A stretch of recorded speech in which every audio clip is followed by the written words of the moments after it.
G'day. Welcome back.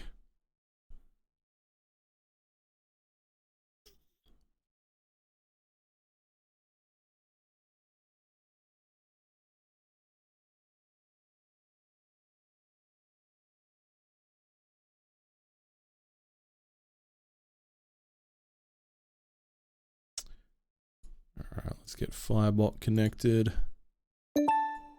Boom.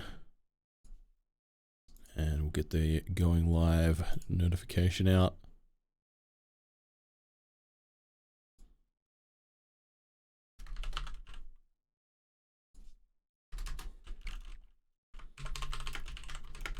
Hey Abby, how you doing? Good to see you. Welcome in.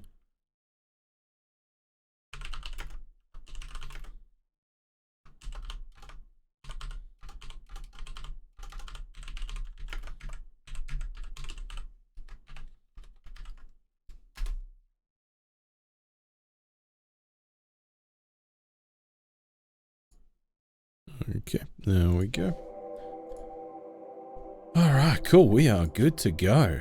Let's jump back in. I don't know, Abby, what is a frog's favorite pair of shoes?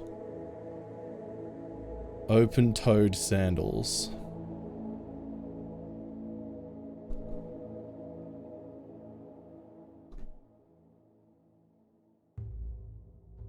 Bruh. That's really funny. Thank you for that, Abby. I hope you're well today. Hello there, Scarred Vulcan. How are you? Good to see you. I hope you're having a pleasant morning so far. Oh god. Right.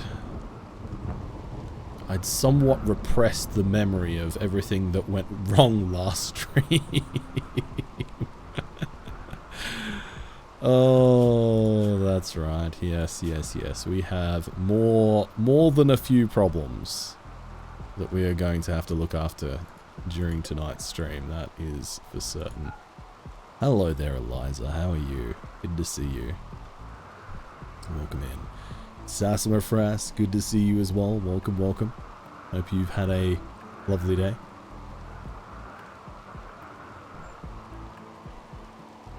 Of course she was, Abby. Of course she was. Thanks, Vulcan. Yeah, I feel a little bit better. It's like one of those things. Whenever I think anybody that's had like a particular, maybe like facial hair, or I guess like your regular like head hair, in a particular way for a long while, you definitely grow accustomed to it, and then when it changes, it can take a little while to reconcile your personal image with yourself, and it can be a bit difficult to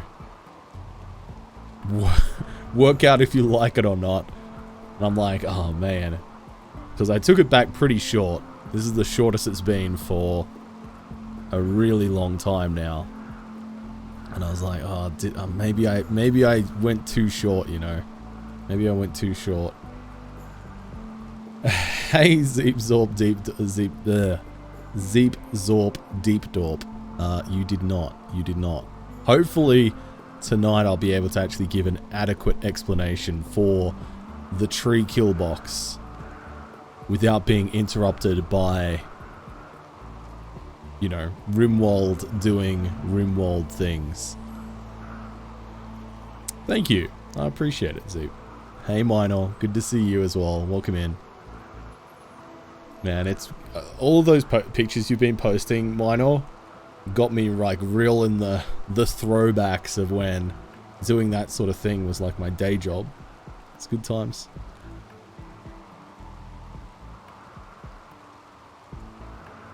My brain has averaged his face into a blur.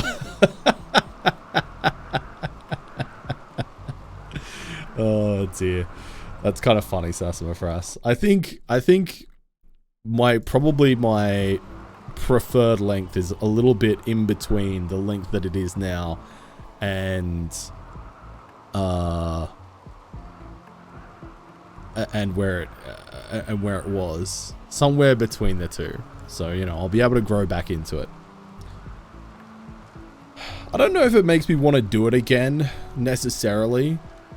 But I think there's a certain creativity that's just really enjoyable. And going down those rabbit holes and experimenting and just trying to work out whether things work. Because we would get a lot of people who would come in.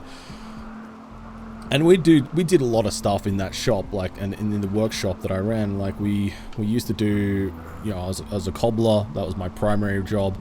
But we also did engraving and leatherworking and, you know, we you know, fixed watches and, you know, all kinds of stuff. And we had like a physical engraver that had like a diamond bit on it that would physically engrave things. We had like a little hand engraver, and then we had a big laser bed that we would do stuff like, you know, like plaques and wood and glass and, you know, you would be able to sublimate metal and all that kind of thing. And it was an interesting time. And, wow, 2017 YouTube Drongo is back in the building. Hey Zest, good to see you. Welcome in. Ease the zest around. Thank you for the 100 biddies, dude. 2017 YouTube Drongo is back in the building. Yeah, just a slightly reduced hairline. Slightly receded hairline. But like I was saying, the people would come in all the time and be like, oh, hey, you know, I really want to get this for, you know, for this project that I'm working on. Or, you know, I had this idea for a present. Can you do it for us? And a lot of the time it would be, you know, something that's like, you know, perhaps outside of the realm of something that we've done before. And it's like, we don't know. Let's find out. And it was very satisfying kind of going down that and trying to workshop problems and develop a solution to a particular request and stuff like that. It was quite fun. It was quite fun. And I don't know if it makes me want to do it again specifically. I think there's just a pleasure involved in problem solving that I personally enjoy. Hey, Eliza. Dapper Trim, thank you, I appreciate it. Sarge says, Drongo, you look 21 again. Thank you, I appreciate it. I guess I assume that's a compliment. I did, when I did shave, or when I did trim things up this morning, I was like, wow, I actually do look younger. Good time zone to you as well, Reza. Welcome in. Welcome in. You can see my face, yeah. I've actually got a face, it turns out. Yep, the tree tunnel meta is back, Zest. Yeah, I was going to explain how it worked last stream to everybody, but we got consistently interrupted by Basil, who is our storyteller, and we promptly had 2 deaths and just mechanoids everywhere. Just mechanoids everywhere. It was a disaster. It was a complete disaster last stream. So we're going to be trying to make up for it this evening, and hopefully, with a little bit of luck, I'll be able to explain what on earth is actually going on here. That is my hope. That is my hope.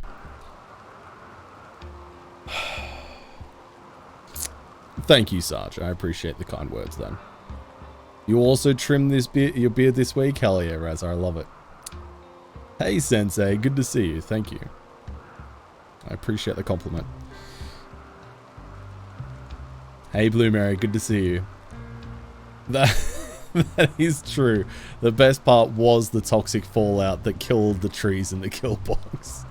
It's like, even before I had a chance to explain how that kill box worked, like, well, you know, the one really big thing that this kill box is vulnerable to is toxic fallout.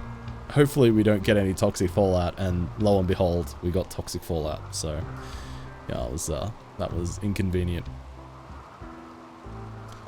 Nightbot, please, calm down. I look similar to one of those guys who does strongman. Huh. Okay. I don't really follow any strongman competitions, but again, I'll choose to take that one as a compliment as well.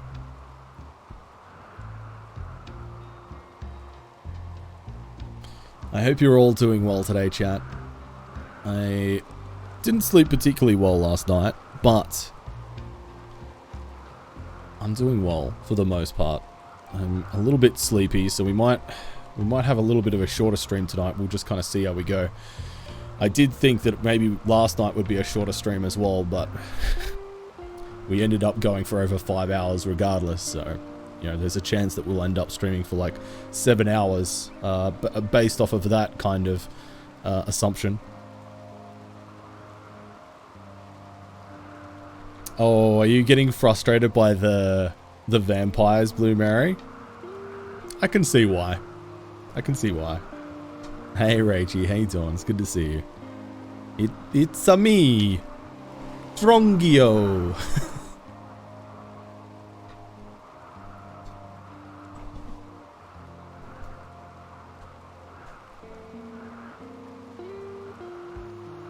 Oh, I see. Okay. Right. That's unfortunate because you do need other people in the colony to be reliable to try and make things workable. Hey, Darkfire Phoenix, good to see you. I'm not familiar with that song, so unfortunately it doesn't mean anything to me. But I assume that's a very funny reference. See, I even laughed at it. It is Sarge. Yeah, we're on the back of a pretty hefty round of bad events, as you can tell by the mechanoid corpses pretty evenly strewn throughout my base and pools of blood everywhere, and then the two very rushed built steel sarcophagus in our freezer. We had a bad time last stream. I can tell you that much for free. Hey, Muglichin. How you doing? Good to see you. Welcome in. Well, that's what there's being worked on in the 1.4.5 patch. If you caught Tynan's notes, they're working on a way to integrate biotech stuff into ideology stuff a little bit more directly, based off of the feedback from the player base, which will cover exactly what you're requesting there or what you're talking about. So with a little bit of luck, that'll be taken care of. Hey, Captain Marco, good to see you as well. It's going well, thanks. I hope you're well today. Mr. Simon Frost, thank you for joining us. Thank you so much for the lurk. I hope you have a good morning. Hey, Mel. Welcome in. Good to see you as well. I hope you're enjoying your horizontal time. I don't know why bite me was an auto-modded phrase. I guess maybe in some parts of the world that could be perhaps considered offensive. I'm not sure. It is what it is. It didn't explicitly say sexual term, I don't think, unless I just didn't read it. But anyway, it's neither here nor there. But the old bite me meme, the vampire fascination. All right, chat. So we've got a lot of fleeing from fire, so let's get rid of those. We don't need to worry about them. We had some visitors come past. We don't need to worry about that. Quackamungus is having a crisis of belief. Malto Kibri died from malnutrition / blood loss. Cat was fleeing from fire. We've got a disease / infection on Tay-Tay, who has... we didn't heal it, we just had to cut off their arm because we didn't have any way of healing it at the time. So Tay is in need of a new arm currently. Squire Soup got shot to death. Blue Mary was fleeing from fire. Quackamungus was fleeing from fire. It was, man, what a disaster last stream was. What a disaster. And our figure of murder, our cathedral, is being disrespected at the moment, so we need to fix that up as soon as possible to make sure that people are happy. But we've got our work cut out for us this evening, chat. I tell you what.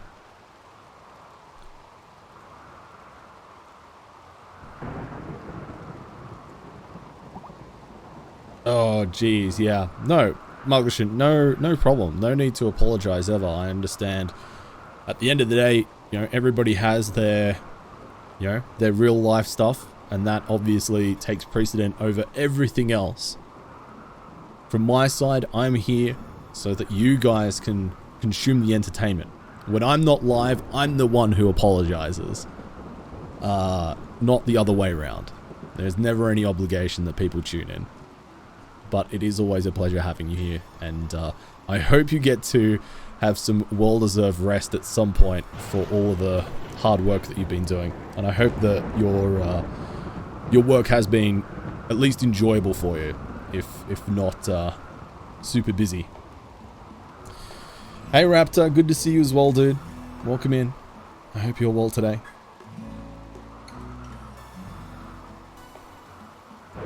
I know, right, Sasamafras. You would think they would be into that. Hypocrites, all of them. Thank you for the compliments, chat. It's always nice to have people say nice things. So thank you, I appreciate it. Please reference that clip. Why? What is this clip? I'm not sorry. I'm not sorry. That's pretty funny. Man, I'm a funny guy, you know. I'm a funny guy. If I can't make myself laugh, what's the bloody point? Can we get some mitten checks in chat? A few mitten checks, perhaps. SP Far. I was wondering if I'm a full-time RimWorld streamer. Well, given that yesterday we didn't play RimWorld, I'm gonna say no. Admittedly, the past month we have played a lot of RimWorld, but no. I'm definitely a self-described variety streamer. Look at that. We got some mittens in chat. Love to see it. Wait, we don't have to be here? Oh, no, sorry, Eliza. Just in case there was any confusion. If you're not subbed to the channel, you don't have to be here. But if you're subbed to the channel, it's mandatory your attendance. Your attendance is mandatory, and I will be calling the roster very soon.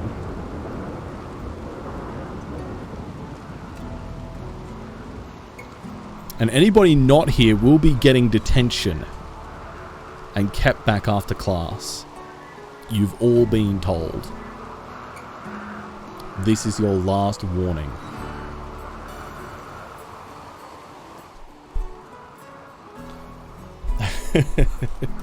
Okay, bye. Oh dear, amazing.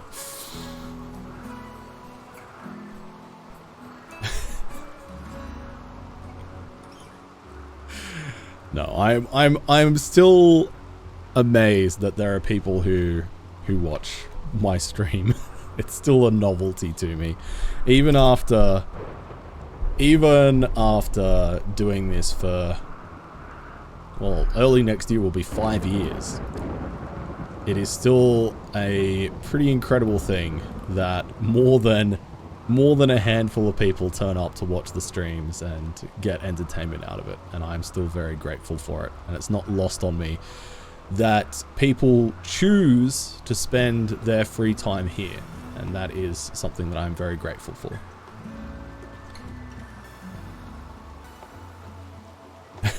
Alright, Sarge. Acknowledged. I'll pull my head back in. You've never had detention before in your life, Mel? Really? Wow. Oh yeah, no, we do have detention. Detention is, you get locked in a dark room with a comms console, and you have to send out 500 messages in like line format. Dr. Zayas has a note. I love it. I love it. Amazing. Gotta be here to look after the kids. Fair, Blue Mary. Hair. Nightbot is slowly becoming sentient. That's why we're migrating towards Firebot, so we can get rid of Nightbot. And avoid, essentially a Skynet incident. That is the grand plan at any rate.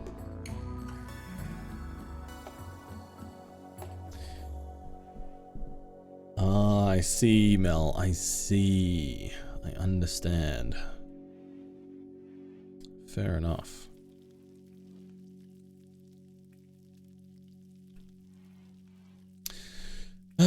Now, I think the main thing now is that we're just waiting for people to get back Psi Focus. Look at this. We've got enough Psi Focus for a Resurrect. So I think we bring back Malto Kibri. Oh, actually, should we do... Let's Oh, right, because Quackamongus lost their role, didn't they?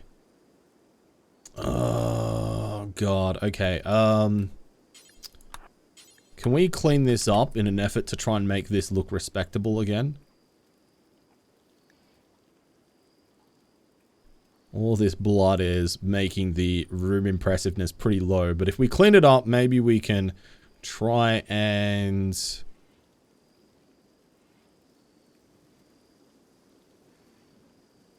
get people to assign Quackamongus to the role. We need the Loyalizer of Eating role back. ASAP. There we go. Alright, that's one negative debuff gone for the church being disrespected.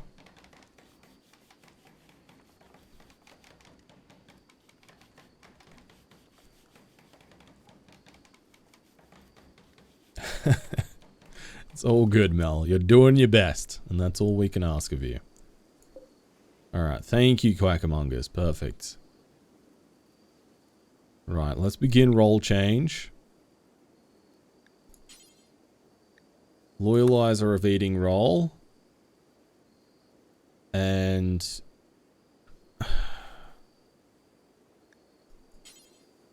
wait, who... I'm anxious platypus. I'm meow meow meow and I'm meow meow meow cat. I'm a kitty cat and I'm meow meow meow and I'm meow meow meow. Hey Platty, good to see you. Welcome in. Tony's Choco Lonely. What is that? Sounds like a meme. It's good to see you, Platty. I'm happy that you're happy. Even though I don't quite understand what that means. Should I not have somebody here who's the person who gets their role changed? Or is that... This isn't the person that conducting the ceremony. This is the person that gets their role changed. Maybe I'm misunderstanding what role changer means. That would probably make sense. Alright. I'm about to assign Loyalizer of Eating to Blue Mary Love. No, I'm not. What? Hang on. How is it working that out?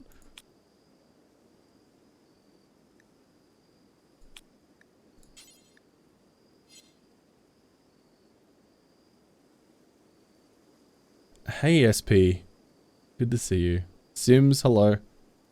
What?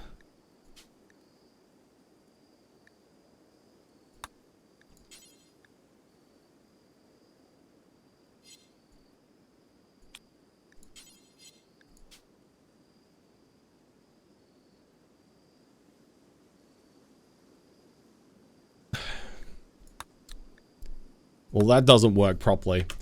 No matter who I put in the role changer tab, it defaults to trying to change Blue Mary's role. So yeah, we'll do it off of the social tab. Sure.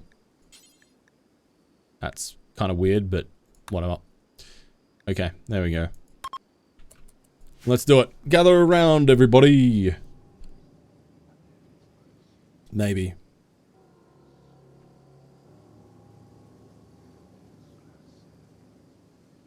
Well, the problem is that we're not actually swapping role sims. We're trying to attribute the role that isn't assigned currently to anybody. And that is because our moral guide last stream had a mental break and we were forced to arrest them rather than risk them getting killed.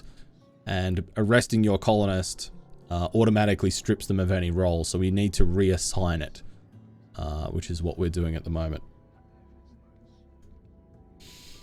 That is a very specific bug, yeah. Yeah.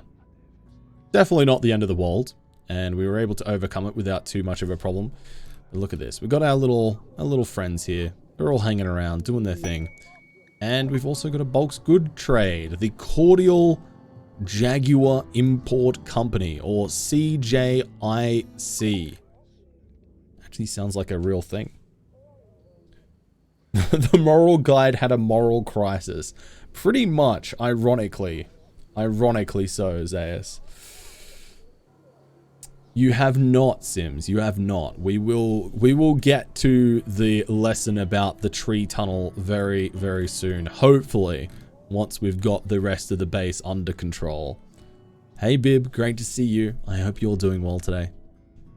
Welcome on in.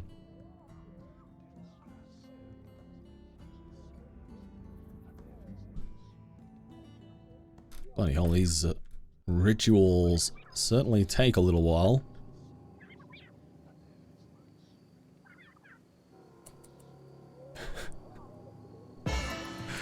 I like that idea as well. Successful role change. Very good. Very good. Alright, we will accept that. And now we have a moral guide once again, and that is another negative debuff off of our plate. Sadly, Malto Kibri died. So what I'm thinking now that we have a moral guide once again is that we conduct a funeral for these two, try and get the buff for their funerals, and then we'll try and bring them back to life as any good funeral should go. That's how it should be, I think. End mod when. That would be very cool, actually. I'd be down for that. Oh boy. Oh boy, oh boy. Okay, Jogger with double flame crafting and double flame intellectual. That's actually kind of good, though. And with psi powers, that's actually pretty fire. Wake up addiction, that's not great. Rebel and pretty. Double flame plants, double flame animals, double flame crafting. What does Rebel do? Sissy only plays by their own rules and will roll their eyes and take it easy while doing any task they've been forced to do. Okay, that's pretty not great. And when you combine that with the drug addiction and a bad back, yeah, they're not going to get rescued. Refined palate on Hiroshi. Only the finest culinary creations may grace the lips of Hiroshi. They feel neutral towards mundane meals, but will loud and save your lavish meals down to the last bite. So they have slow eating speed. So that's not a particularly great trait. Really nice skills though, again. Kind. Again, pretty nice skills. And then we've got Brick, who is indeed a bit of a brick. Creepy breathing, double flame medical, single flame, and a lot of other skills. Not capable of violence. You know what? You've got psi powers too. You know what? I mean, if this was the start of the game, this would be an incredible group to try and recruit to your colony. Really, really solid skills all around. Glory. Needs more glory. Just saying smile. Amazing to see you, Glory. So good to see you. Thank you so much for 58 months of support. Can we get some woos and some Daneks in chat? That is an incredible number. Thank you so much. I hope you're looking after yourself, Glory. Much love. Juice, g'day to you. Good morning, Mitch. Lovely to see you as well. I'm doing very well today, Bib. Thank you for asking. I hope you are too. I see, Sims. I see. Thank you, chat, for getting those woos and Daneks in the chat there. Yeah, thank you everybody for tuning in. It's always lovely to have so many heckin' cuties in the chat. Can we make sure as well, mods, that we get a shout out for Justice, the one and only? Pantama, hello there. The Rim is treating me very well today, thank you. I hope the real world is treating you well. Nautic, hello there. Did we just start this colony? No. No, sorry. We're actually panned off of our colony at the moment. We've been going on this challenge run for a little bit now, and it has been going reasonably well. We've literally just started the stream not long ago, and at the end of last stream, we did have a series of very bad events, which led to the death of 2 of our colony members, and we're in a little bit of a shambles, so we're in a rebuild period for our colony. Glory, thank you for the 70 biddies. I appreciate it. Thank you, thank you. Only here for the Aussie clout, the classic AC, the best place to get it. Challenge run is 4% complete. Thank you very much, Sarge. Creeping up to 1,000 hours in RimWorld. You'd love to see it, Panto. Yeah, that's awesome. Yeah, I think I'm closing in now on 3,000 hours in RimWorld. I love it. I'm not addicted. I can stop at any time, but I don't want to.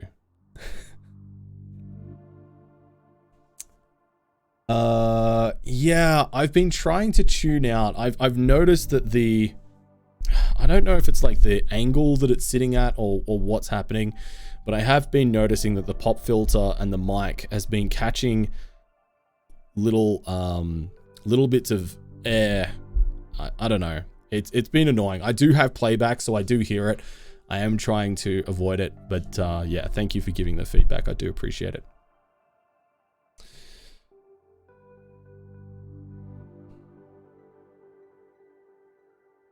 Trying to learn about silly things such as gobloaves. Yeah, it's an educational stream after all. I'm here to make you all more well-rounded individuals.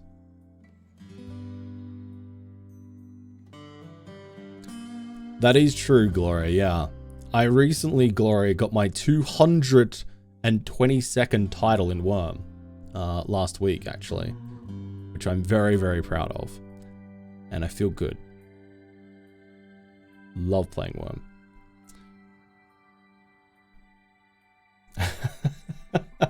Fair, Sarge, fair. I don't blame you. I mean, we're past the number 3, so I can understand that you might be worried I'd get confused. The new expansion is really good, Panto. I'm really enjoying it. It's really fun. The amount of content and the amount of new playstyles and scenarios that you can go into with it, absolutely 10 out of 10. Really enjoy it. It's great. Yeah, it takes a little bit of time to get your ear in for it, Sims. And the number one thing that I found for me personally is making sure that you get the latency down to as close to 0 as possible. If there's any kind of delay in the playback, then it will get you kind of a little bit, it'll confuse your brain and you'll end up kind of stumbling over your words because you're basically listening to yourself again. But this, for me, is low enough latency that it's basically in real time hearing what is coming through the actual mic, which is pretty good. And yeah, it does take a little while to get used to, but it definitely does. You definitely do get used to it. Blink twice if you need help.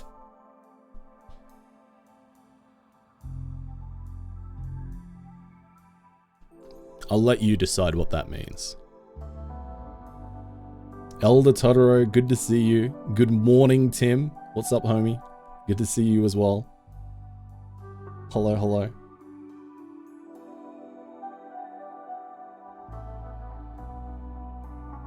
Yeah, for sure, Sims. Yeah, absolutely. Yeah, just flick me a message in the Discord server, dude, and I'll happily kind of share what I've got going on.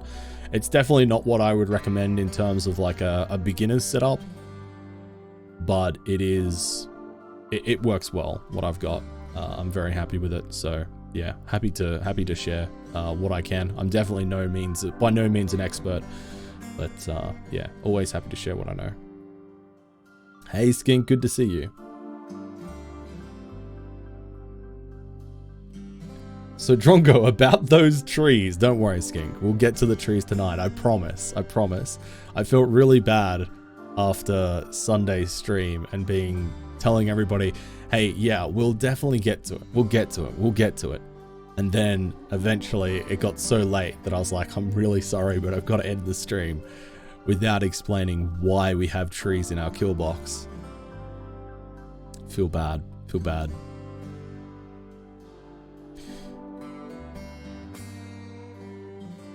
You need eye drops, maybe. Yeah, you could be onto something, Sarge. We got the 2-for-1 deal, Bib. Juice. Oh dear. Lookova, hello there, welcome in. Good to have you. Yes. Normally, admittedly, hands up, I do normally just, my default is normally going in and just building a square layout. I'm trying to avoid that for this particular run, this particular challenge run.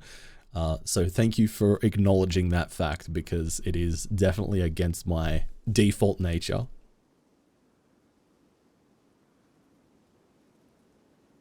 Exactly, Sims. Yeah. RimWorld was not wanting to cooperate with the idea of me trying to explain what on earth is going on with this setup over here. Just did not want to cooperate with me.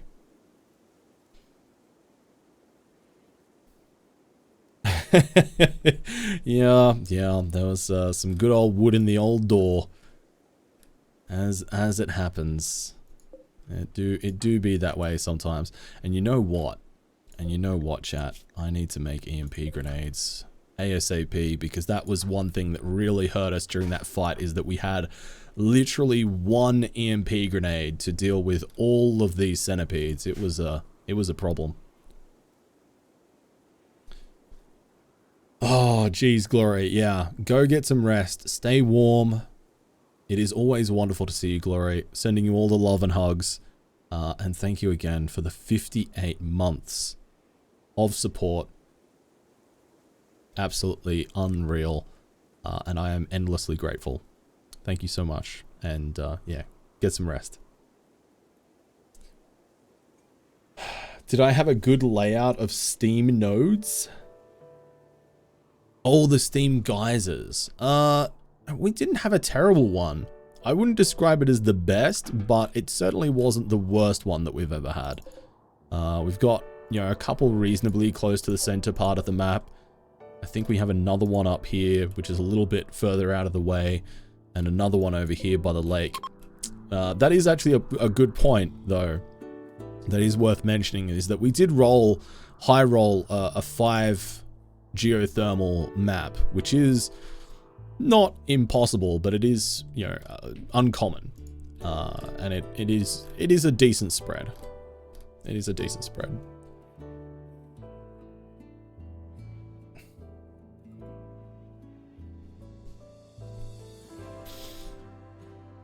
Okay, all right. I think with everything the way it is currently, like, everybody's currently in the process of healing up, not too far from being fully healed, although Pixelhound is still in pretty bad shape. In fact, to the point that I am tempted to drop a word of healing on them. Yeah, let's go ahead and do that. Word of healing will give them 300% healing factor for the next 3 days, and that should hopefully help them return to full health before too much longer. There we go. Psychic healing. Oh, it's 2 days. I think I might have said 3 before. My bad. Buffalo, the High Chief of the Borneo Albo Coalition, says his friends have been wounded while traveling. The victim is Trofim, a 41-year-old bodyguard.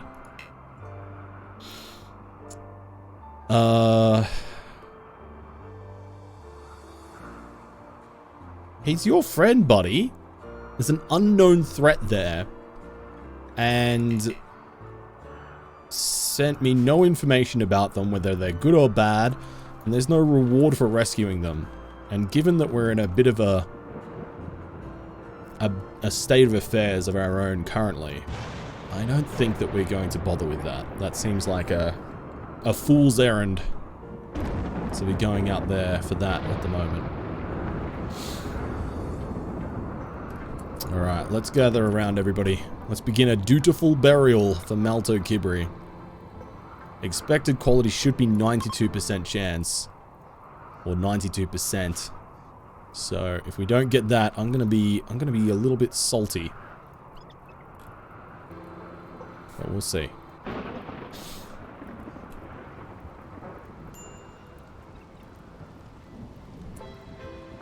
Tay, is there a reason why you're not attending? And Dalka too.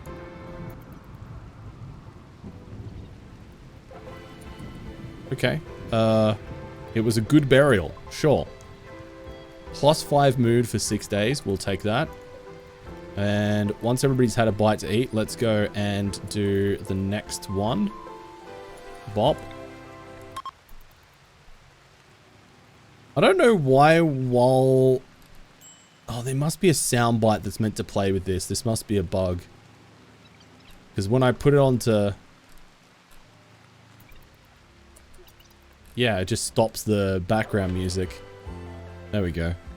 It's a little bit odd. And then another +5 mood boost for 6 days. Perfect. Alright, everybody should be pretty happy now. Now that we've finished our... bits and bobs here... Reza, how do you feel about bringing them back from the dead, now that we've laid them to rest? Ain't no rest for the wicked. Money don't grow on trees. We got bills to pay and mouths to feed. There ain't nothing in this world free. Welcome back, Malto Kibri. This is just their break. There we go. Alright, perfect. Nev, can you rescue Reza? And we'll rescue... Oh, wait, what? Malto... Wait, what? Wait, hang on. The resurrection didn't work?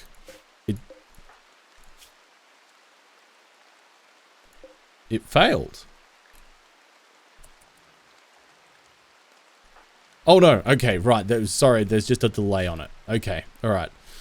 We just saw Malto Kibri's soul fall down and re-enter their body. There we go. Alright, never mind.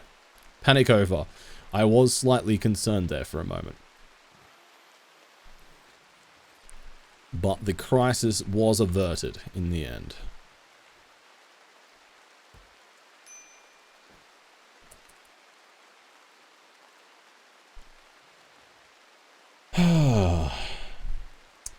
How many subs or bits would somebody have to give for me to record a cover of Nicki Minaj's Anaconda full version? Asking for a friend. Like one person?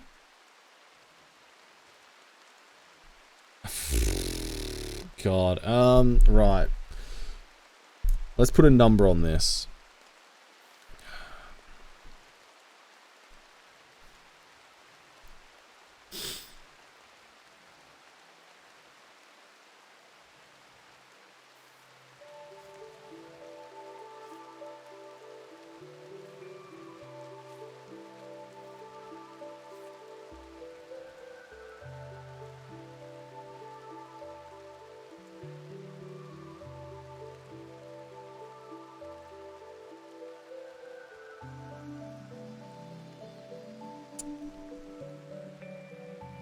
$500.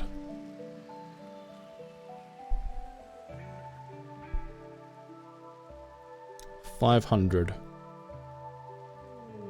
That's how many it would cost somebody if they really wanted that to happen. No, not bits. 500 subs. That is the price. And I think that's a very reasonable price as well. When you stop to consider my history with that song, which is not a positive one. Hey, Whitey. It's good to see you. Welcome in. I hope you're well today.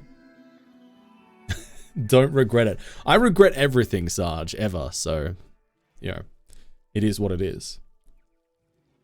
Hey, Sarkon. 500 emu points. No, you know what? That's fine. I'll pass. Thank you, though. Only 475 to go. Is that how many... Oh, it is. It is how many subs you've gifted. I see what you're saying, Abby. Yeah, yeah. All right. Fine. Yeah, sure. Sure, Abby. Not a year's worth of wages. No. I'm not greedy, Sims. I'm just a humble boy out here on the wide old interwebs trying to play games and make people laugh.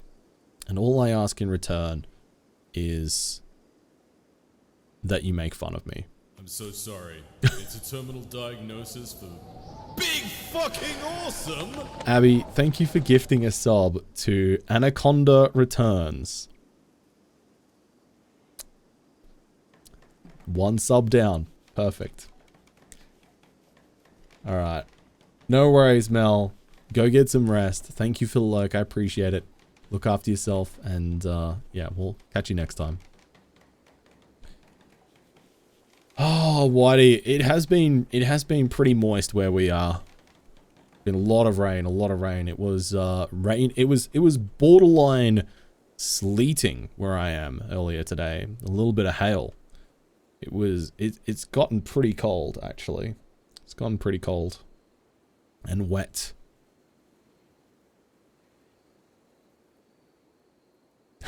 Sold. 500, Elder Totoro. 500. That is the number. Yes. Yeah, correct, Vulcan. It was. It was.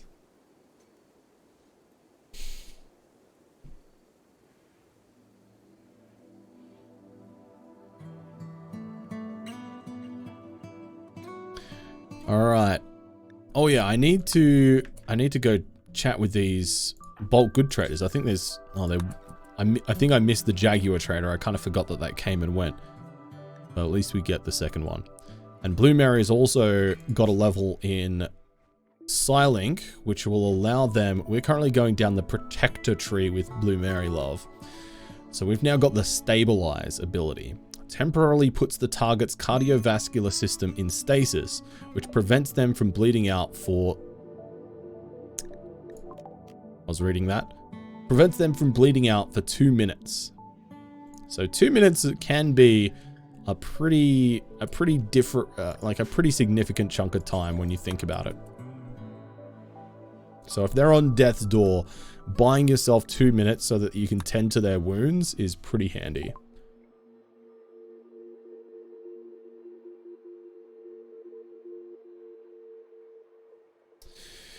Yeah, Whitey, it's yeah, it's a whole last time at the moment, it seems. And it is what it is. Not much that we can do about it besides, you know, trying to make the best of it.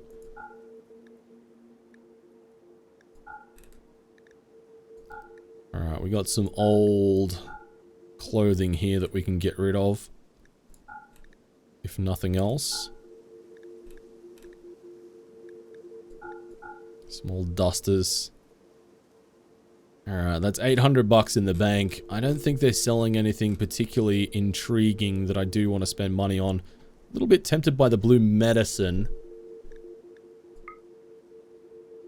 Yeah, we could get 30 blue medicine for the stuff that we're selling, actually, which is not a bad deal.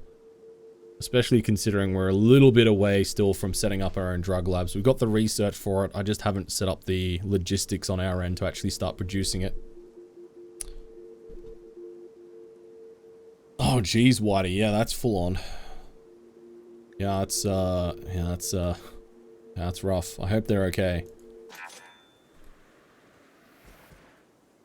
Alright, there we go. There's the medicine.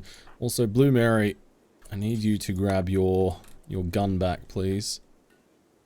And that's actually probably a good point, is that we need to go around and make sure that everybody has the correct weapon, because I think after that fight and so many people dying and getting injured, that things are a little bit of a mess right now. Muglishin is fine. Quackamungus is without a gun. What gun did you have? I'm just trying to remember. I know it was a good one. Oh, actually, no, you had the rifle that I just gave to Blue Mary, didn't you?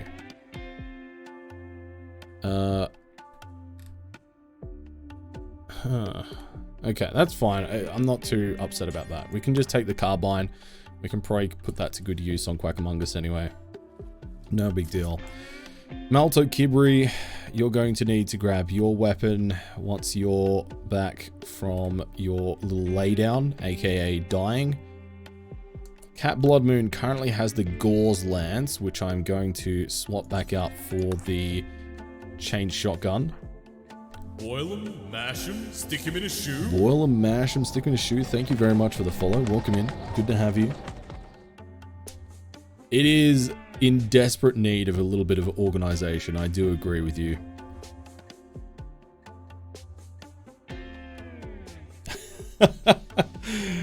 Okay. Fair. Fair, Abby. Okay, I'm glad you recognize the sacrifice I'm willing to make. Alright, Reza, you grab that longsword. Deli Monkey is missing a melee weapon as well. Although I don't know if you did have a plasteel sword. I think we actually had you running with a thrombo horn, so we'll grab that on you.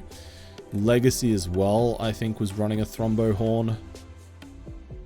Although I don't remember where all of my thrombo horns ended up. There's a couple there. We can just grab one out of there. I think there's some laying around the base.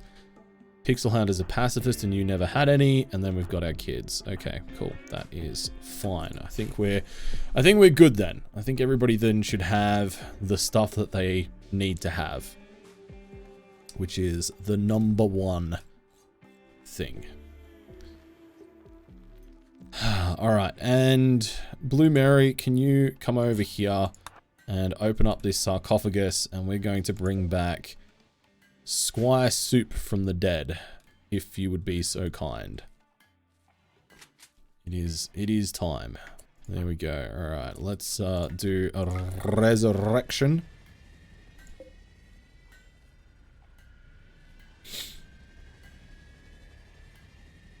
And boop.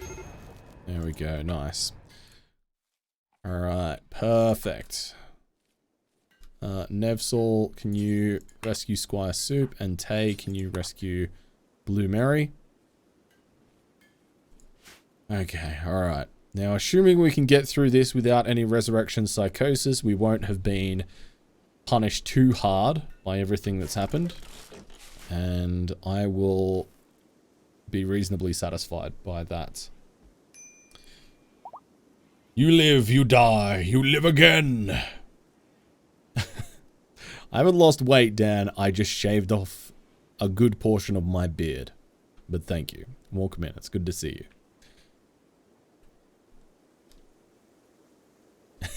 you. Oh, dear. Wait, the Traveler's Shape isn't... Oh, it is. But why did we make it out of jade? Oh, did I accidentally hit stone blocks as well? Ugh. Okay, alright, let's try that again, but with jade. And we'll... I guess we can install this somewhere, I suppose. Ugh. I don't know, man. I guess we can put it in here. Why not, right? Why not?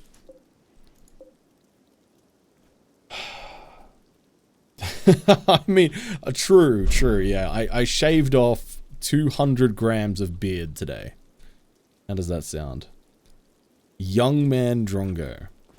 I wish for that to be how you address me from this moment going forward, please. Dan, thank you very much. Hello, Empress Eliza. Good to see you. How are you today? Welcome in.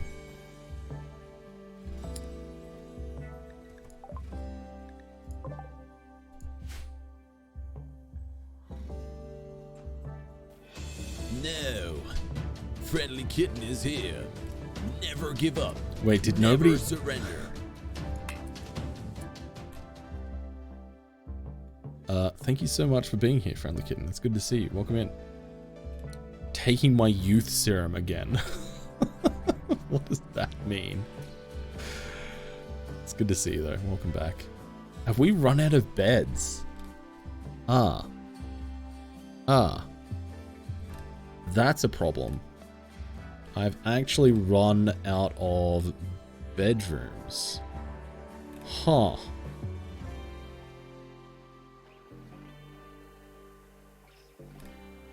That's a tricky one. Okay, alright. Well, let's set up a temporary sleeping spot that we can just get Nevsol out of the freezer for a start, and then we'll go from there. Dark Lives Matter, good to see you. Welcome in. Thank you for addressing me by my preferred title. Thank you, thank you. Yeah, it's amazing how much of a difference it makes, right, Bex? Lose weight with this one weird streamer trick. Doctors hate it. Shaking my head,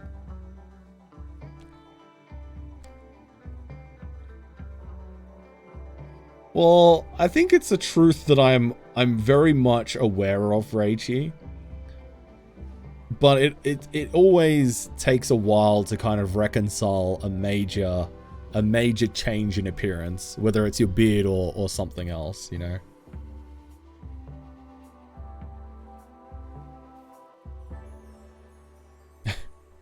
Thanks, Bib. Yeah. You're allowed to compliment people on, you know, the fact that they're looking good. I would definitely suggest saying, you know, making comments about people's weight, unless you know them particularly well, is probably a no-no. But, yeah.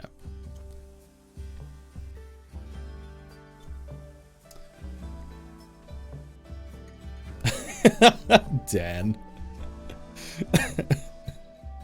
You did, Platy, you did.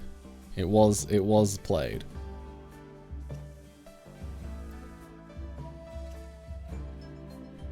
Yeah, unfortunately for me, I've known Dan for far too bloody long. I've known him for far too bloody long. So he can get away with it. But I can't recommend it for anybody else.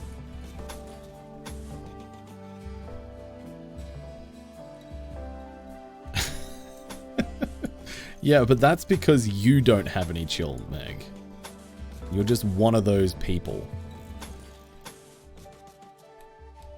And I'm not kind of making any judgments about you being one of those people. But I'm just merely making an observation.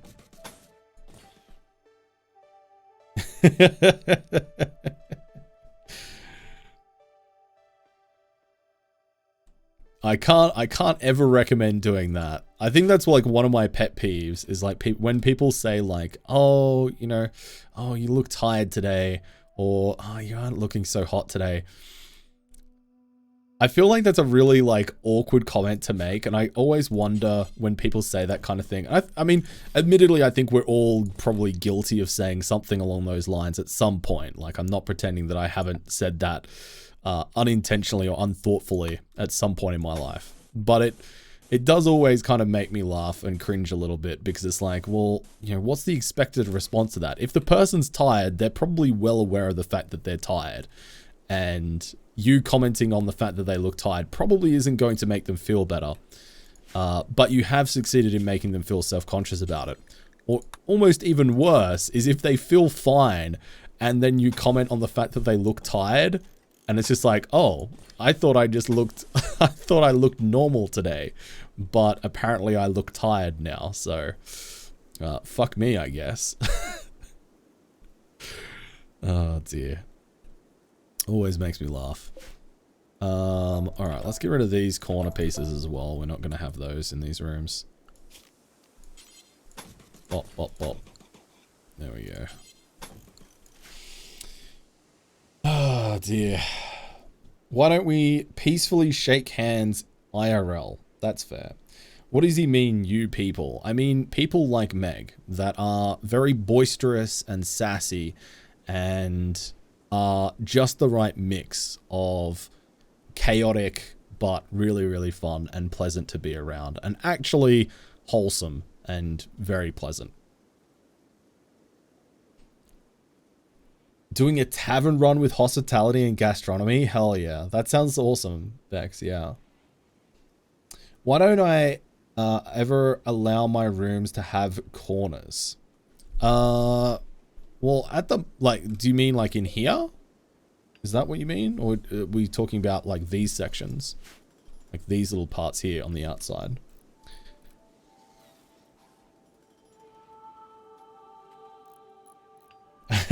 Yeah, exactly, Dan.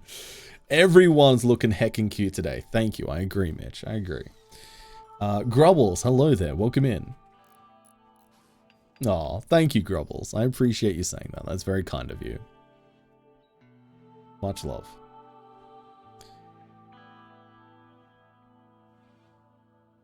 What the fuck, blood? That is a weird thing to say to somebody. Pleasant? Maybe to me you are, Meg. Maybe to me you are. I have an acquired taste for people, perhaps.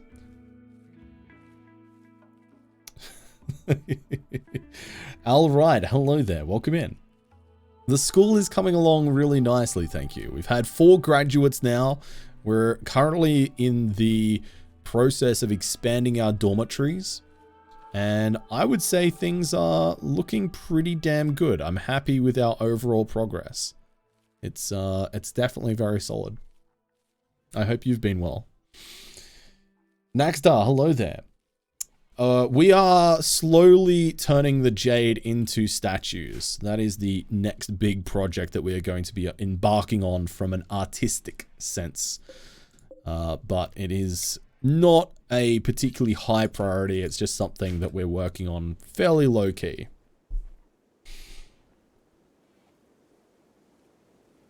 Shut up, Meg. You're wonderful. Just accept the compliment. I do duck lives. Yeah, we have got a 100% passing rate. We've never had a single student ever fail out of our academy. Our academy is the best. It's a world-leading academy. So good. Quack Among Us, good to see you. Welcome back. It's going well, thank you. How are you?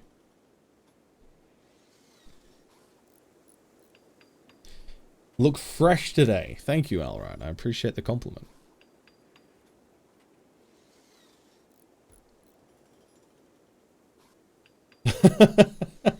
Meg. I just imagine your face being like slightly concerned and confused that Dan just saying random things, which is a very Dan thing to do. I knew I should have recorded all the deaths. I don't know what you're talking about, Sergeant. I don't know what you're talking about. There's no proof. There's no proof. You could never prove it.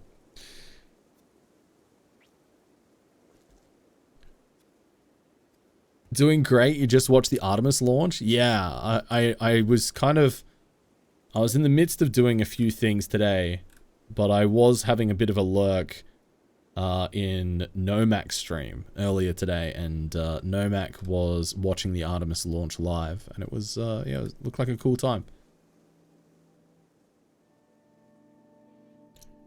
Naxstar.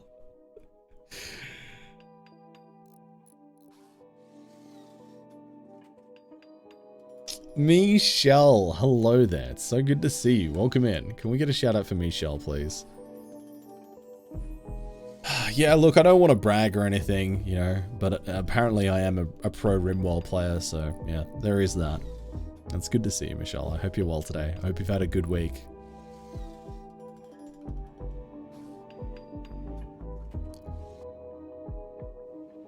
The postman story?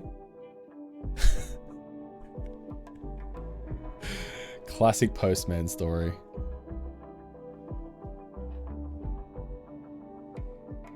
Parenting is tough. I agree. Yeah, it's not for everybody.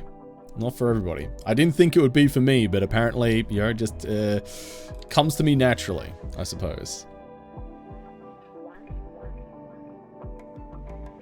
Alright, Meg, we'll see you in a bit. Apparently our shield user has a ranged weapon, so let's drop that shield belt. We don't actually need you to be running that. And Squire Soup has some tattered apparel, which it looks like they'll swap that out once they have recovered from their resurrection sickness. Grandpappy Drongo. Here to learn to play better after chat told me about my smoke launcher strategy to attack mechs. Oh, yeah. Yeah. It's, yeah, we got all the MLG gamer plays here. That's definitely what we're all about over here, for sure. It is wonderful to see, though. I hope you're well.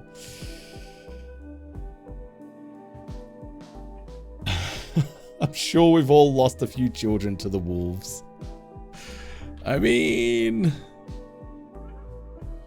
sure. If it makes you feel better, sure. Yes. A crate with a bison named Babbitt. Babbitt the bison is crashing in a transport pod nearby. If it survives the crash, it will be badly wounded. Oh, Babbitt. Little babby boy. Little babby boy. I'm kind of tempted to rescue little Babbitt. Although Stinky hurt me, chat. Stinky the capybara hurt me last time. I don't know if I'm ready to be hurt again. All right, sure. Let's do it. Let's do it. I've made an executive decision. Hashtag save Babbitt. Okay, fine.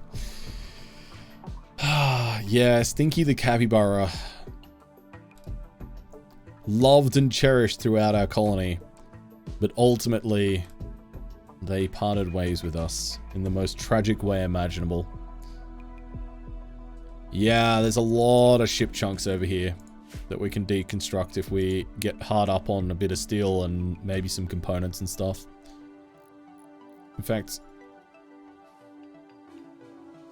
we are hard up on components. Alright, well. Acknowledged. I don't remember exactly what we would have spent those components on, but sure. Oh, probably on the EMP grenades that I asked us to make. That would make sense. Because I think the EMP grenades take, 6 components, that's why. Alright, Quackamungus. Thank you. I did not eat Stinky. Did I? Did I eat Stinky? I don't think I did. Let's go with no, I didn't. But I don't know if I can be totally sure. Can any of us ever really truly be 100% sure that we haven't actually accidentally eaten one of our pets? I don't think so. Yeah, I was just thinking that same thing, Naxstar. I keep forgetting the Ancient Danger's there, and then just when I scroll over here, I'm like, oh yeah, Ancient Danger. I forgot that existed. I'm in that weird streamer zone, Meg, where words are just coming out of my mouth, and it's probably best not to pay them any heed whatsoever, because it's just pure, unadulterated nonsense. Blue Mary is in need of some death rest, so we might as well do that. You're also in need of some new digits. Holy moly. Alright, Blue Mary, go on. Hop in there. Yes, it is a uniquely recognizable phenomenon. Oh my goodness. Oh my goodness. Amazing. Just checking. I was just quickly checking Twitter chat because I put out a post earlier today, and And it looks like it's getting a bit of traction. Let me show you what it is, because this is actually, I know there's a few streamers in the chat right now, and I know that there's a few people that watch other streamers as well, and maybe they could mention it to their favorite streamer, like, hey, do you think you would be interested in this? And that is, I've put out a call. I've put out a call to the wide world. So, on the back end now, I have successfully completed the restructuring of the Hype Club. I've got new scenes made up for it. I've finished them up. Now I just need to actually populate them and have them, have some new clips. And so I've put out the public call for any friends of the stream, if they want to be involved, if they have a green screen, to let me know, and I'll get in touch with them, and we'll organize some new people to add into the Hype Club. And I'm hoping to be able to unveil this on my birthday, which will be a little bit later on this month. The new Hype Club will be unveiled around then. That is the plan at this stage. So fingers crossed. So if you know any streamers that are friends with me, maybe tag them on Twitter and be like, hey, have you thought about being part of this or something like that? If you think that's something they'll be interested in, I think that'd be real cool. There's a link there in chat. Go give it a like. If you're a Twitter person, give it a like, give it a retweet, give it a comment, maybe tag somebody that you would like to see in the Hype Club. Do me a favor. And maybe your local favorite streamer will be appearing as a Hype Club VIP very soon. Unleash the hype.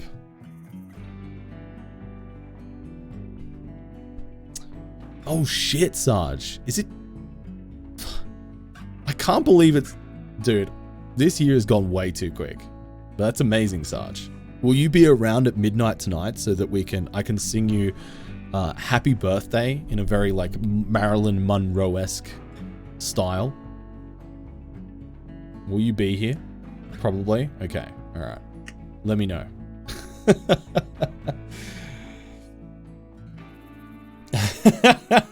Sarge. Amazing.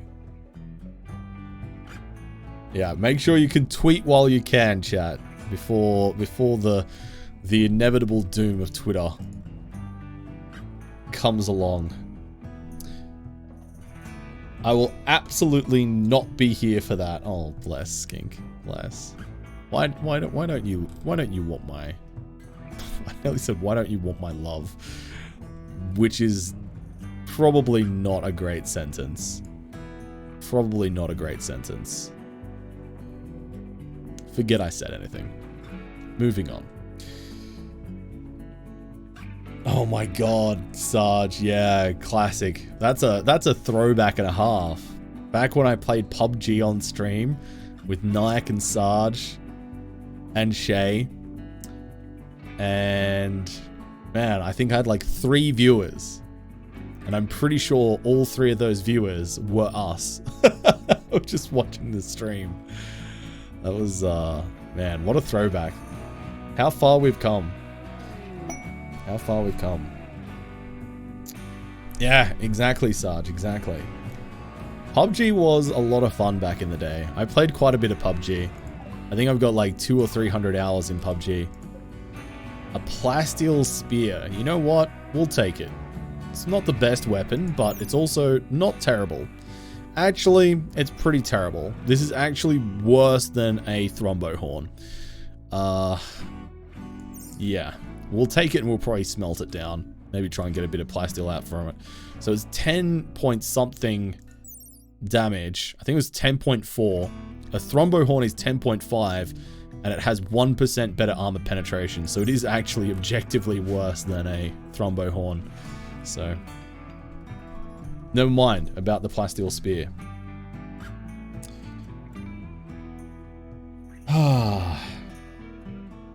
Look.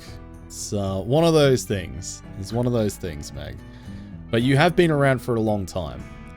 And, you know, hey, if this goes on for, you know, another few years, you'll absolutely be considered an OG. You know, all the people who are here now, I can tell you that my plans are greater than where we are now. And I'm grateful that you're here at the start of something bigger. So, it's a cool feeling, I think. PUBG Drongo stream when?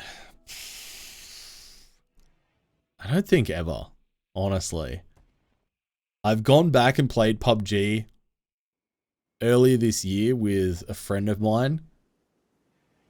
And boy, that game is clunky. Especially when you compare it to games like Fortnite, which just feel like super smooth to play. And the gunplay is super fast paced and responsive. PUBG just feels really slow and really, really clunky to play. The movement is atrocious. So I don't think I'll come back to PUBG, unfortunately. But maybe one day I'll get back into battle royales again and pick up something. Who knows? Phasmo stream when? Never. Never, Meg. Never playing Phasmo ever again. Drongo Media Empire, or DME, as it's called. It'll happen.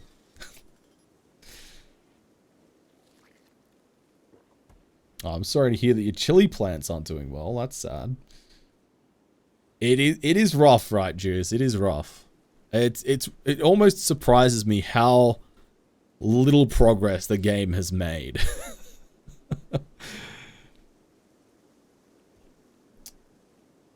What am I going to update my subsection in bio to reflect the sub sounds? Did I not already do that? I thought I did it. Did I do it and then not save it or something?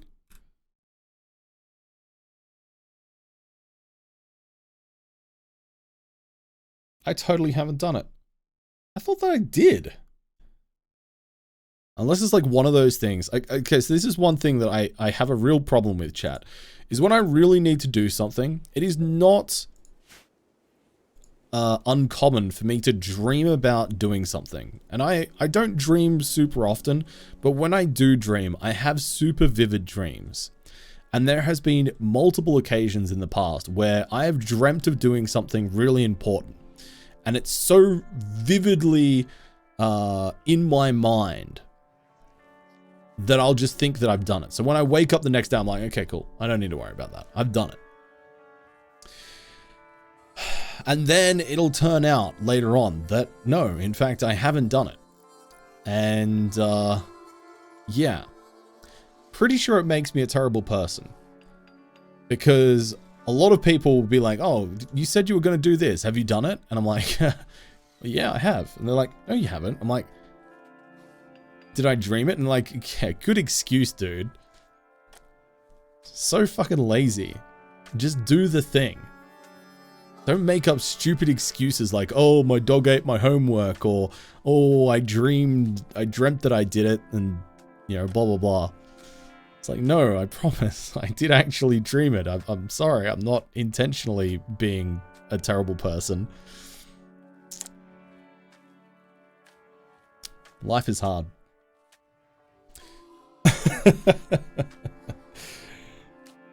Yeah, or I could have not saved it. That is also a possibility, Scarred Vulcan, but thank you. Yeah, so we're still at 720 source because I wasn't happy with the bitrate testing that I did today. I'm not convinced that I can have it. I can't remember what my old settings in OBS were that got the bitrate nice and smooth. Or smooth as I can with my internet, which isn't the best in the world by any stretch of the imagination. So I'm still experimenting with it. And I mean, since this 720p, while it's not ideal, it does seem to do the job. So I'm rocking with it for the time being.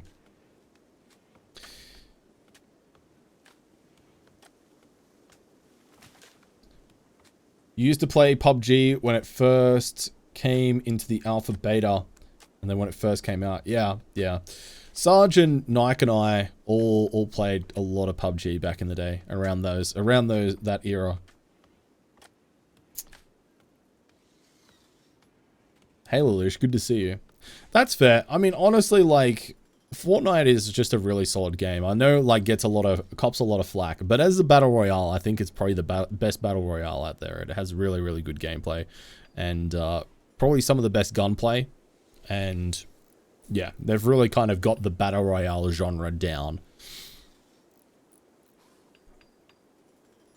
If I get my gift sub over 100, will you play Phasmo with us? Are you at like 99 gifted subs? You're already over 100 gifted subs, Sarge. Are you just trying to trick me? Are these Jedi mind tricks? Kitten, thank you for getting a shout out for Vulcan. I appreciate it. Alright, good night, Zest. Thanks for hanging out tonight. It's good to see you. Take care.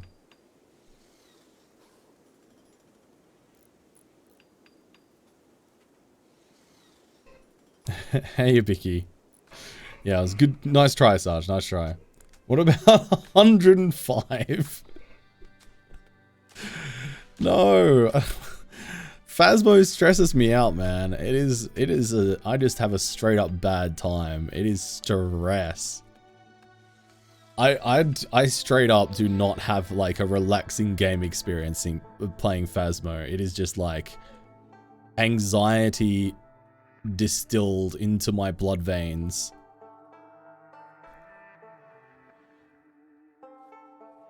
I don't understand how people play it just for funsies, you know, and keep playing it as well and like grind out levels. Like I don't think I've got that capacity. Dan. Look, if we ever did have a LAN party, I will play Phasmo. There you go. The animal you rescued is joining the colony. Oh my god.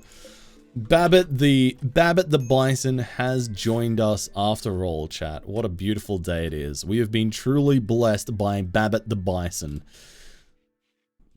Beautiful. We love to see it. Hopefully there's enough grass in here. It doesn't look like there is, to be honest, though. What about one of your difficulties? What do you mean by that, Sarge?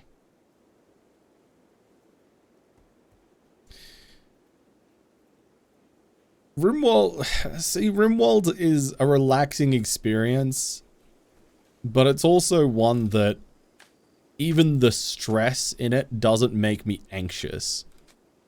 There's like a different type of stress that I get from RimWorld that I find enjoyable. Hey Ant, how you doing? Good to see you, buddy. Can we get a shout out for Ant, please? I hope you've had a good week, man.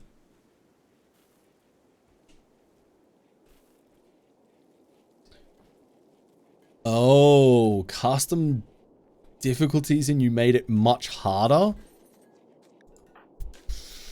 I mean... Sure, why not? Why not? Why not make yourself suffer even more, Sarge? Sure. You absolute mad lad. Alright, we need to sort out people's priorities. Because apparently I haven't done this. Yeah, it's probably all fine. Actually, we'll probably do priority growing. Soup. Construction. Cooking? Yeah, let's do cooking. Betty, why are you yelling? Okay, let's bump down Reza on cooking and then let Reza focus on crafting. Betty, please. Sim, hello there, dude. Good to see you. Welcome in. How are you today? Can we get a shout out for our good friend, SimCopter1, who is king of the Subaru fan club, I found out this week. It's a true story. Oh god, I can not imagine many things worse than playing Phasmophobia in VR. I think I would just die. I would just straight up die. Hey Robot, good to see you as well. He loves Subarus and Starbucks. It checks out, that's what I heard. I heard that Sim basically just drives in his Subaru Outback, listening to NPR the whole time, driving directly between Taco Bell and Starbucks, collecting ethically sourced, pesticide-free vegetables from the side of the road.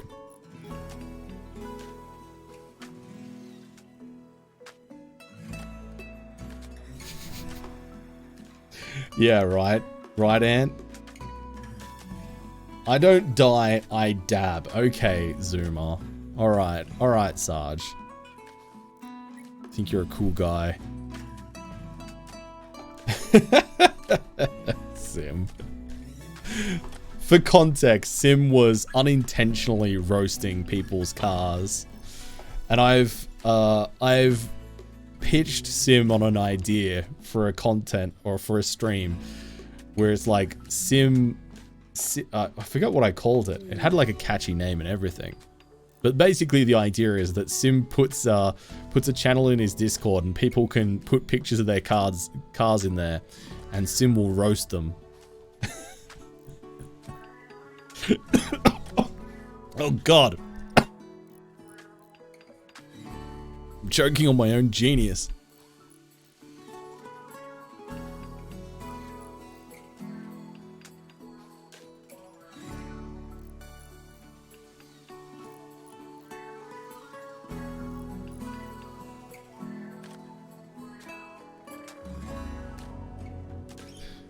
I don't know what that was about.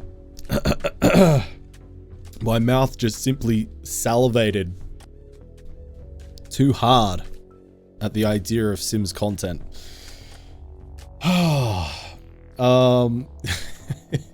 Yeah, I drive a BMW Robot, which is lucky because that's like the most unmemeable car brand there is. Nobody could ever make fun of a BMW driver and call into question their ability to drive. No, it's not possible.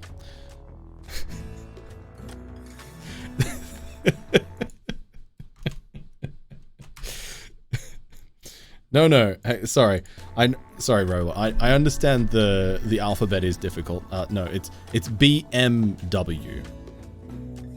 You're welcome. You're welcome.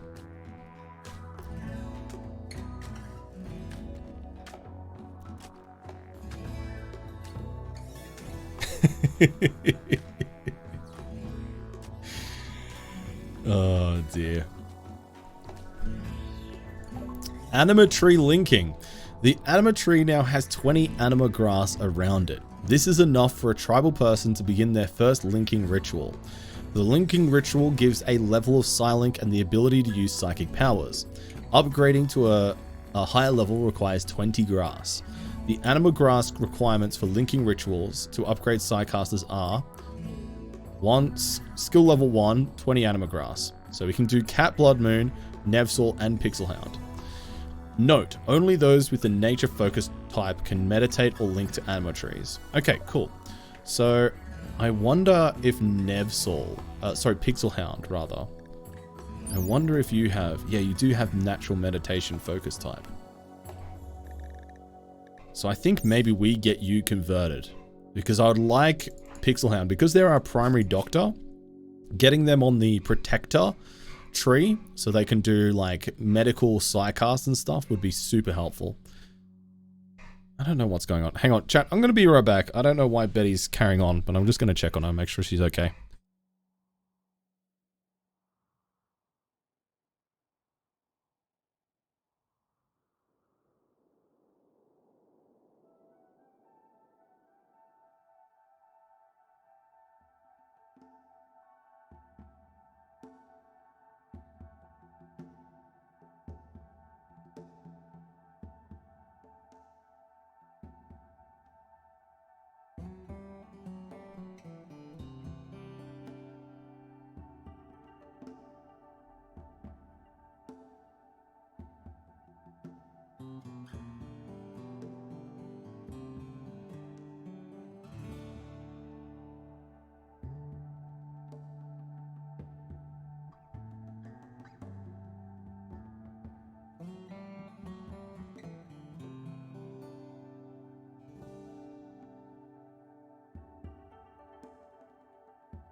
Where are you going? Oh my god, you're a liability, you little worm. Look at you, what's wrong? Look at her. She's had a haircut. And she's a little grumpy dog. Little grumpy fatling. She's a little wiggly worm. Aren't you, Lucy?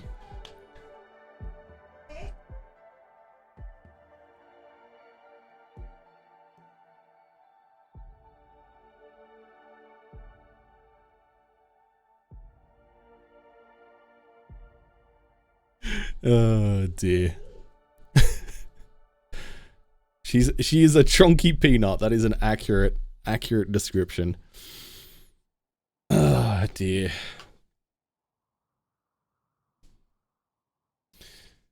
Hey Pagrax, good to see you. I'm sorry. I'm sorry that I timed that for the ads. I apologize, chat. She's doing good, Sim. She's doing good. Yeah, I love those damn dogs. Apparently, Betty's ball went under the TV cabinet, so she was yelling at it for it to come back.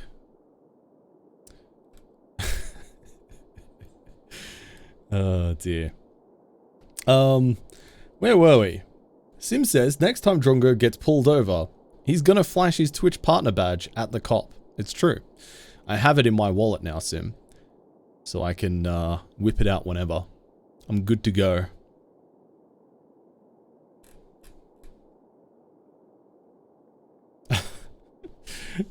No, Dan. No. Betty did get a haircut as well, but she still has hair. Unlike Lucy. Yep, you can quote me on that one, Skink. You can quote me on that one.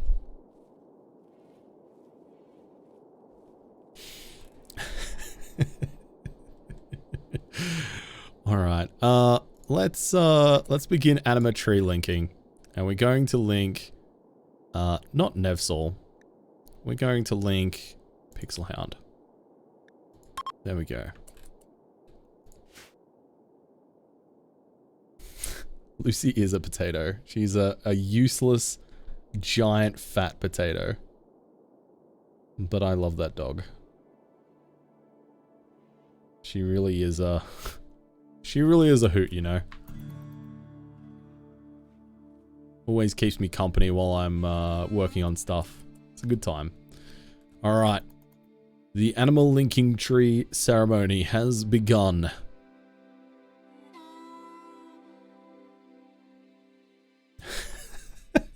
Sim. You did say, Sim, that I could call you whatever you want. Whatever I wanted. And, wait, what? Animatree linking has been cancelled. Why?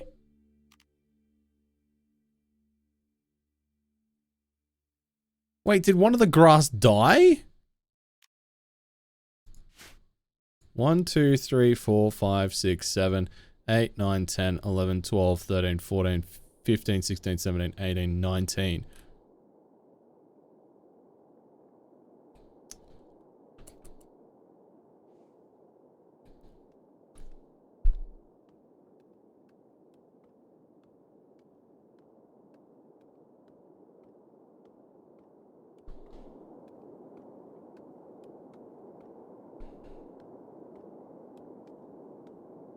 I am unimpressed. I'm unimpressed. Was it eaten by an animal though? Is there even animals that were nearby to have eaten it? Like where? Was it like one of these guinea pigs or something? Or the boom rat? Was it you? Were you the culprit? Little raccoon? Excuse me. How dare you?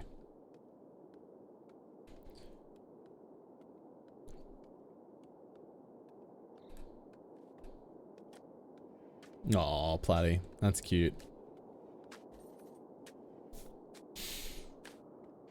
Loosh. Ah, there we go. Alright, there's our other jade sculpture. Let's install that in our cathedral. Or our little church, I should say. It's not much of a cathedral, is it? I shouldn't oversell it. Gerbo, are you responsible? It's good to see you. Or it was good to see you, I would say, if you hadn't eaten my anima grass. Tisk, tisk, tisk.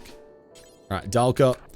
Part of your education, Dalka, as a 10-year-old, as a rite of passage, is that you need to destroy this ancient pipeline section with nothing but your fists. So, get to work. Thanks, Dalka. It's a chapel. It is a little chapel. Yeah, you're right, Meg. You're right. It is a little chapel.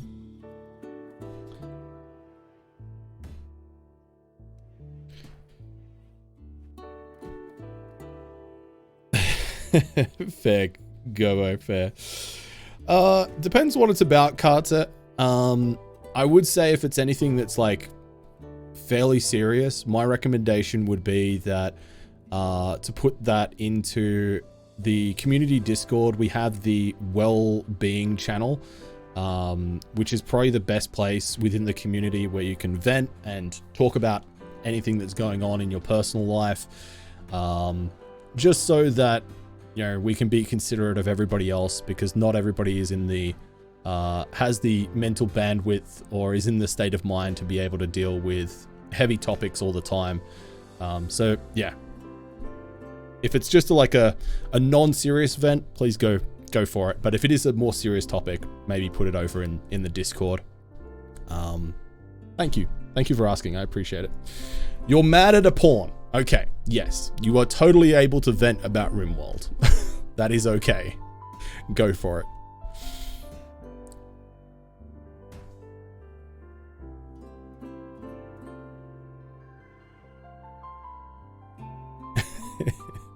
Yeah, RimWorld related venting is totally fine. Oh, that sucks, Carter. Just as a general note, I know that a lot of people aren't aware of it, but generally we don't, we don't use the term just because it has a lot of negative connotations in terms of making light of people with autism. So I'm just going to remove that message. Understand it's usually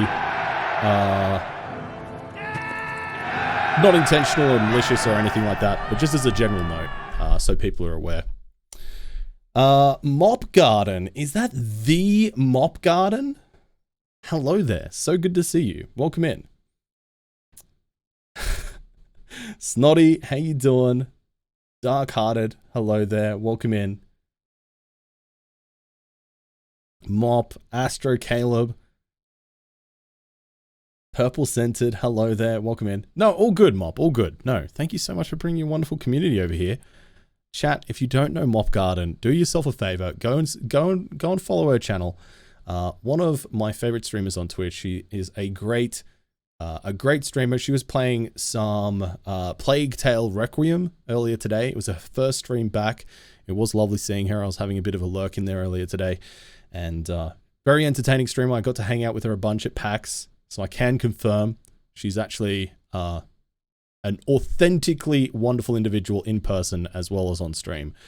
Yeah, always a pleasure to having Mop and her community here, because I've got a lovely community as well. And some of the best emotes on Twitch too. So if that sounds good to you, go and check out Mop. And if you're coming over here for the first time, my condolences that Mop has brought you here. I'm so sorry. I'm so sorry. You might be asking yourself, why? Why has Mop done this to me? I don't know. I don't have a good answer for you. But I'm Bloody Drongo. I'm a variety streamer from Australia. We play lots of different games here. RimWorld, which is what we're playing at the moment, is a survival strategy game. We play this quite a bit here, so if this is kind of your thing, feel free to hang out, chat along with us, or lurk away to your heart's content. But we also play stuff like GeoGuessr, Minecraft. We played some old school RuneScape last night, and yeah. If you want to ask any questions or just lurk, glad to have you here. Don't tell your chats lies. Mop, this is the internet. I can do whatever I want. I can just get on here and tell lies whenever I want. I have a verified badge next to my name. See, I learnt that trick from Sim. Whenever Sim wants to tell lies, he's just like, Paul, let me tell you, I can't be lying because there's no way Twitch would give me this badge. See this badge, this verified partner ambassador badge, if I was lying. I learnt that trick from Sim.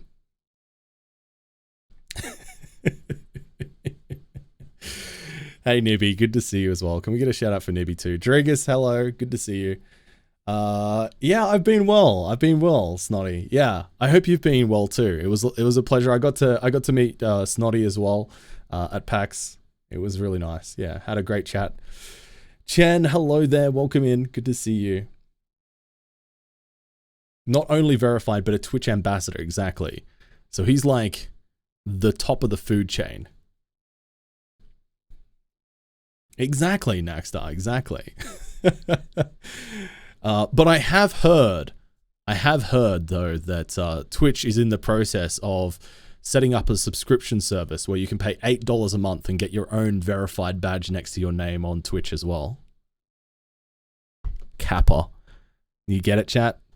That was a joke about current events. If you're new here, that's what you can expect. Topical jokes that totally don't make me feel sad. Imagine, yeah, exactly. BRB running an essay length twit longer about Blongo. Is it just going to be like an essay separated into paragraphs and it's all just question marks, Sim? Is it just all going to be question marks? Is that what it's? I feel like that's what it's going to be, right?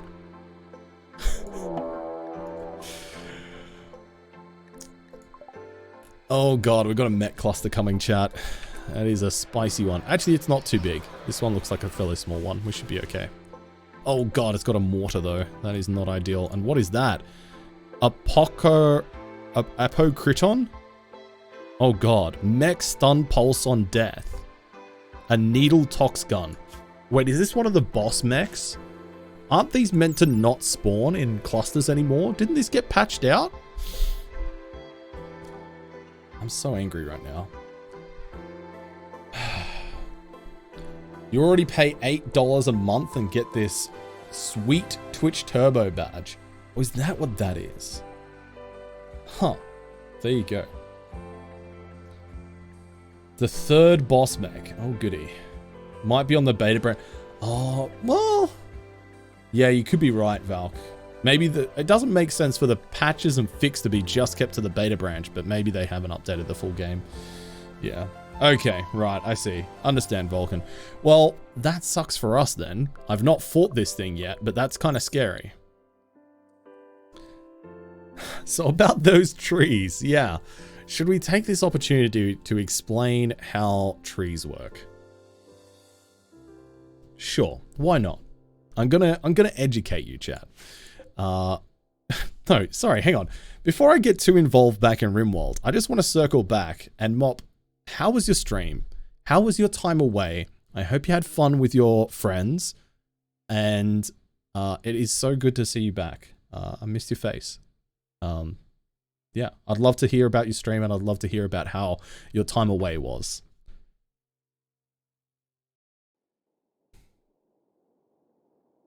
It was good. You were touristing. So what exactly were you doing, Mop? I think I missed that part when you explained what exactly you'd been up to. Trees give us oxygen. Thanks for the insight, Meg. It's times like this that I'm very happy that I made you a mod.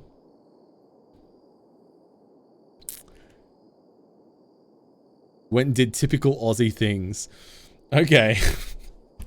At risk of damaging my ego, what are typical Aussie things, Mob? Just like, oh, you know. I don't know. He even bought a kangaroo hat. Bought a kangaroo hat. Okay, so is that a hat in the shape of a kangaroo? Or is it a hat made out of kangaroo leather? Because I have two very different pictures in my mind right now. No, I'm explaining. That's my job, Meg. Not yours, my job. Stay in your lane. Hey, Galactic, good to see you. Welcome in. I hope you're well today. It's both. It's a hat in the shape of a kangaroo made out of kangaroo leather. That is very meta. Went and saw kangaroos, went to the park and saw some Aussie plants and stuff. Okay, I guess that's pretty Aussie. Yeah, okay. I didn't get insulted by any of that, so well played. Well played, Mob. Well, I'm a little bit sad that you didn't say anything that I could feign offense to. Cutting through the servo to skip the lights is a typical Aussie thing. Actually, so true. Actually, so true. Like, so if there's a service station on the corner and and there's traffic lights and they're red, what you do is you go into the servo and there'll often be an entrance and an exit, but the exit will lead out onto the road where you want to go, and you just cut through the red light. You avoid the red light. Oh man, that is so Australian. I've never thought about it, but that is iconic. Actually true. Yeah, exactly. Hey, Clean Biscuit, good to see you. Welcome in.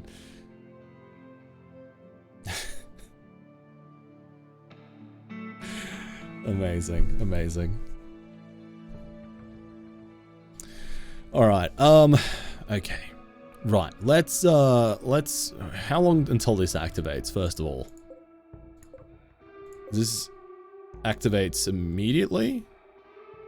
Oh, yeah, this activates immediately. All right. Chat, I'm sorry. I'm not gonna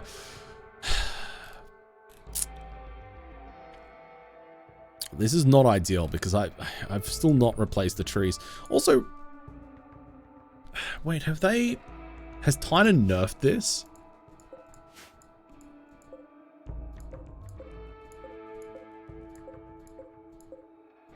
Oh, you know what, chat? This might not be a meta anymore. I think Tynan's nerfed it so that if you plant trees adjacent to each other, they break eventually.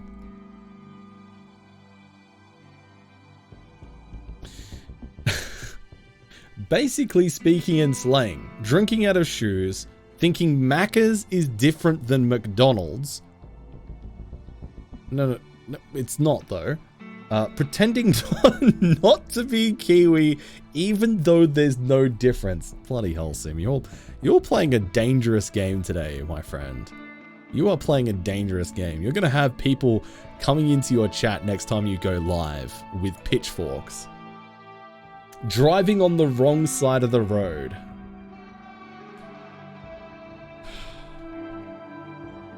Can somebody take this rambling geriatric out of my chat? Does anybody have like some kind of leash maybe? I don't know. Rein this simcopter back in, please. Where does it end? Smiley face. Oh my god, amazing.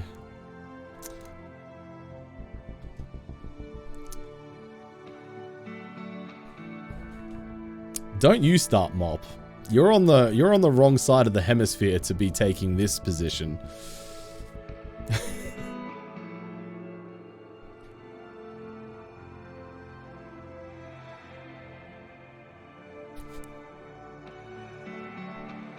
Imagine thinking that the best abbreviation for McDonald's is Mickey D's. Is that what Americans call it? Because that's kind of cringe. Just saying. Just saying. Just putting that out there, you know.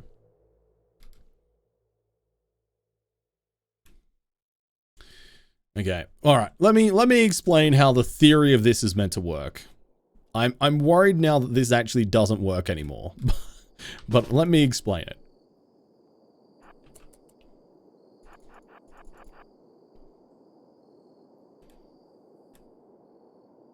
Any McDo fans? McDo fans. Wow, okay. Classic. I love a good McDo. Alright, let's hold fire on these mortars.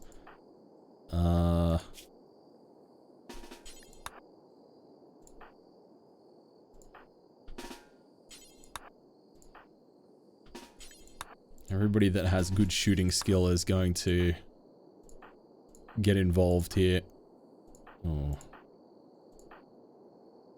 It's not ideal. Alright, let's get everybody together. I hate America, by the way. I don't hate America. Y'all are just wrong, though.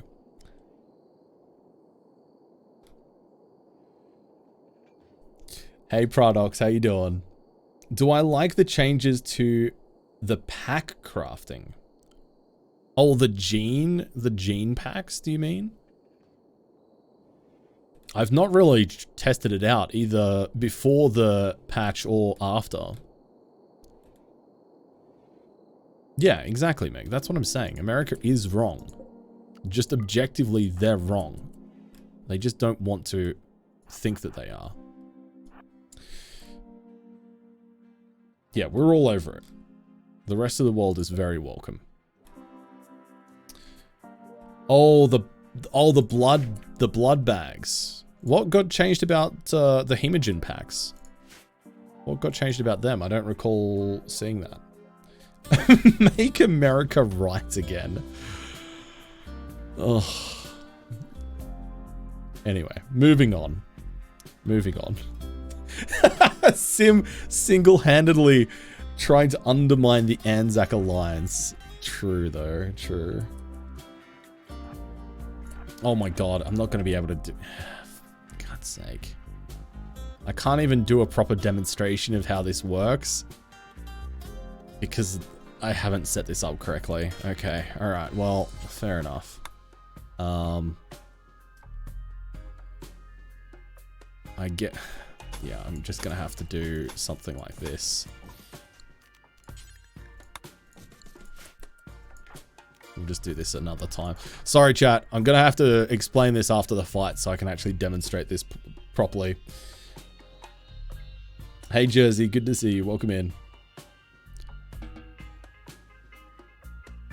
Off of is the single worst thing about American English. Never a situation of off where off won't do.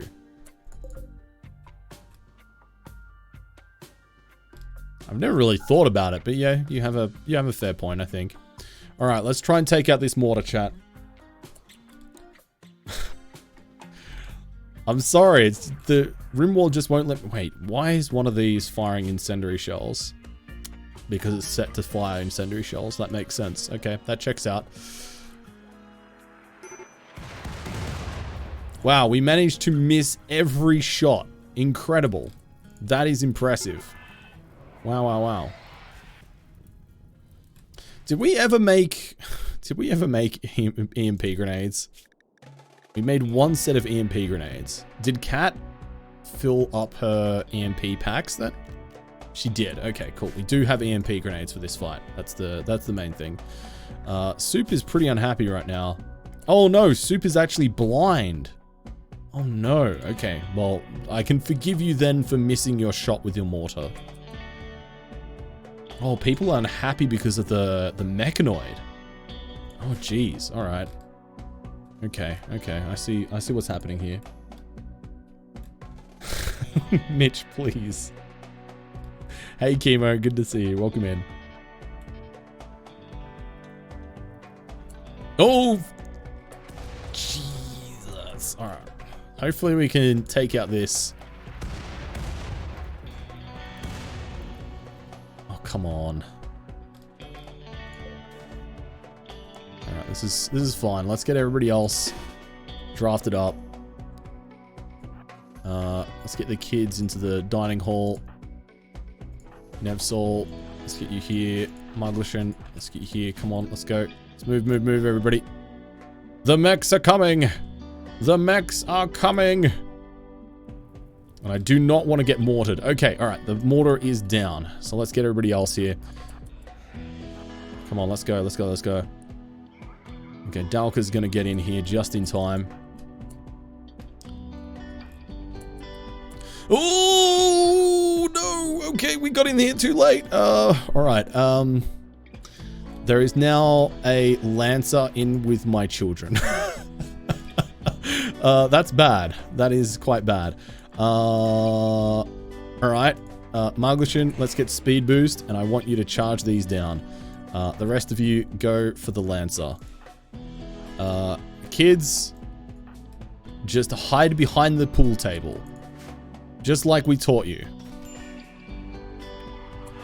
Oh god. Jeez. This is not good. Okay, alright. Move into position. Malto doesn't have a weapon. Squire Soup doesn't have a weapon.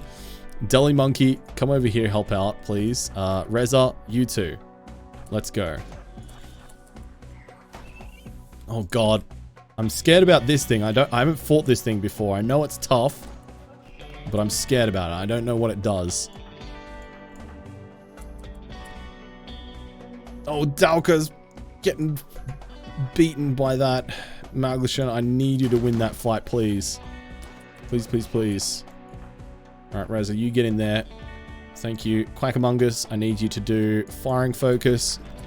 I need you to do controlled frenzy. Okay, I need you guys to come in here. Go, go, go. Okay, alright, the Lancer's down. Alright, the Lancer's down. Now we just got to worry about the boss. Okay. Alright, let's get Cat Blood Moon up to the corner here. I want to get EMP grenades into position. Melee should be fine, right?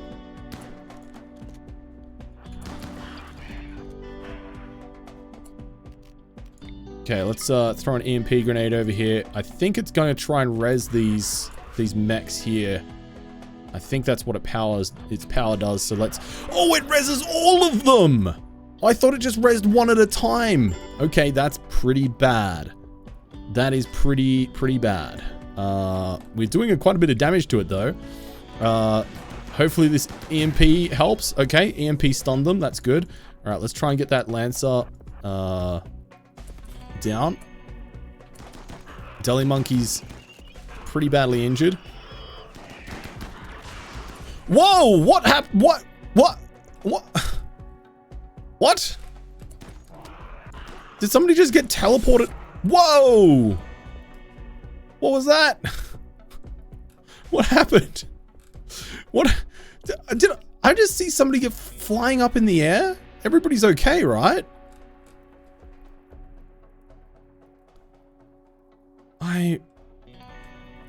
Okay, we still have a centipede coming. I think we're okay. Ooh, Deli Monkey is not okay. Alright, coagulate on Deli Monkey. We need to stop those bleeding wounds immediately. Okay, alright. Whoa, okay, and they just pop straight back up, apparently. Okay, sure. Why not? And putting out that fire. Alright, let's go ahead now and get these folks over here to try and help out with this centipede. You two, Quackamungus. Let's go.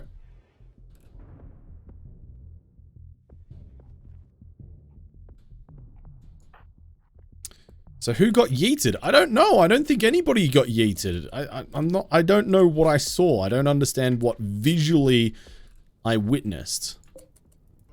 Doesn't make a lot of sense to me. Hey, Friendly Kitten. Oh, sorry. Bye, Friendly Kitten. Take care. Thanks for hanging out for us tonight. Wait, why am I hearing...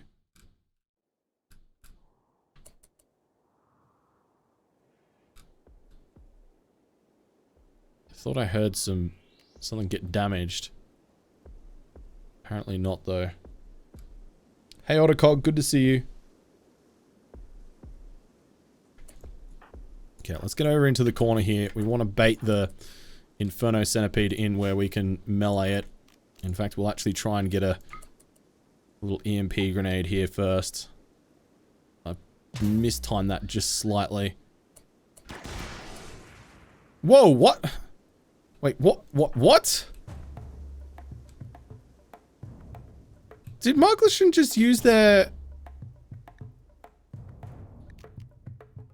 psi power by themselves?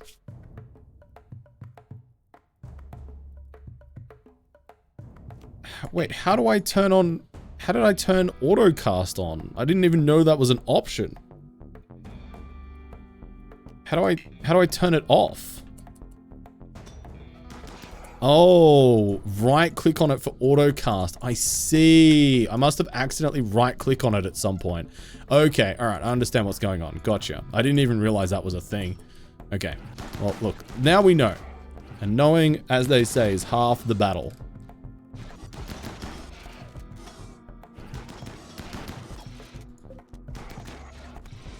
Okay, perfect. Alright, we've got a Scyther and a Pikeman getting assembled from these mech assemblers. We've got a bit of time before that happens, so I think now we can just kind of chill out and tend to our wounded. Because we did take a bit of damage in that fight. This bad boy here is scary. The Apokryton.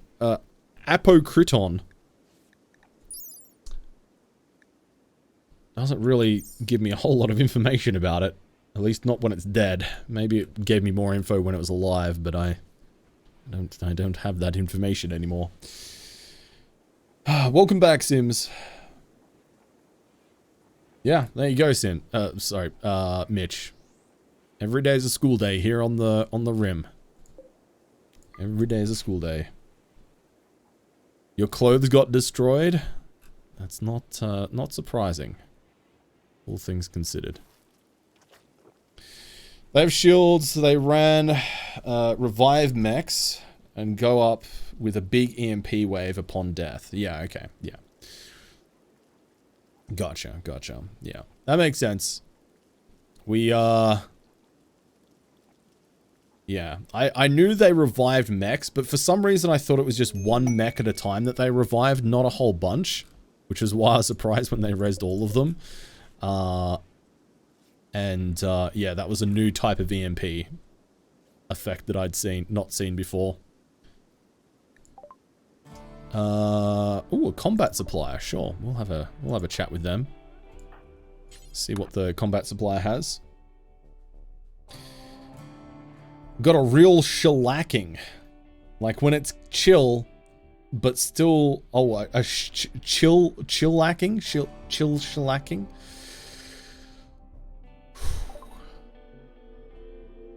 I always say this, Sam, but jokes are always so much funnier when you explain them. And I'm glad that you do. I appreciate your dedication to the craft. Do I have anything I want? Prestige Cataphract armor is kind of tempting.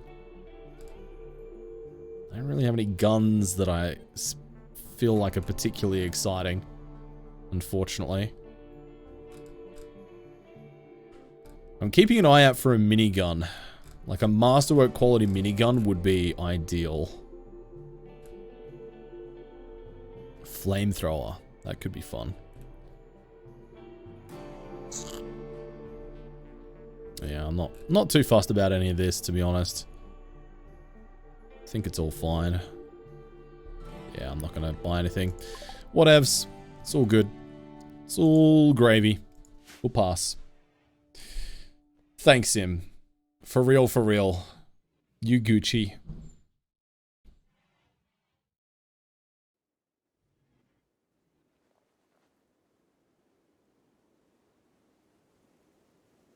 Yeah, we're hoarding their tech prints.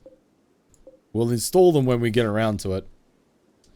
#1 Gucci baddie. I actually edited my Twitch bio, or my Twitter bio, to take that out today, because you know, I've had a little bit of a couple of down days, and I was no longer feeling like a #1 Gucci baddie, you know.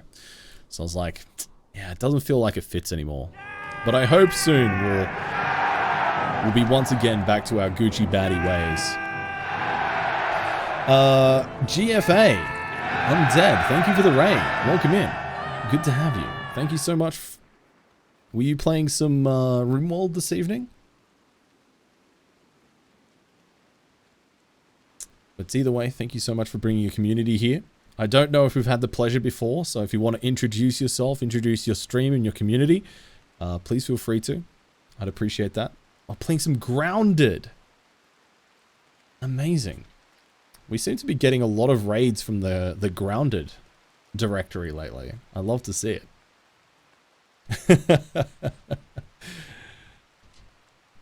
No worries, Sim. Hang on, chat. Give me 2 seconds. Sorry.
Sorry about that, chat. The dogs are the dogs are being a handful tonight.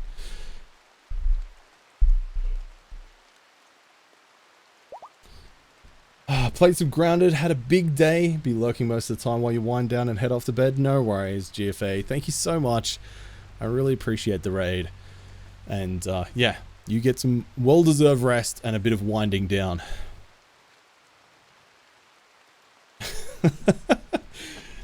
God, Mitch, so demanding. Like literally with your stop clock out. Hey Hobbits, good to see you. Welcome in. Long time no see.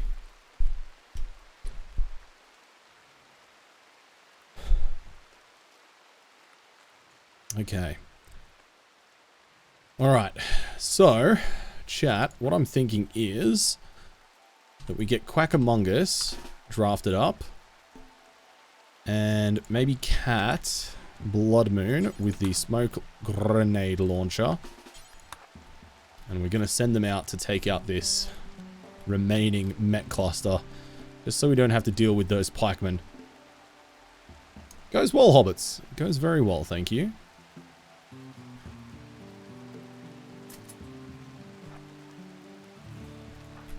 There we go. Alright, perfect. Yeah, we'll have a little bit of room here.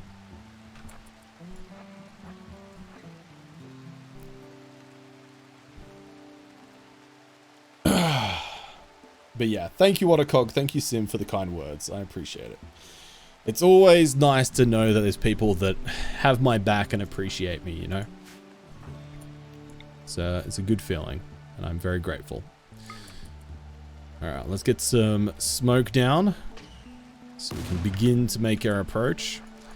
So, I know I explain this a lot, and people who are regulars here will probably be a little bit familiar with this whole spiel, But for those of you who may be new here or haven't seen us use this tactic before, we'll find this incredibly useful, which is why I'm going to keep on regurgitating it.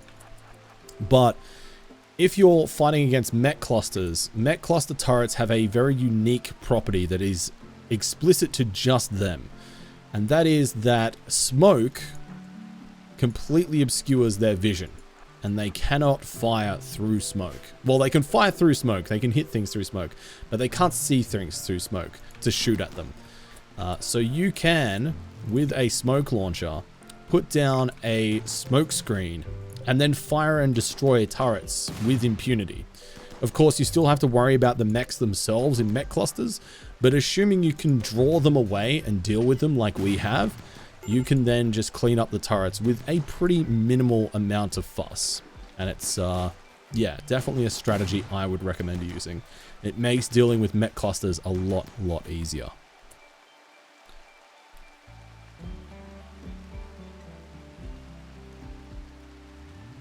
I thought all automated turrets couldn't target through smoke. No, Orange Sims. I'm 90% sure that it is just mech cluster turrets that have that property.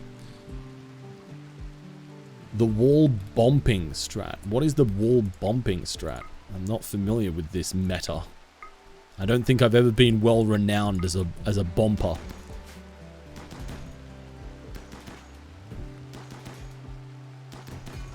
I'm pretty sure just standard turrets that get placed on the map cannot be obscured with smoke, but I could be wrong. Or maybe it's changed since the last time I tested it, but I'm at least like 70% sure it's only mech cluster turrets. Oh, right, the diagonal walls. I thought that got patched out ages ago. Or is it back? I'm sure that got patched out a while back. Pretty sure it applies to all turrets. Okay, alright. We'll make sure to test next time we go and fight a outpost with some turrets then.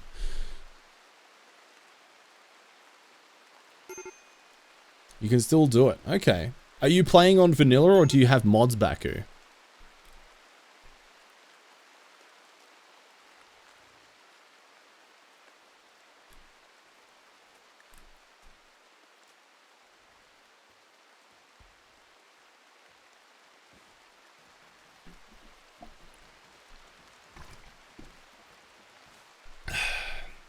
Everything the same as yours. Okay, so it is with mods. All right. Because I haven't tested it with mods. So I'm just curious as to whether there's maybe a mod involved. Because I did feel like I remember hearing a while back that it got patched out, but I could be wrong. I have been known to be wrong from time to time. As hard to believe as that is, I'm sure, for most of you. Because I know the vast majority of people in this chat have complete and utter blind faith in me. Kappa. Big Kappa, in case that wasn't clear.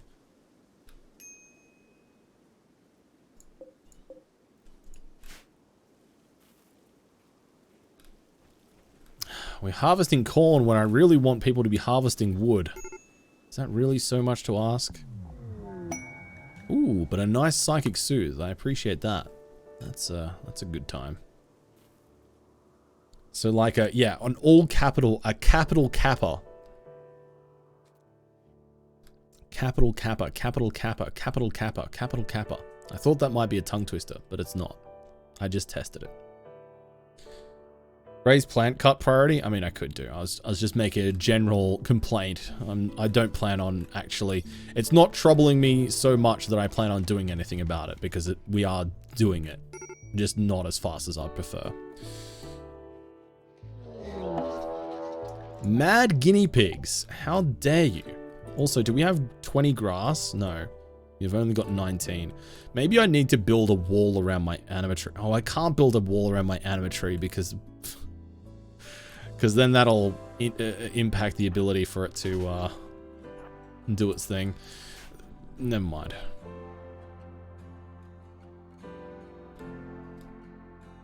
EMP grenade blast still travel through walls? No, they don't.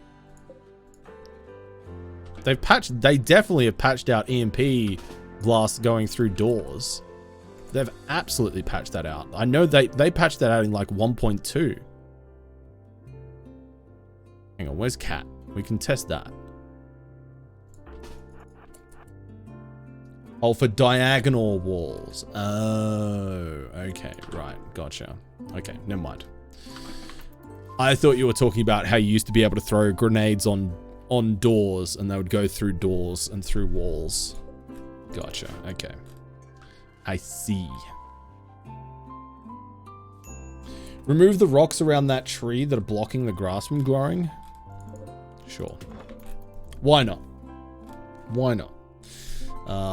Even though there is room for the grass to grow, it's not our main problem. It's the problem is the animals that just keep eating the grass. There's so much other grass for you to eat. You're gonna have to go on a hunting spree. Teach them all a lesson. Humble the wildlife. Ooh, Blue Mary. Okay, alright. Blue Mary, can you... Bop. There we go. Alright, nice. Oh, there is multiple angry guinea pigs right now. Oh, Nevsol is getting eaten by 2 of them. Uh-oh. Nevsol. Look out. Oh, Jesus. Oh, no. Oh, no. Oh, no. Death by 1,000 paper cuts. Oh, God. This is what I get for not paying attention and thinking there was only 1 guinea pig. Oh, my God. Pixel Hound, where are you? Can you go rescue Nev, please? For crying out loud. Alright, Cat. Where's this other guinea pig gone? There was still 1 left. It's over here. Alright, Quackamongus. When you're doing a lesson. Uh-oh. Dalka's running. Okay, that's fine. Tay, yeah, you're probably the closest person to go take care of this, Tay. Hey, Lucy, what are you doing? Hey, what are you doing? Do you want to come? Do you want to cuddle? Boil him, mash him, stick him in a shoe. Good girl. Good girl. Thank you for the follow. Welcome in. Mwah. You smell so good now that you've had a haircut and a wash. You got that fresh dog smell. Little baby dog. Have you had a nice day? You helped me do lots of work today, didn't you? Hey Sal, good to see you. She's super cute, right? Hey Tay.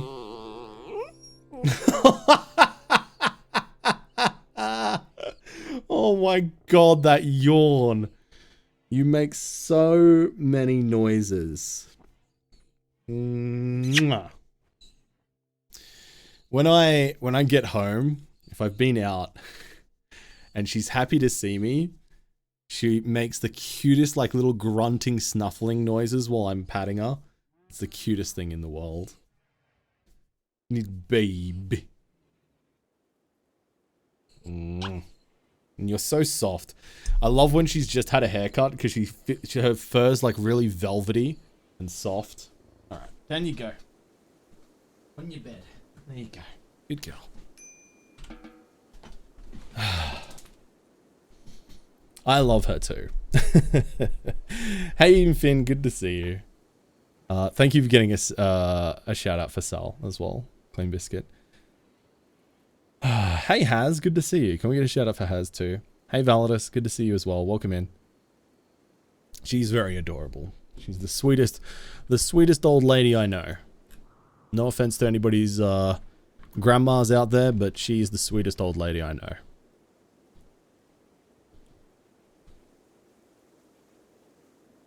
Thanks for the lurk, Infin. I appreciate it.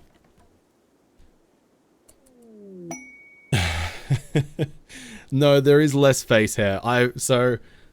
Betty and Lucy have both had haircuts on Monday this week. And sorry. Yeah, it was Monday. It was Monday. So they've both had haircuts, and then I was inspired as well to do a bit of a trim.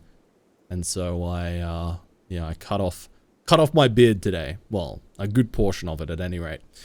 And I feel like I maybe went a little bit too short. But I think that's like a very normal thing. Whenever you do like a big old beard trim, you immediately have that beard regret afterwards where it's like, oh no, I've taken off too much.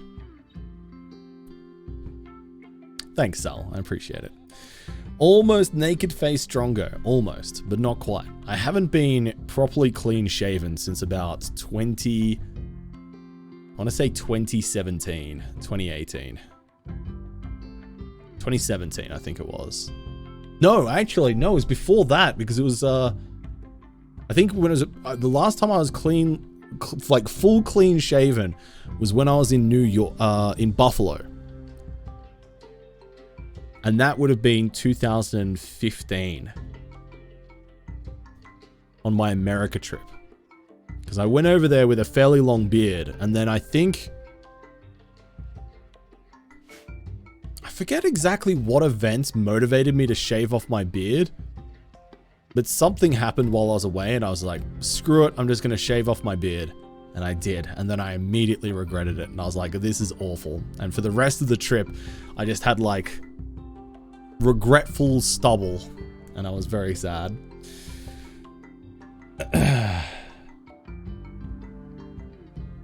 So 7 years ago, yeah, it's been about 7 years since I was last clean shaven. Thanks, Tim.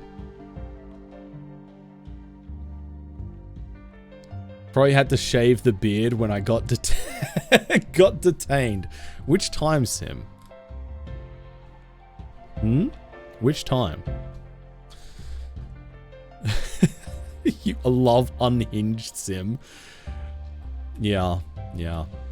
It's like Sim just comes here to just let out all of the pent up sassiness that he can't express in his own stream. He just comes here and treats this stream like his own private sass dumping ground.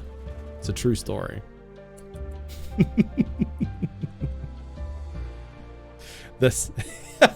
He opens the lever to the sass gasket. I love it. I love it. Incredible.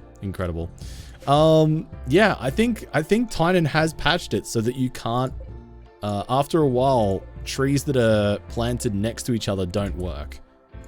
So that's a shame. Okay, but it's good to know that this doesn't work now. It's no longer a viable strat. But I will still explain to you the theory behind this because I think it's a good demonstration in how you can think about using different material types in your base setups. So I'll still explain how this is meant to work. We'll just get Marglishan to come over here.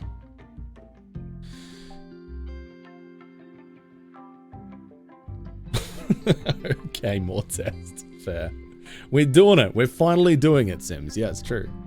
Some said this day would never come where I explained the tree meta, but the day is actually here.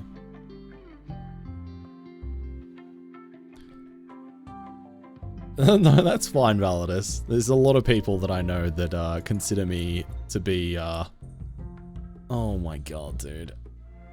I can't, you know what? Sorry, chat. To properly demonstrate this, I still need to do some more things. I'm so sorry. I'm so sorry. I promise I'm not trolling. I need to build doors on here first.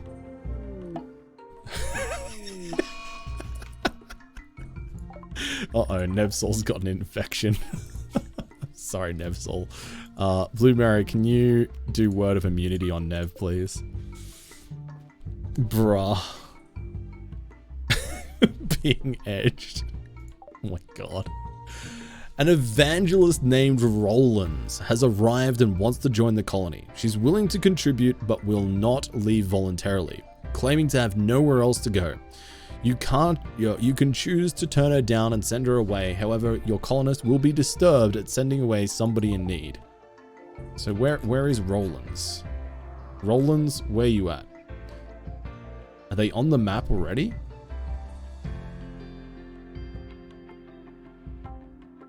I don't know if they are. Also, I completely forgot to grab these people. I don't know what distracted me, but they were all pretty good. And they were probably pretty tasty as well. Whoopsie daisy. Not Henry Rollins, no. It is exactly Sims, exactly.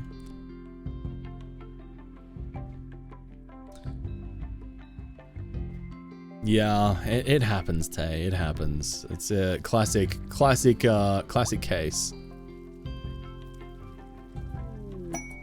Ooh, an exotic goods trader. Let's have a word with them.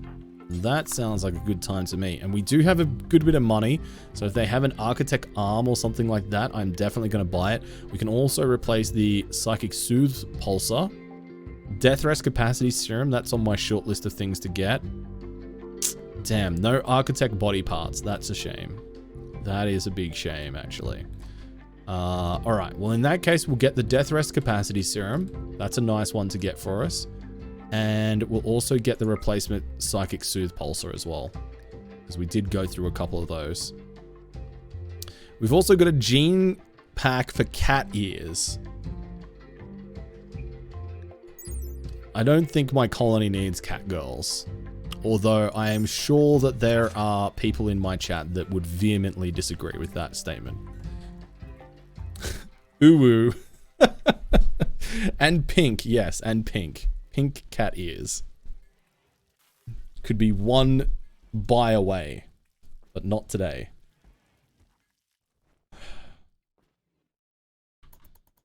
All right.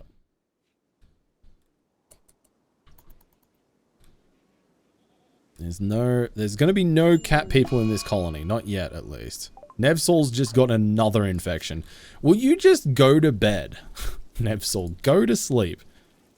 You're set to top priority as bed rest.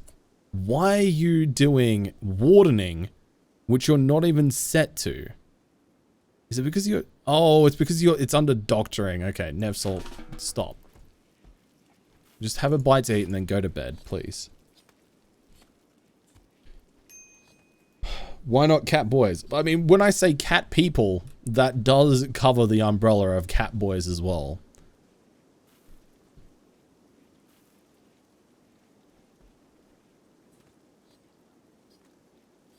It's an all-encompassing term.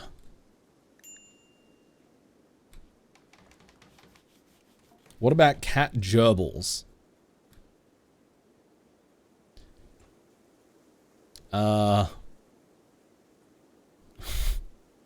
Sure. Sure. If we come across a cat gerbil, we'll allow it. We'll allow it. I think we can live with that.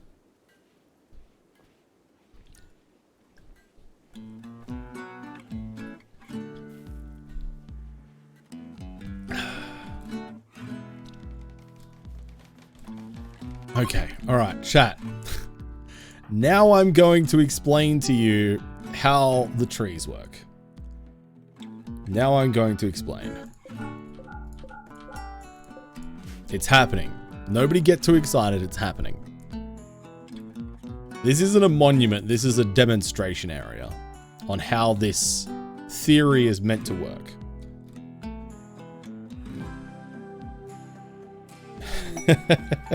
Tanyo. Yeah, we got that Assassin's Creed sort of vibe happening at the moment. Wow, we are getting so many trade ships at the moment. What the heck?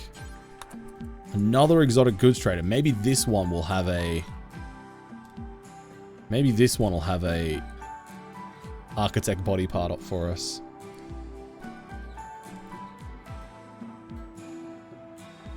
No more tests. That is not the idea. No.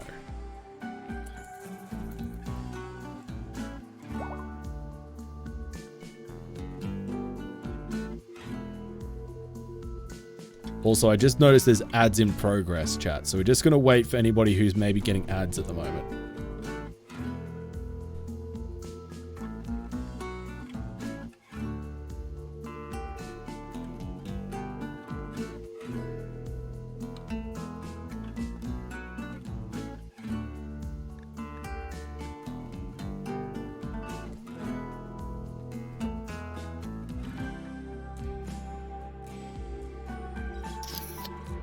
I don't have anything good. Bruh. Nothing that we need. It's kind of annoying. That's disappointing. Alright, whatever. Yeah, I'd prefer not to risk it, Sarge, yeah. Oh wait, is that the same trader? Oh, the other one's a combat supplier. Okay, all right. Well, it's definitely not gonna have architect body parts. Oh, they've got a swarm missile launcher though.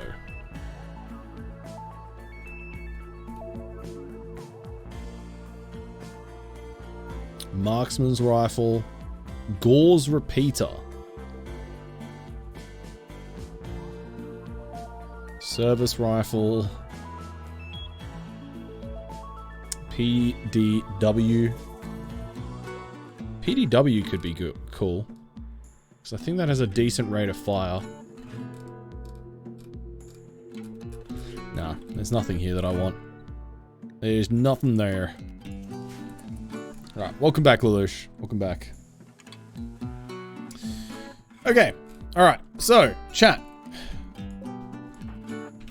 Let's explain how tunnels work. So, the idea is, in RimWorld, is that there's going to be some building types and terrain types that are traversable, but you can't stand on. So, for example, barricades, sandbags, stone chunks or steel slag chunks, pillars, fences, things like that. Things that you can go over, you can move over, but you can't stand on. Like if I try to right click to stand on this, it just puts me on the nearest available tile. So, you can use this to your advantage because the AI, generally speaking, will obey the same rules. Sometimes they won't, not always, but generally speaking, the AI will not stop and stand on a barricade or a sandbag or stone slags or stone chunks to shoot at you. So what you can do is, in theory, you can build a tunnel and that will force the AI to move towards you even if they have ranged weapons while you shoot at them. And that's the general kind of concept of this setup, is that you have a tunnel whereby you can shoot at the enemy while they approach you. However, there's a couple of interesting ways that these types of terrains interact. So the first thing that you need to understand is that if you have the same type of traversable object in a row like this, adjacent to each other, you'll only get slowed down when moving over it on the first tile. So you'll notice when I move Quackamongers through this tunnel, they only get slowed down on the initial tile, and then they'll move at the same movement speed as the terrain underneath the uranium barricade here. So they'll move slowly at the start, and then they'll speed up. Which is a bit of a problem, right? Because you want to slow people down while they're in this corridor to maximize the amount of time that you can deal damage to them with your ranged weapons. And that's fair enough, right? So one of the ways that you can kind of try to do that is you can have gaps in between, right? So you have, theoretically, if they're moving down here, they'll get slowed on every new bit of terrain they move across. Now, of course, the downside of this setup is that they can stop on a normal tile. And if they stop on a normal tile, they will get the cover bonus. So a sandbag has a cover effectiveness of 55%. Barricade also has 55%. Stone chunks and steel slag have 50%. So that's important to know, right? Is that theoretically, you're trying to maximize the amount of damage you can do to an individual as they move towards your defensive lines. So a way of getting around this is by having different types of terrain interacting with each other. So it's no longer the same type. So effectively the pawn is moving over it, or you would consider it to be moving over it each time. But that doesn't work the way you think it would, because it still considers the uranium barricade and the sandbags to be the same type of terrain obstacle. So you still only get slowed down on the first part, which is really annoying. The other thing to consider is, well, okay, let's use stone chunks, steel chunks. They're each individual, they're each their own individual item, right? They all have their own individual health that's tracked. They're their own entities. So you would think that maybe because we're moving over separate bits, we would get slowed down at each chunk. However, that's not the case. The game still considers them to be all adjacent with each other, and you only get the slowdown on the first chunk, which is really annoying. However, you can also use things like columns. Columns are a really great option because columns offer only 25% cover effectiveness, which is pretty low. They also, if you build them out of things like uranium or granite, have a decent amount of hit points. Fences are even better for cover effectiveness. Actually, no, they're exactly the same. 25% cover effectiveness. Exactly the same. However, fences have a really low amount of hit points, no matter what you make them out of, which doesn't make them ideal. But if you see here, you will see that because the game considers columns and fences to be different types of objects, they get slowed on every single one. So an approach you can take if you're trying to maximize the amount of time an enemy is slowed for is you can build columns and fences alternating, whilst also minimizing the amount of cover effectiveness they get. So that's good. But the bad thing is that fences are a really big problem because they don't have much health, which means they can be very easily shot and destroyed. And as soon as they get destroyed, the enemy can just stand on that tile. Okay? So this is where trees come in as a very unique thing in the game. And I suspect in 1.4, Tynan has now patched this because there are some interactions here that I've not witnessed before, but we'll keep on testing this. But trees are unique because trees, much like stone slag chunks, are all considered to be their own entities. They have their own ages and stuff like that. And they also happen to be one of the slowest things to actually move over as a traversable piece of terrain. They're super slow to move over. The only thing that has a slower traverse speed, I believe, is fences. Could be wrong. Fact check needed. But I believe the next slowest thing is fences. But trees are great. Trees also only give 25% cover effectiveness. Okay, yeah, sure. So let's quickly, before we go into trees, let's quickly talk about the benefits and downsides of using stone chunks and slag. So stone chunks and slag can be really useful in the early game to set up something like this, especially if you have low construction and all you can do is haul. The bad thing about stone chunks and steel slag is that when an enemy dies on a particular tile, for example, if Quackamungus were to die on, let's say,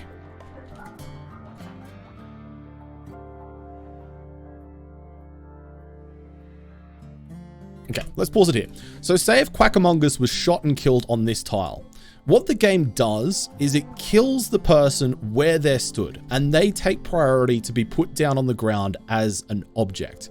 Now, because two objects can't inhabit the same tile in Rimworld, what this does is that any items they're being held and the stone chunk that they're on will get teleported to the nearest available tile.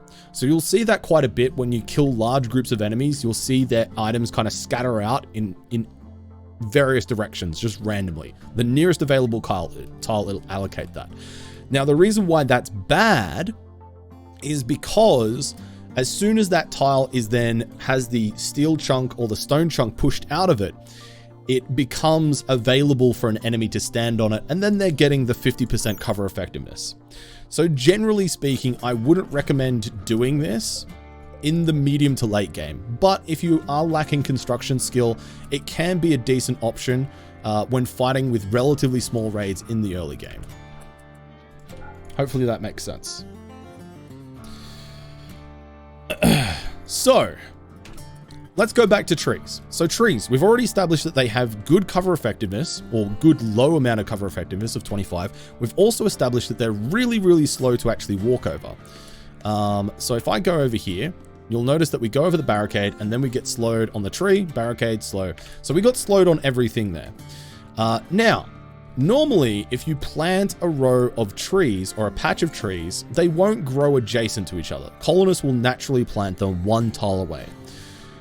However, because you can extract trees and replant them, you can replant them directly next to each other, which means that you can then... What do you mean there's no path? What?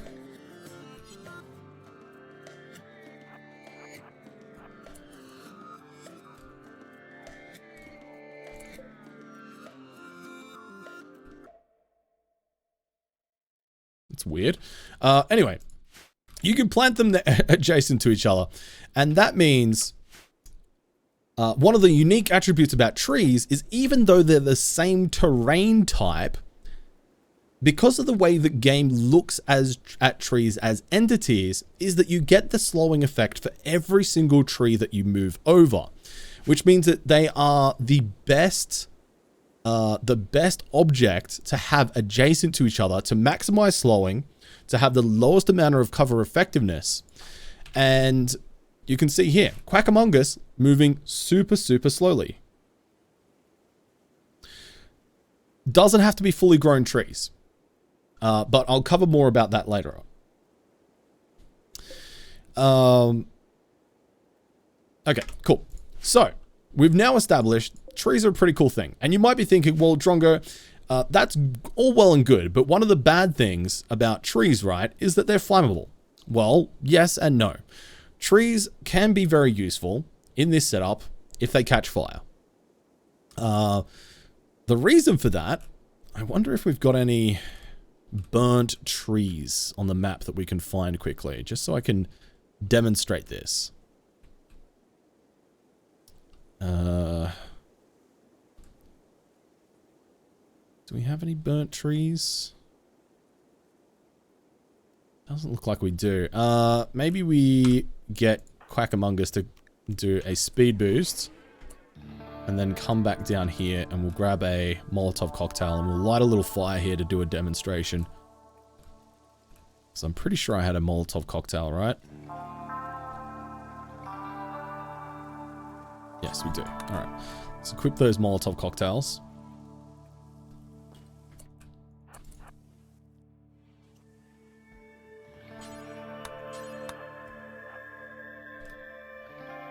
Okay, all right. Let's burn down these trees. Okay, we'll let that burn.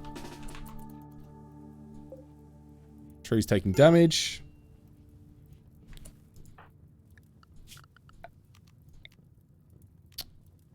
That tile there is specifically home zoned, which is annoying. Shouldn't actually be. Okay, all right. So this tree's about to burn and dissipate. 3, 2, 1.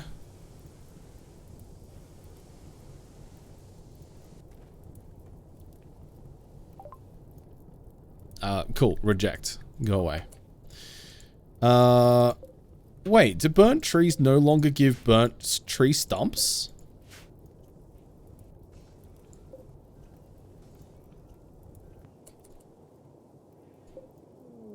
When was that changed? Okay. That's a new development.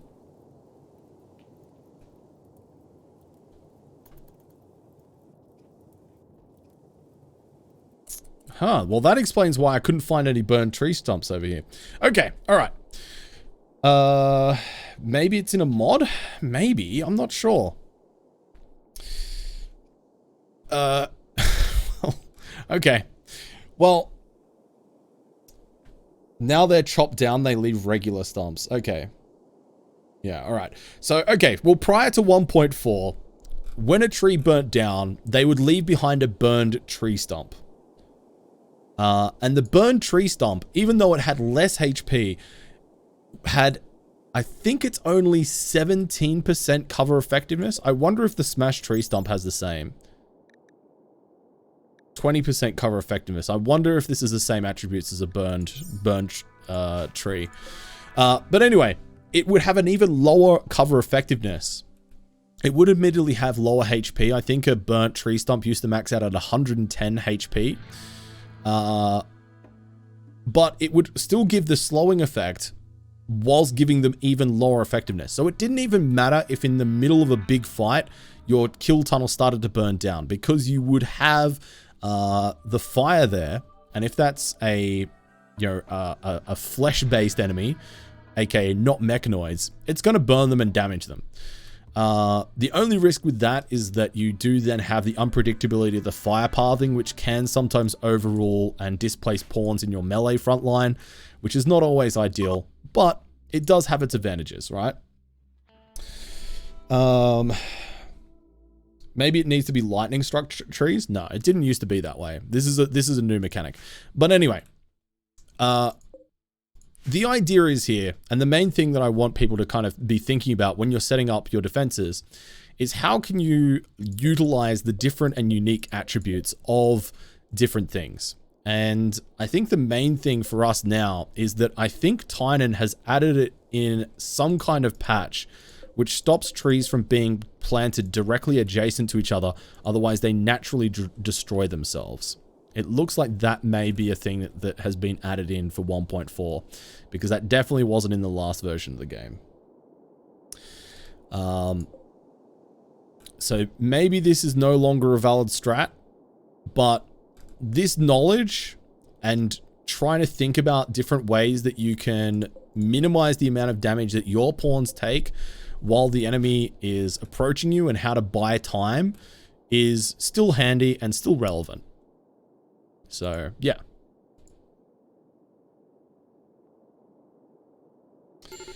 Replanted a lot of trees close to their expiry date? Maybe. I don't know. I don't think so. I don't think so, because trees last a very long time. How much do the berry bush give? Not much. Berry bushes are less health. They also can't be replanted. Which means that they're not really a reliable way of controlling movement through a particular area. So bushes aren't really viable, in my opinion.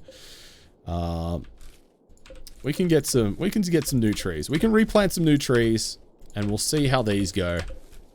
And then we'll see whether the Tynan has indeed patched this out. You can plant the strawberry plants, though. Yeah, but I don't think strawberry plants give any kind of exceptional cover bonus or slowing effect. We can test it. Yeah, we can definitely test it. I don't think they give too much of a slowing effect. But I could be wrong. Let's plant some strawberries down here. Where's strawberries?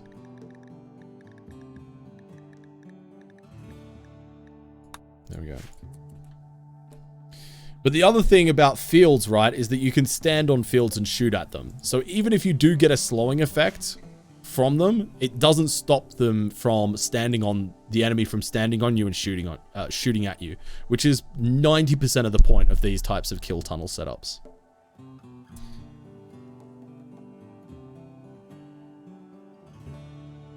Graves slow people. Yeah. Yeah, they do. Not much, but they do slow people. Graves have some really unique attributes, but Graves also, again, can be stood on. Oh man, if that's giving a a movement debuff, it's pretty indiscernible. It's too overwhelming for you. That's fair, Elder Totoro. I mean, honestly, like, we're playing at a very, very high level in terms of the meta. You definitely don't have to care about or know any of this stuff to enjoy it. You can definitely play RimWorld a lot more casually. That is true, Dalka. That is true. Nah, Lelouch, nah. Unfortunately not. Why not do the tried and true trap maze? So, the reason why I don't like trap mazes, Quackamongus, is because they consume, one, a lot of resources. Both in terms of materials. Even if you're making your traps out of wood, that's still consuming resources. And the more importantly, I would argue, is that you're having to consume your most valuable resource, which is time. And time in this game, especially when you're playing on really, really tough difficulties, is really precious. And if your defensive setup relies on having traps in it, it really reduces your ability to handle back-to-back events and successive events. And you have to really consistently focus on trying to rebuild. And a lot of colonies will fail if you're relying on traps. Once enough events have happened in succession and you don't ever quite catch up to rebuilding your trap mazes, then things will eventually slowly go to pieces. So generally speaking, I don't like trap mazes because they are a big resource drain, but also because they can be a little bit inconsistent as well, especially now that Tynan has added in more cases of raiders, even though they have a direct path. And I'm not talking about sappers or breaches here. I'm talking about just standard raiders, whether they're attacking from a siege or they're just attacking immediately.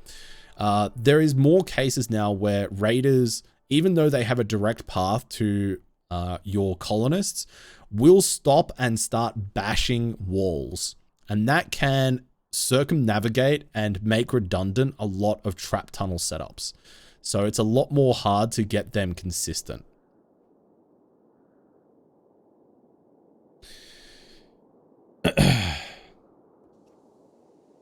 Trap maze without modded resettable traps. Yeah. So to be clear as well, everything that I'm talking about is theory crafted within vanilla. I don't really bother delving too heavily into the theory craft of mods, just because mods are even more inconsistent and even more subjective than talking about the vanilla game and how it changes and gets updated over time. Mods, as far as I'm concerned, are their own whole different thing, and I'm personally more interested in theory crafting vanilla. Yeah, if you're playing with mods and you have ways to address maybe some of the problems that I talk about in vanilla, then yeah, there's no problem with that. That's perfectly fine. Yeah, just know that what I'm talking about doesn't necessarily apply to you.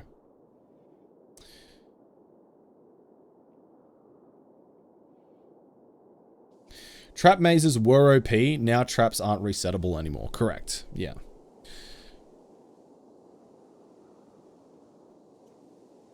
Perhaps Lelouch, yeah. Yeah. I'm not at all saying as well that traps don't have their place. I mean, we've used traps pretty consistently over the course of this playthrough.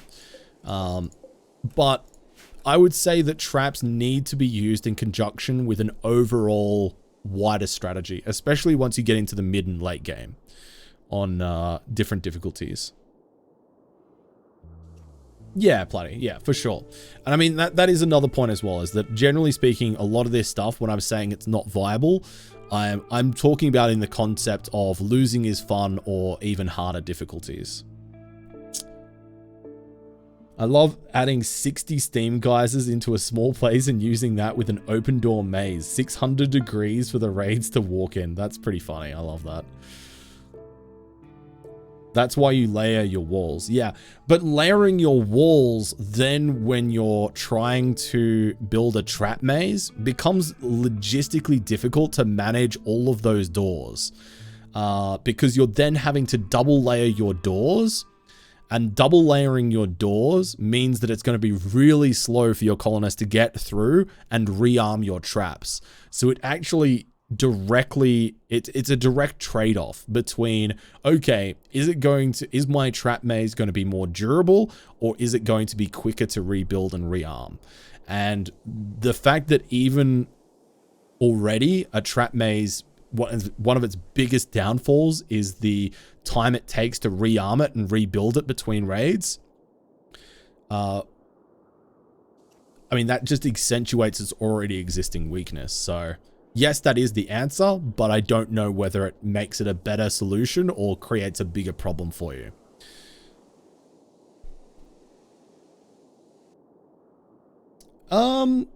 It definitely, look, it has a learning curve, Hobbits, but I mean, like I said, the stuff that we're talking about is very much late game stuff that is only stuff that, you know, after thousands of hours, I'm concerned with. This is definitely not stuff that anybody who is new to the game needs to worry about. This is, yeah. I mean, if you are new to the game, knowing this stuff in general is probably a decent thought exercise. To maybe make up your own kind of little traps and things like that, you know, have a bit of a play around with. But yeah, you don't want to waste all of your time thinking about this stuff. Yeah, gotcha, Sarge. 2 double auto cannons, 1 EMP cannon, 3 charge rail guns, and a shield generator. Hell yeah. Peaceful mode. That does it, Chronic's true. I like these big brain strategies, but I personally don't play on hard difficulties. Yeah, that's fair enough. Yeah, that's totally fair. I mean, at the end of the day, RimWorld is a great game because there's no right or wrong way to play it. Just play it however you enjoy it, and you're doing it right. Congratulations, you've won.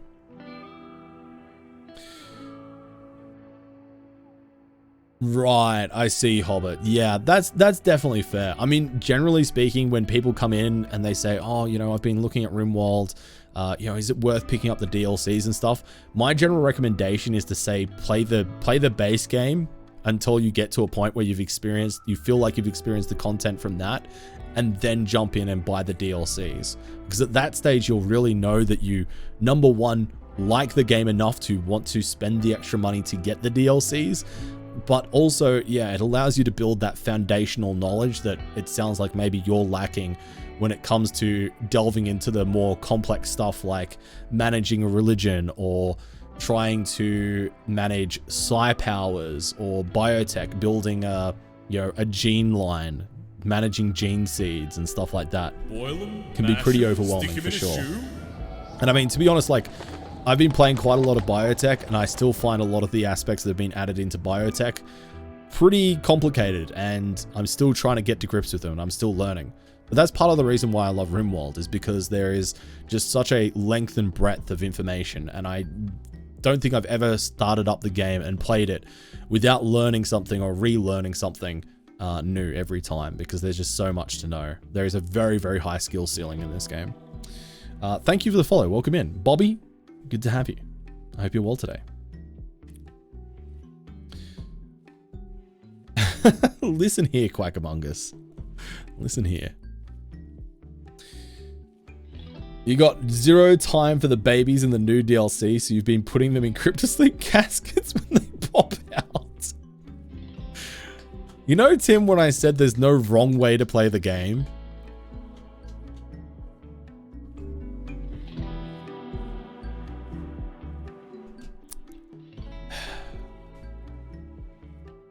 Never mind. Hey Draken, good to see you. You haven't missed too much. We've faced down a mech cluster. We've brought a couple of people back to life. It's been pretty smooth sailing though, for the most part. Oh, Bobby, yeah, we've had a few misadventures lately, but we're doing the best we can, you know.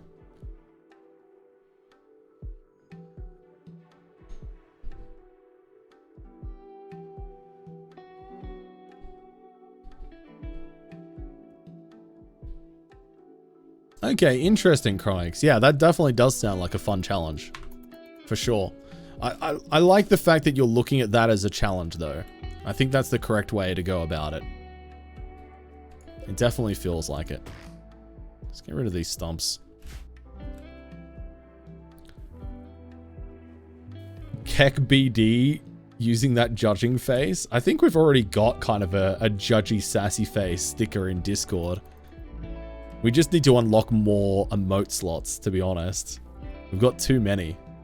I think the closest one that we have currently is oh god, which one is it?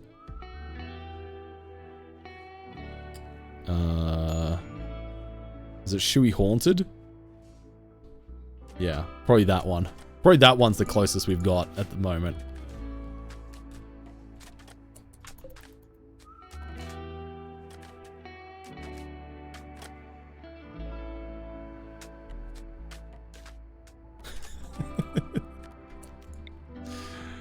Alright, let's let these trees in here, shall we? Let's see how these fare. I wonder if Tynan's coded in maybe a chance to fail for a tree to be replanted successfully. That's the other possibility here that I'm not 100% sure of.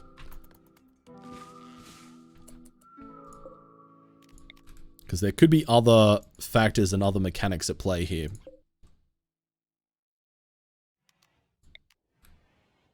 It's pretty close. It's pretty close. Oh, there's another smash dump here. And another one here. Do they just keep on coming? Interesting. I mean, these are all pretty young trees as well, so if these don't work out, it's definitely a mechanic issue. And it might just be that unfortunately this strat is no longer valid. Is there another? Oh no, it's already got a tree on the way there. You need food, just plant mega plots of potatoes. Yeah. Just grow as much food as you can. So I was saying the trees are on one of the things that slowed movement down the most. What were the other things? So some of the other things that slow down movement even more than trees are burned tree stumps, which I'm now questioning whether they are a thing in 1.4, and fences. I think there's a couple of other terrain types. I'm just trying to remember what they are. I think some of the debris, like ancient debris, can be slower as well, but obviously you can't build that. But fences is probably the notable one. So if you're building a maze or something to buy time, which is definitely a valid strat, and you know you've seen us use this whole area up here as a method of buying time for ourselves, as opposed to just shooting at them. Having an alternating thing of columns and wooden fences or wooden fences and barricades would be totally a valid thing. 2 raids. That is a decent size. But I am hungry. So I'm tempted to do this. You know what? I think I'll do this, chat. We're hungry. We want some meat. And it's been a while since we've had a good fight. So let's accept it. And we've got some tribals to act as meat shields for us as well, so that's good. Oh, for God's sake, what is this timing? A mech cluster has landed not far from the academy with an EMI dynamo. The second we accepted that, bruh, that is super annoying. That is super annoying. Alright, let's, I'm gonna have to send somebody off on a bit of a stealth mission here. Cat, I think that's gonna be you, my friend. That is gonna be you.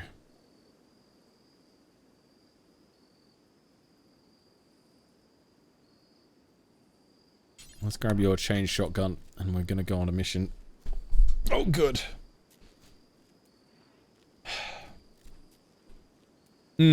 Yeah, well, I think the main thing to understand as well is that with these terrain types here, so for example, uranium barricades, when they get on top of them and they're moving over the adjacent thing, they derive their movement speed from the terrain underneath.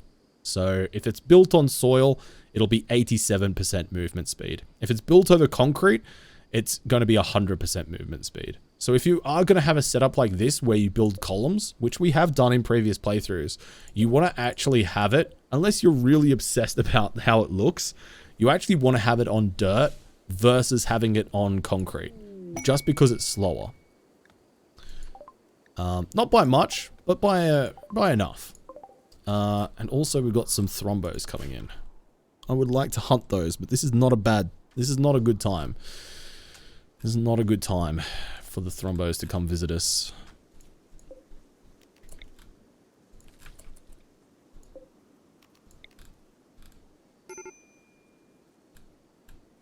Guest is unhappy.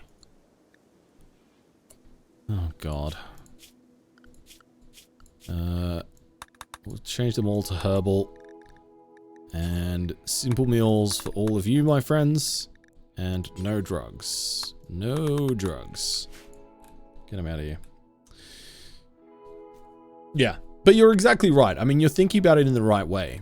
Like if you're set up on a river, or if you're set up near a lake, trying to direct the enemies over water or through mud is a really excellent way of trying to slow them down while you do damage to them.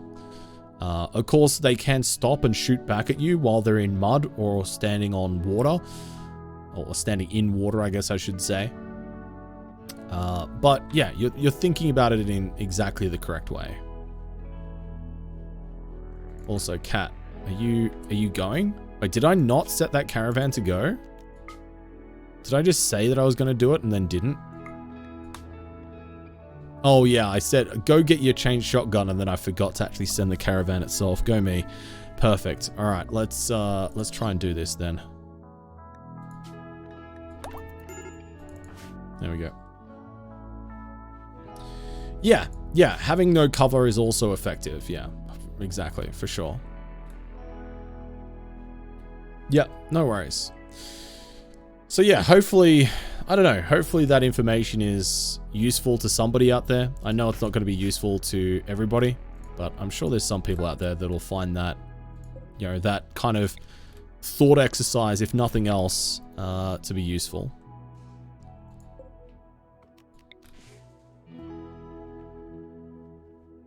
And now chat can stop being angry that I was telling them that I would tell them about the tree setup and then just never did.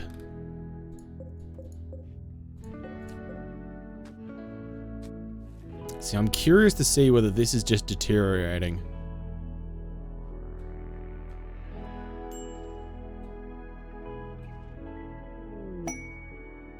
Oh, of course Cat gets a inspired creativity while she's in a caravan. Bro. That is typical. Absolutely typical. Food binge on Blue Mary, sure.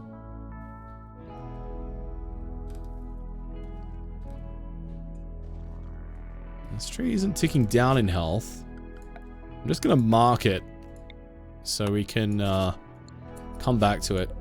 Somebody make a note that that's a 14 HP, and we'll come back to it later and check it to see if any of our other trees have deteriorated that are planted next to each other.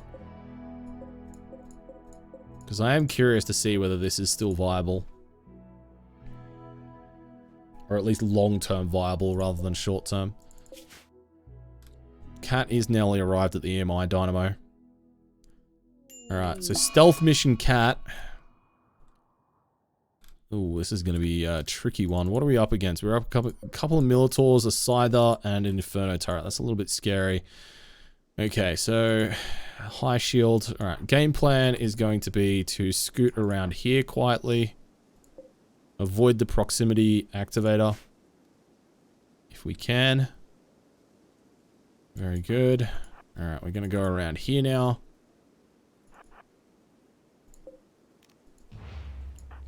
Claim that wooden door as our own. We should be able to get in the front door here without actually activating the mechs there. Okay, alright. Luckily it's not a low shield or something that's going to stop us, block us from shooting it. But yeah, look at that. Ooh. Okay, we've got an unhappy guest, that's fine, whatever.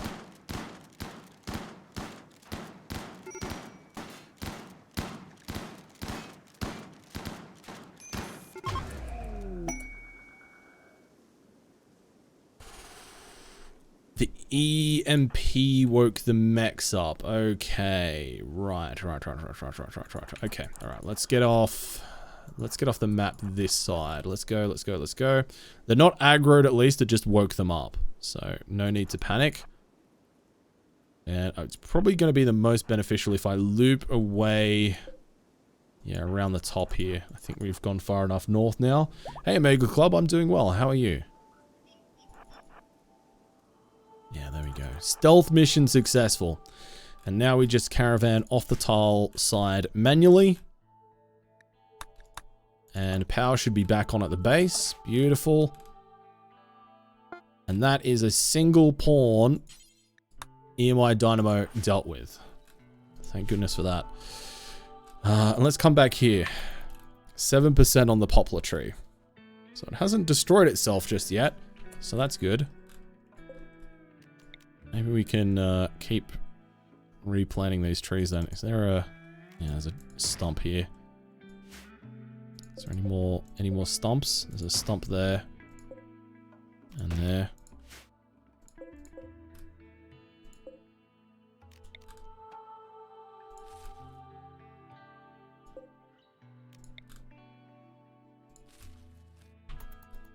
Okay.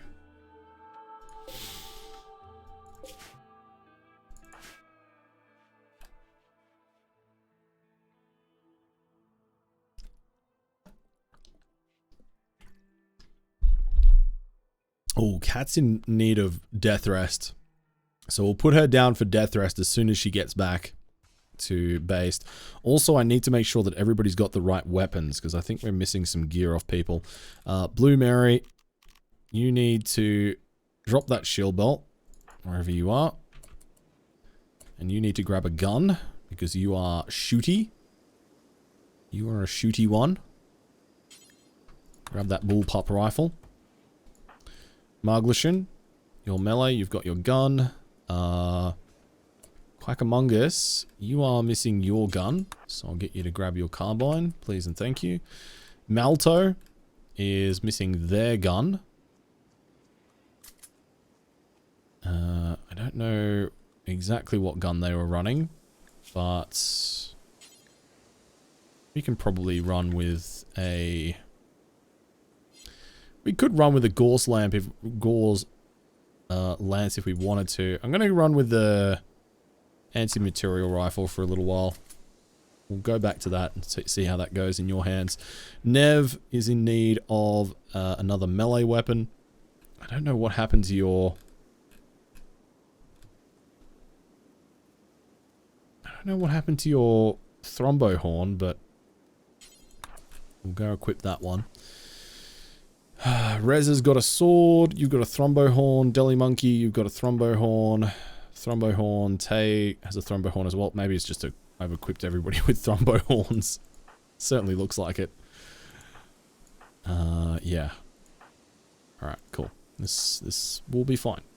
And, oh, okay, Squire Soup shouldn't have a melee weapon. You should have a ranged weapon. That's why that doesn't make sense. Oh, actually, there's a plastil longsword there. Malto, you can grab...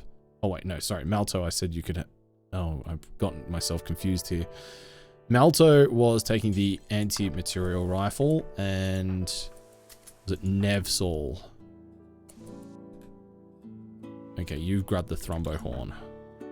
Okay, that's fine.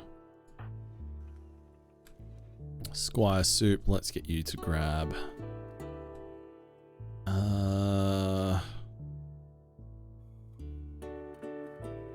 Let's grab the makeshift rifle for the time being. That'll be fine.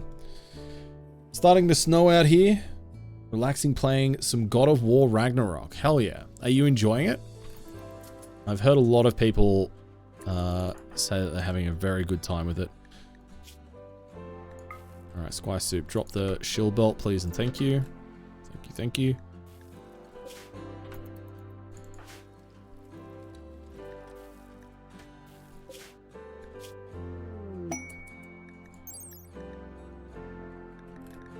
Where's your death rest stats?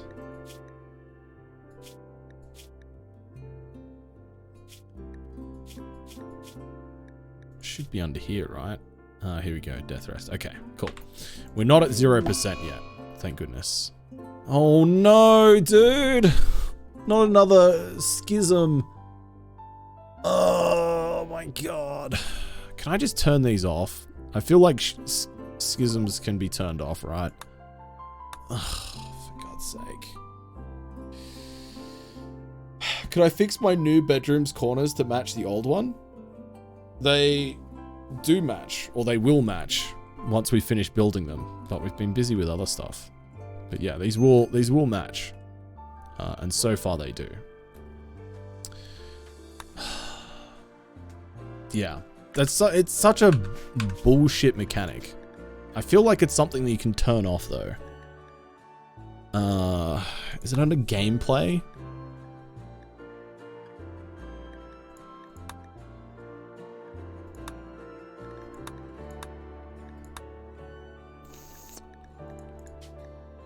Do you have to do it under custom, maybe?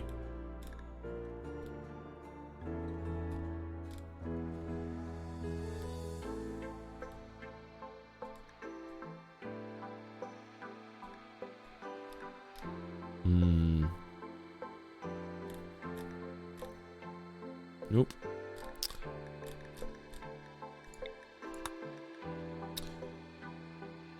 I didn't pick... Oh, did I pick fluid ideology? No, I didn't pick fluid ideology, Sarge. No. We're a fixed ideology. It's a mod I put in. Oh, is it a mod? Oh.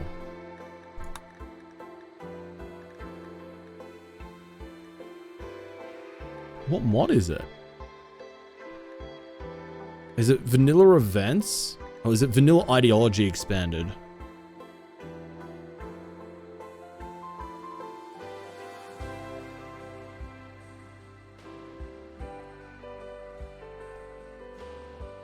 Remove the whole mod for the same effect. What's the mod though?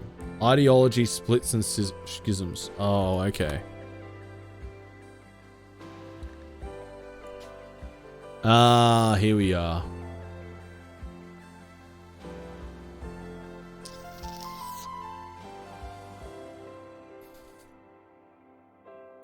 Wow.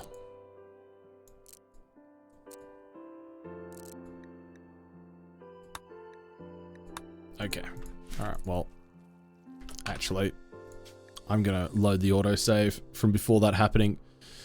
Oh, it's gonna be 10 minutes ago. How is our last autosave 10 minutes ago?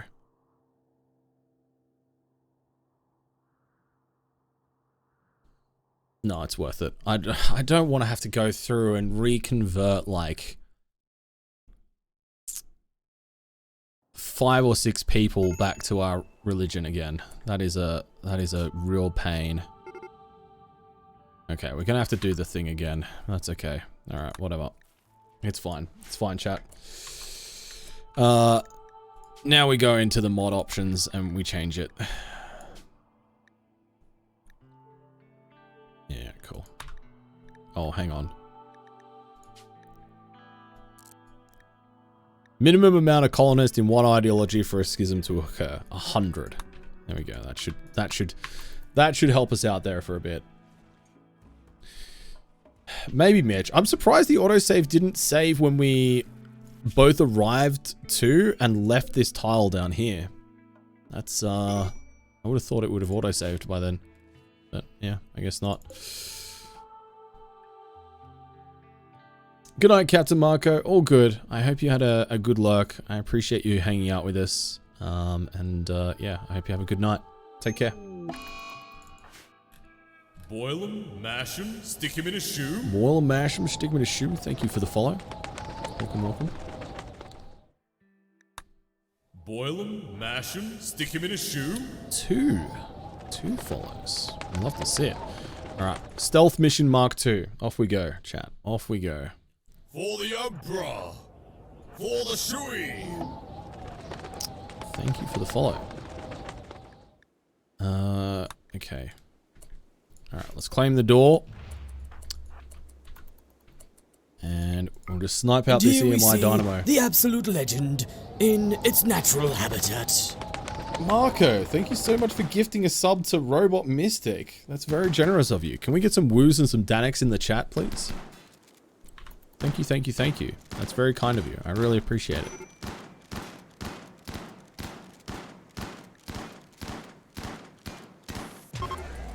Alright, let's go. Let's get out of here. For those cheeky mechanoids get any ideas. So we just need to make sure that we go north of this oak tree here. Enjoy your ad-free viewing and the emotes for the next 30 days, robot. Enjoy the Danics. Good work, cat. Love to see it. Alright, and we are out of there. Job done. Perfect. Alright, now, I know that we know there's going to be two very large raids. There's going to be two very large raids heading our way very soon. So, what I'm going to do, chat, is I'm going to take a quick break here. So, if you want to get up, grab a drink, grab a snack, have a bit of a stretch, any of that good stuff, now is the perfect time to do so. Med check, any of that good stuff. And we will be back in about 5 minutes time to deal with these two big raids. It should be 30 or 40 people that'll be coming in at least. And they are going to be technological peers of ours. And they probably have some better gear than us too. And possibly some doomsday and triple rocket launchers, I suspect. So it should be a spicy one. So yeah, make sure you come back after the break. And no illegal dancing while I'm gone. You've been warned. Alright, I'll see you in a second. Hi, Lottie. Bye, Lottie. I'll see you soon.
What did I say about illegal dancing in my chat? In this economy? Are you kidding me right now? Are you freaking kidding me, chat? Take a long, hard look in the mirror. Sort it out. Welcome back. I hope everybody's having good vibes. Appreciate you hanging out with us tonight. These dances legal? Exactly, Sarkon. You're asking the right questions. And here we see the absolute legend in its natural habitat. Pyro, how you doing, you legend? Good to see you. Can we get Shuey Danik, Shuey Danik, Shuey Danik, Shuey Danik, Shuey Danik, Shuey Danik, Shuey Danik, Shuey Danik, Shuey Danik, Shuey Danik, Shuey Danik, Shuey Danik. Fair point. Can we get a shout out for Pyro, please? I hope you're well, buddy. Immaculate vibes. I love to hear it. Oh, apparently it's dance time. Okay. All right. Well, look. Can you please chat? And here we see the absolute legend in its natural habitat. Reserve the dancing for the appropriate time and place, please. Be sensible. Quackamungus, thank you for gifting a sub to Dan. That's very generous of you. I will get some Danics and some woos in chat. These are sanctioned Danics, chat. You may now place some dance emotes in the chat. You have my permission. I'm sorry to hear you haven't been well, Pyro, but I'm glad to hear you're on the mend, buddy. It is great to see you. Chat, go and check out our friend Pyro. We love Pyro. And here we see the absolute legend in its natural habitat. Well, fuck me, I guess. We're gonna go do some sanctioned dancing, chat. We're gonna go to the Hype Club. Vulcan, thank you for gifting out a sub to Gay.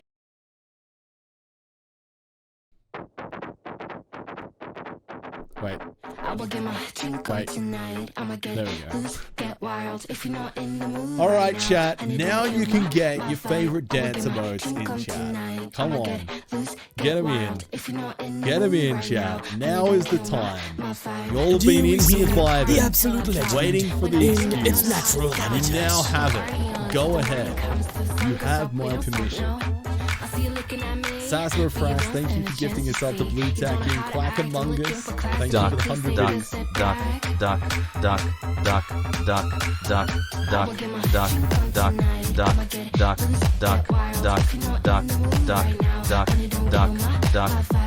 Level 2, dude. A lot of ducks. Zorsta, thank you for the 5-month heck and resub. Big woos, big Danics. Welcome back. Great to see you.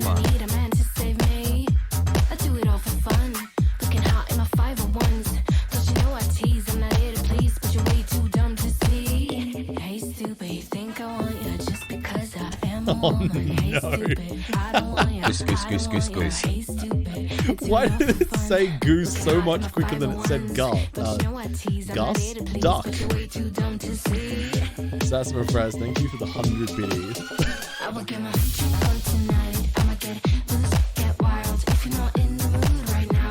We in here vibing, chat. We vibing. Thanks for hanging out with me tonight. Hope you're all having an excellent evening. I wish you all impeccable vibes.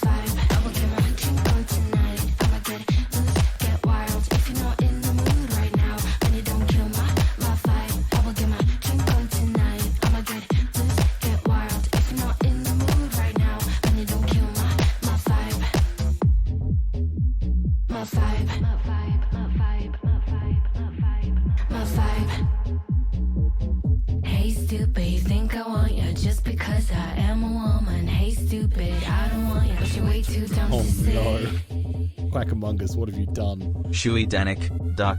Shuey Danik, duck. Shuey Danik, duck. Shuey Danik, duck.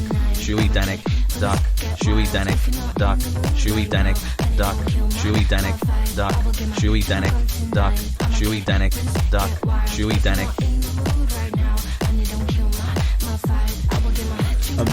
Amazing. Thank you for the 100 biddies, Quackamungus. Bobby, every time we get a hype train here on Twitch, we head over down to the very fun and exclusive hype club, and you're invited. For the weird shit that's going on, haha. Nice. Thank you, Bobby, for the 100 biddies. I respect the fact that you have no idea what's going on, but you're like, you know what? Let's go. I'm down. I respect that energy. Thank you for the 100 biddies. I appreciate it.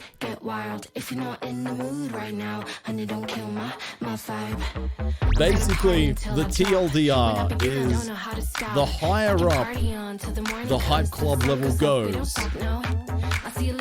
the more people turn up in the hype club, and the more hype it gets. Weird shit is the best shit. True. I agree. Thank you for the 100 videos, and until it gets to the point where the hype club will get big enough that it just breaks my screen. So, we'll just see how we go. This track is stale. I don't know if I've got another track handy, but I'll keep an eye out. Wait. Maybe we can get a new hype club track going. Sassima Frass, thank you for Hundo Biddies.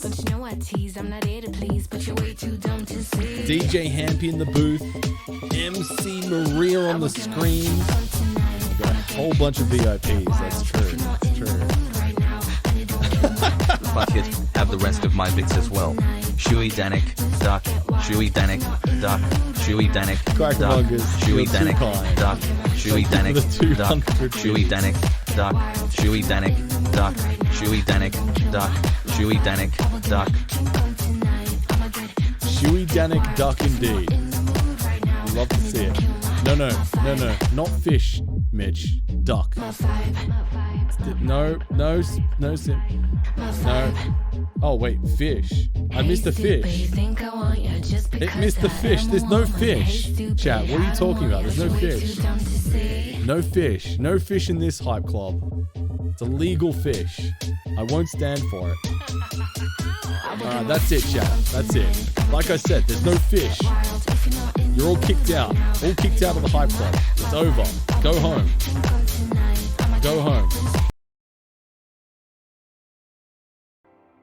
Alright. No more dancing, chat. It's illegal dancing now. You've had your outlet of dance energy. Now I kindly ask you to respect the rules around here and contain yourselves.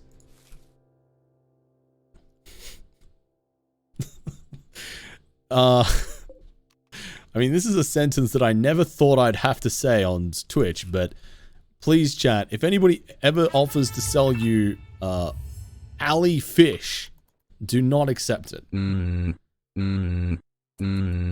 Whose phone is that? Hello? Oh shit, it's mine. Is it mine? Hello? Yes? Sorry, chat, give me 1 second. Let me just mute the stream here. Yep.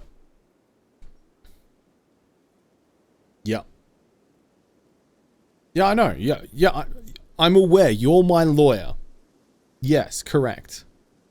Yes, I'm aware of that. Why don't I listen to you? Well, because... I mean, I'm the streamer here, not you. Of course I can tell my chat not to dance. Well... Where is that written in the law? No, listen. If I say they're not allowed to dance, they're not allowed to dance. It's illegal. What do you mean if I say something's illegal, it doesn't make it illegal? That's the definition. You're not allowed to do it. That's illegal. Yes.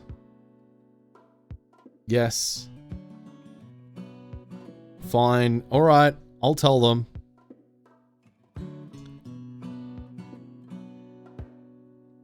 Alright, fine. Alright.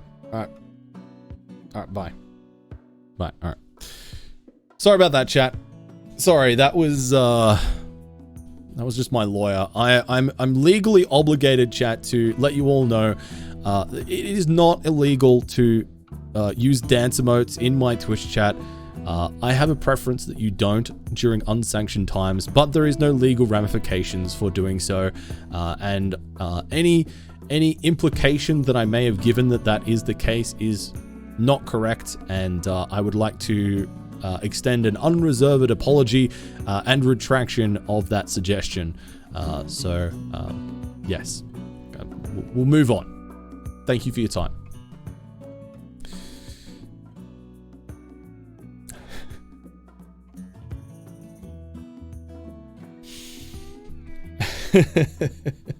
But a fish legal too. I think alley deals for fishmongers are still something that you should probably not get involved in. But that's a personal preference. I'm not telling you that you can't do that. You know. Excuse me.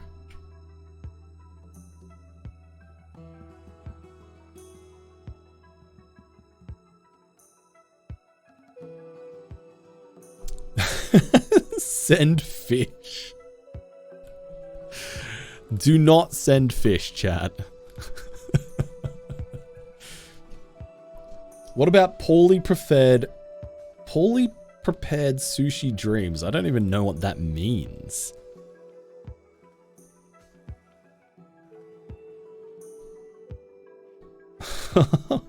I'm not toxic, Loaf. How dare you make that kind of accusation? It's kind of toxic of you. Not gonna lie.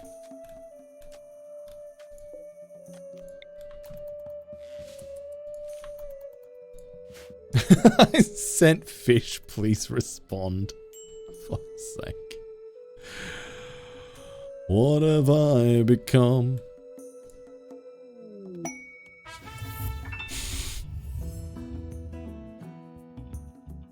Sending fish, fish, fish, fish, fish, fish, fish, fish, fish, fish, fish, Why fish, did it fish, change fish. the tone? Why did it change the tone by which it was saying fish? Chat, please keep your fish and your bits as well. I don't want your fishy bits. Hang on, I think my lawyer's calling again. Hello? Yes. Uh-huh. Yep, I understand. Yes. Yeah, I understand that saying fishy bits was a regrettable turn of phrase. Yes. Uh-huh. I will apologize to them. Yes. Okay. Alright, thank you. Chat, I've been legally advised again that I should I'm now obligated to apologize for my phrasing with the fish-related bits. It was an unfortunate, coincidental phrasing that may have sounded worse than it actually was, and I apologize for anybody that I may have offended. Unreservedly. I hope that we can move past this. I'm sorry.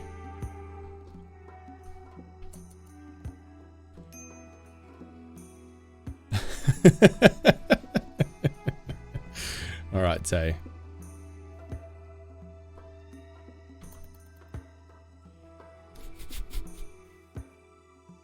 What is tonight, man? What is tonight, honestly? Who are these people? Why are they here? A royal tribute collector. They could be in for a bad time considering what's about to head their way. What did I say? I wasn't paying attention. I said nothing. I said exactly nothing. Don't even worry about it. It's fine. How is there 18? How is there less grass than there was? This is ridiculous. We got to 20 anima grass and then it just disappears. Kind of rude. All right, Cat has arrived back home. Cat, how long until you need death rest? 7.3%. I actually might leave you awake just until these raids are over. But as soon as these raids are over, we're going to need you to sleep. What is the... Okay, here we go.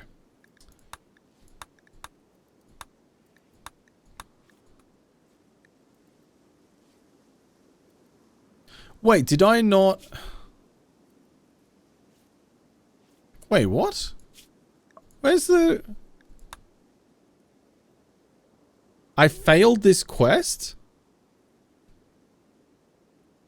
Oh, I needed to keep the... Oh, I needed to keep their mood above 35%. I thought they were... Oh, no. Okay, well, there's no big raid coming, chat. I'm disappointed. I missed the part where I needed to keep their mood over 35%. I don't think we could have done that. I assumed they were just warriors they put under our control to help fight against the raid, and I wasn't paying attention. Ah, dear. No Danek, no fish, no fun allowed. Oh dear. You know what we can do, chat? We can get rid of this nonsense. We don't need this anymore. That can go to heck. I'm gonna take out my frustrations on this little area here. How do you set all the colonists with the work tab? I mean, that's a pretty in-depth question, Bobby. Is there a particular part that you're not sure how it works?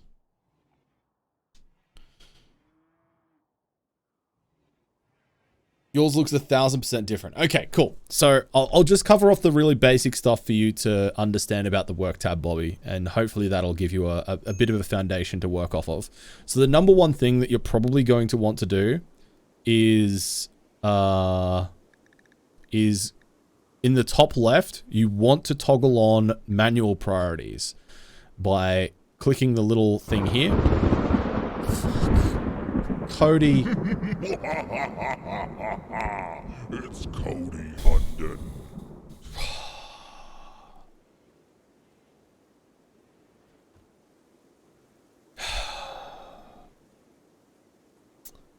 You have many stuff on one. Okay, gotcha. All right. So the other thing to remember with your... Oh, there was a little roof collapse. Oops. It's fine though. Let me just remove the roof off of here. There we go. So the main thing to remember with your work tab is that your... sorry. Remind me to come back to this, Bobby, and I'll respond. But Warren, how you doing, dude? How's the rest of your stream, man? I was having a bit of a lurk earlier on. It's good to see you, man. Thank you for the drop pod raid. Guys, please make Warren333 very welcome. Wonderful friend of the stream and an incredible Rimworld talent. The community is very lucky to have him. Plays on 500% difficulty, no pause, vanilla runs are his speciality. And he's an absolute bloody legend. And we love Warren around here. So go and check him out if you haven't already. Thank you so much for bringing your community over, Warren. I hope you had a great stream. When I was lurking earlier, I did see that you were having a few difficulties. I think you just got a man in black, right? I don't know if it was enough to save the colony. Went through 5 colonies tonight. Oh no, that's rough. Thank you for that follow. Who we got? We got Millie. We got Far. We got Quiz Studio. Solwayne. Millie, hello there, welcome in. Good to see you. I hope you all had a great time over at Warren's stream. Quissy, hello there. Boil him, mash him, stick him in a shoe. Boil him, mash him, stick him in a shoe. Thank you for the follow. Folks, if you are new here, if this is your first time, hi, I'm Bloody Drongo. I'm a variety streamer from Australia. My deepest condolences that Warren has brought you here. But hopefully you can get over the fact that you have to put up with me. I'm Bloody Drongo. I already said that part. But we play games here. We play a variety of different games. We play a lot of RimWorld, which is what we're playing tonight. We're doing Losing is Fun, not 500%, but just Losing is Fun. We're doing our own special challenge run. That's kind of what I do. That's my niche, is really niche and weird challenge runs for RimWorld. And we are doing a school academy, where we need to raise 100 kids under the Sangiovese, under the guidance of a bunch of Sangiovese vampires in RimWorld under the new Biotech DLC. We are playing with a few mods for this run, although I tend to alternate our challenge runs between modded and unmodded. And yeah, if you want to find out more, ask a few questions and hang out. We also play games like GeoGuessr, Minecraft. We recently played some old school RuneScape. So if that sounds good to you, feel free to hang out. And if you are somebody who lurks, please feel free to enjoy your lurk and hanging out in the background. I appreciate it. And thank you again for all the follows. I appreciate it. A new personal record. Yeah, but you got that tenacity, Warren. Boil that them, mash them, TTT. stick 'em in a shoe. I call them death cells. All right, no worries, Warren. I know it's super late there. Take care, look after yourself, and thank you again for bringing community over. I really appreciate it. I hope you have a great and well-deserved rest. Take care, mate. Some Tibia instead of RuneScape. Somebody last night was talking about Tibia. I've not played it. I've never looked into it. But yeah, I don't know if I can justify getting into another MMO. That sounds like a dangerous road to go down. Eligpoo, hello there. That sounds pretty grim. It's the first MMO ever made. Ever made? Really? Okay. Started in 1996. Wow, okay. Yeah, that's well before my time. The first MMO that I ever got into was RuneScape way back in the day. And then that was shortly followed by Worm Online, which is the first real true sandbox MMO. And that was a lot of fun. Ultima, hello there. Took over the majority of life back when you were playing. I love that. I love that. Hey, Exacord, good to see you. Yeah, getting a dose of Warren and then getting a dose of Drongo. Sounds like a good time. Good morning. Good to see you. It was a chat game. Gotcha. Ultima Online was the first MMO. I mean, that was the one that I had always heard people talk about, because when I got into Worm Online, a lot of people came to Worm Online from Ultima Online. And a lot of people do describe Ultima Online as a sandbox MMO, and it does have some sandbox attributes, but really in terms of a true sandbox, in terms of the modifying terrain and living in a properly persistent world that has proper aging mechanics and stuff like that, Worm Online is the first true sandbox MMO. But yeah, I hadn't heard about Tibia before, but yeah, that's interesting. First graphical MMO was Neverwinter Nights. No shot. There you go. Oh wow. Both came out in 1997. Okay, so maybe this is a bit of a contention that I've unwittingly stumbled into. I'm sorry to hear that your internet's being crappy, Lottie. That yeah, that sucks.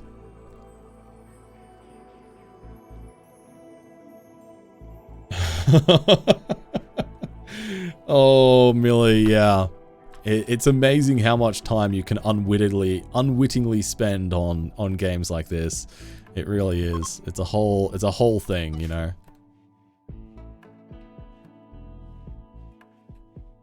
Oh, it was a different Neverwinter Nights to the one that I'm thinking of. Okay, right. Because I mean, I never played the... Because I think the one that I'm thinking of was like an RPG, right? The original Neverwinter Nights that was made by BioWare. I think that was an RPG, not an MMO, right?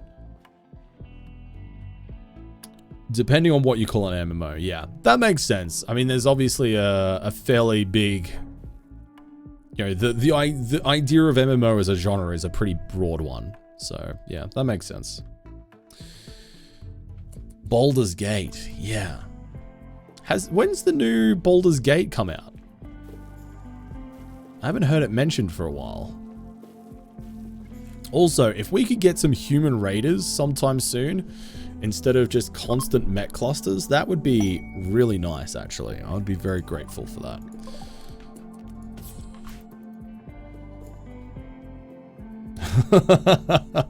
Bobby, amazing. I love it. Soon TM. Still early access. That's a shame.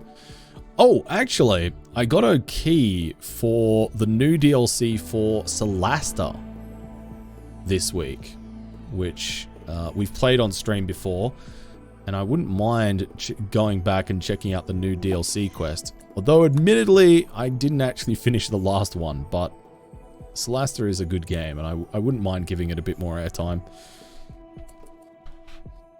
Still on track for 2023. Okay, thanks for the info, Great Thane. Yeah, fingers crossed for 2023. I like the I never played the original Baldur's Gate games, but I have heard a lot of good things about them. Although looking back at them, they do look a little bit clunky to me, which kind of puts me off a little bit. But I would really like to give the new one a go when it comes out.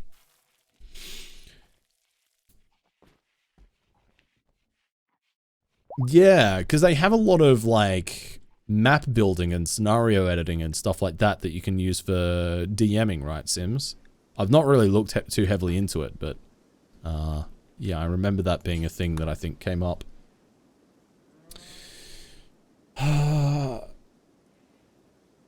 Smashed out Baldur's Gate 2. Yeah. I think I have played a lot of Divinity Original Sin and Divinity Original Sin 2, and I absolutely adore those games.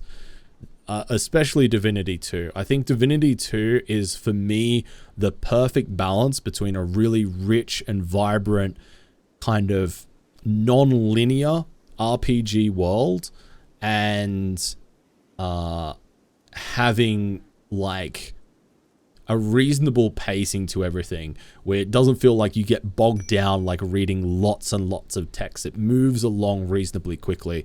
And if I think I've had one criticism about the first Divinity game, is there was a lot of reading to get through, which for somebody as illiterate as I am is a problem, obviously.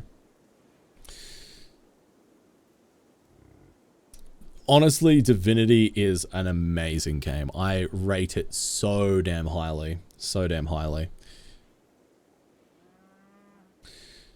Oh, sorry. So Divinity Original Sin 2. Yeah, I keep forgetting that Divinity in of itself is its own game. I forgot that it was its own game. Yeah, sorry. Divinity Original Sin 1 and Divinity Original Sin 2. I'm not talking about Divinity. I've never played that. Although I understand that Divinity 2 in particular is rated very, very highly. Tibia is still an active MMO today after 25 years. That's pretty amazing, Bobby. It's really cool how there's a lot of really old school active MMOs that are still active. Like old school RuneScape still has a super dedicated and super widespread appeal and fan base that is also not made up of, it still is fairly young. Like it's not just people who only grew up playing it. It has a reasonable appeal to it and a reasonable widespread appeal to it. But the MMO that I've been playing consistently the longest is Worm Online, which I know I've mentioned a couple of times now, but I've been playing that consistently for coming up on 18 years now, which is incredible. And it's been a big part of my life. And, it's how I got my start here on Twitch. A lot of my YouTube content, which is what I was doing before I came to Twitch, was on Worm Online. And I played it for so long, and I've made so many great friendships, and I've traveled the world and been able to meet these people in real life. And yeah, it's been a real cornerstone for myself in terms of, the people who are around me, and I'm very grateful for the existence of that game. Like it's had an incredible impact on my life. Yeah, Justin, Divine Divinity. Yeah. They are super good, Mortes. Super good. I love both of them. Yeah, because Ultima recently, when I say recently, I mean like, I feel like it was like a year or two ago now. I feel like Ultima came out on, did it come out on Steam or did it get re-released or something? I know there was something where Ultima came back out again because there was a whole bunch of people that I was playing Worm with that were like, oh my god, Ultima's coming back. And they went and played Ultima for a little bit. RuneScape is a 3D version of Tibia. Interesting take, Bobby. Yeah, okay.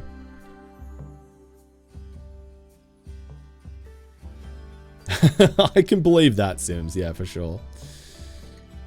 Yeah, absolutely. Yeah, a lot of, like, I think partly because old MMOs are fairly slow paced, so a lot of the appeal in those games can be based around the social interactivity of it, and that social engagement.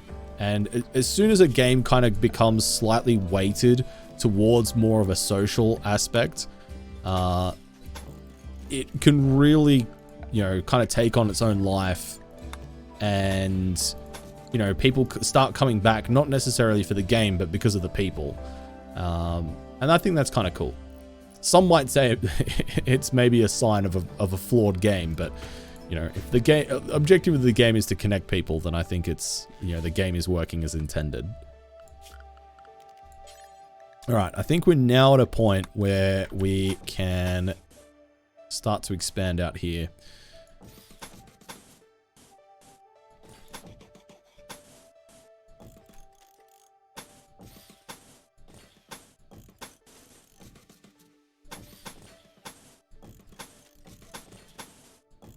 Okay, perfect. And we'll get some doors down. And you know what? I might start to make a new cathedral, or a new chapel rather. We'll make it a little bit bigger and we'll move it out of the way because this kind of feels like it's a bit in the way right now, which is a bit unfortunate. Yeah, I think Eve, like a lot of people I know who play Worm also have done their time in Eve, and they often draw parallels in terms of, not in terms of the content, but the way the game plays and the way it connects players is very similar. Very, very social games.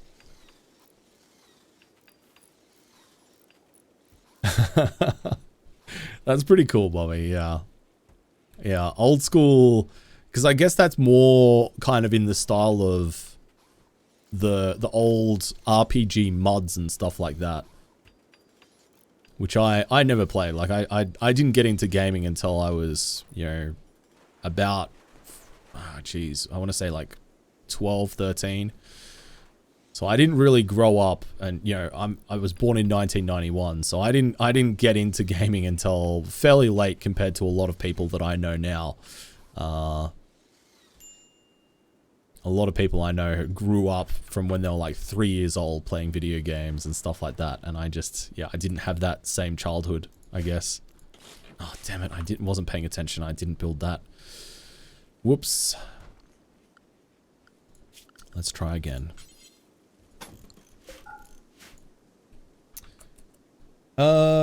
Hey, True. Avoiding rectangles because of right angles? Well, I mean, we've still got plenty of right angles, but as a design choice, I'm trying to avoid rectangles. Just trying to make my base look a little bit more aesthetic. Whether or not I'm succeeding, I'll let chat be the judge of it, but I am doing my best. Oh, Puffaholic. Oh, that's cool, Mitch. I'm glad that you got into gaming. That's kind of a... I think there's a certain enthusiasm, because I know a lot of people, like KL, one of my really good friends. There's a lot of people that I've come across on Twitch that are also gamers that have gotten into it later in life. And there is a certain amount of enthusiasm that I find in that that's really...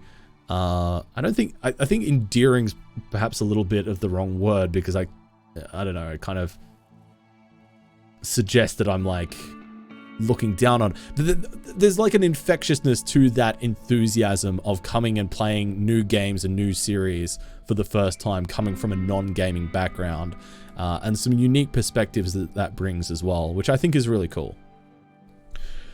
12 by 17. Some jade, honor, and goodwill. That's not worth the resources. We're literally in the middle of trying to build up our colony at the moment. I'm not going to bother with that. We're actually out of gold. But luckily, there is a bunch of gold up here. So let's go mine that.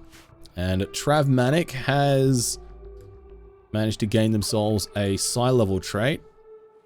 So, baby Trav, we're going to get you to learn Self-Explosion. Creates a brief-lived incendiary vortex skipgate around the caster that is connected to a hidden reservoir of pressurized flammable gas. As the gas escapes, it ignites and spreads rapidly, dealing little direct damage, but will set almost everything it touches on fire. Oh my god. Wow. So we can just like, if we got like surrounded by man-hunting animals, we just use that and set them all on fire and escape. Big brain.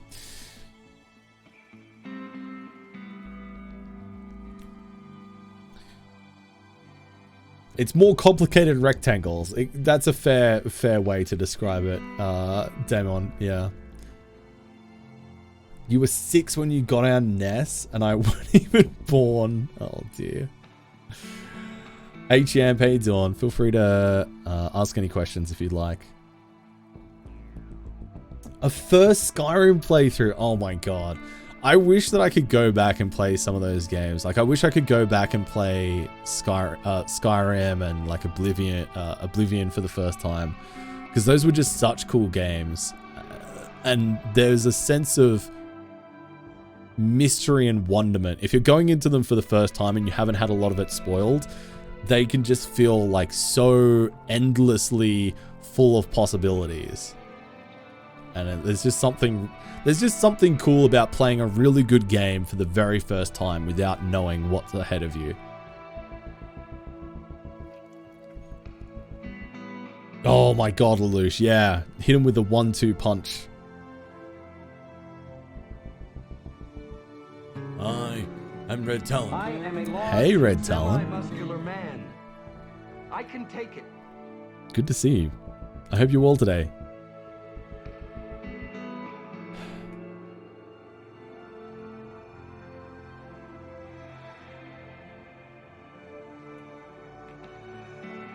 Huh, okay, true. Interesting.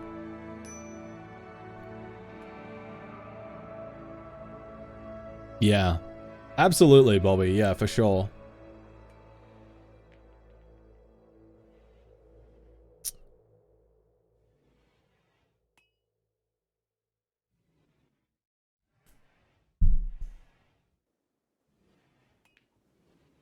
Yeah, okay, Xcord. Yeah. I think yeah, that's definitely not uncommon, I think, for people to kind of move away from gaming, depending on, you know, I mean, I guess any number of different factors, right? Like, it could be you know, your IRL circumstances, maybe you don't have time, maybe you just don't have the same interest as you used to. You know, there's so many different factors that can cause that, I guess, but at least you're able to find a little bit of time to play games, and hopefully you enjoy it still, and it's still something that has value to you as a hobby and as an interest.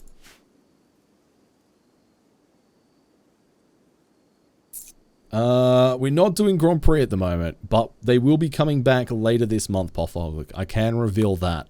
I can reveal that the channel points will be making a return later this month. I know it's been long awaited. I know lots of people have been asking after them, and I can confirm later this month they will be finally back.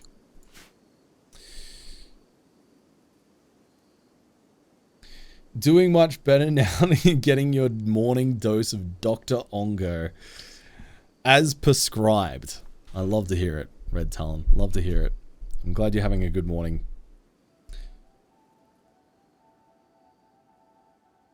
Yeah, Bobby, I think... Yeah, I understand that. I think as well, like, sometimes you require a certain mindset to be able to kind of go into a game and try and experience it and learn it as new with fresh eyes. Like sometimes for me at least, like sometimes I just don't have the bandwidth and the energy to go in and learn a new game. And I'll often find myself just going back to games that I'm familiar with because it's, you know, I'm not having to exert that same level of thought into it. And I can just relax a little bit more instead of having to stress about new mechanics and working out what weapon is the best weapon and, you know, stuff like that.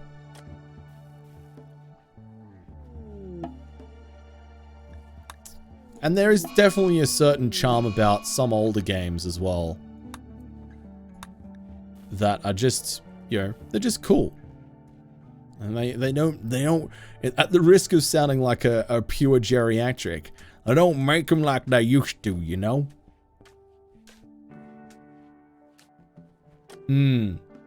I feel the same way, Exacord, about CSGO. I still really enjoy watching CSGO.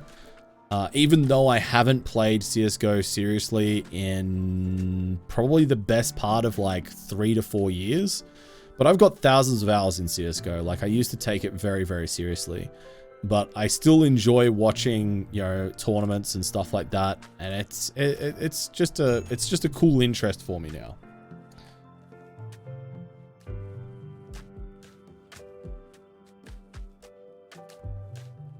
I mean, secrets are definitely still a thing. Like, I think that, like, I mean, Bethesda games are a great example. Like, Bethesda games are notorious for having, like, little secrets built into the game. Like, little Easter eggs and, you know, little bits of environmental storytelling that fit into the game lore that unless you're really looking for them or paying attention, you would just overlook them or miss them completely. And, you know, say what you will about Bethesda games being super buggy, I still think they have some of the best environmental storytelling and lore building of any game series. Like, they are just so rich in their storytelling. I think they're awesome games.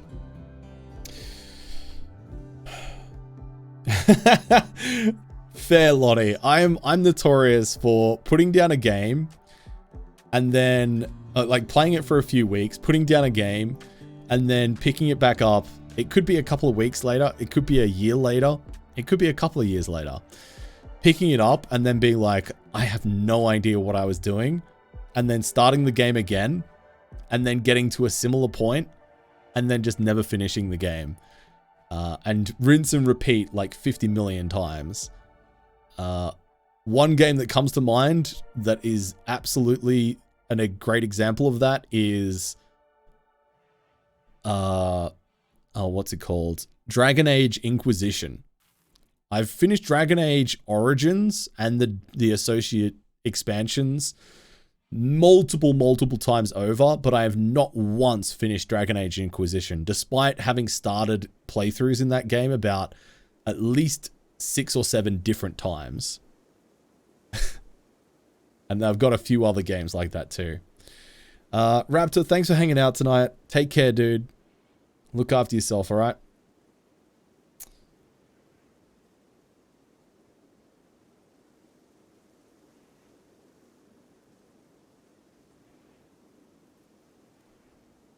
Yeah, I've heard really good things about Outer Worlds. I do want to go and play Outer Worlds, actually. I think it's a game that I'd probably enjoy.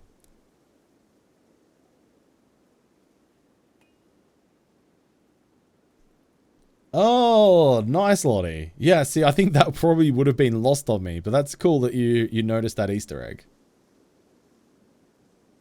You finished Shadow of the Tomb Raider after a 3-year gap. Good on you, Red Talon. That's awesome. It's always super satisfying when you do finally sit down and nail out a game like that. I'm trying to remember the last game that I had a really lengthy break in and then came back and finished.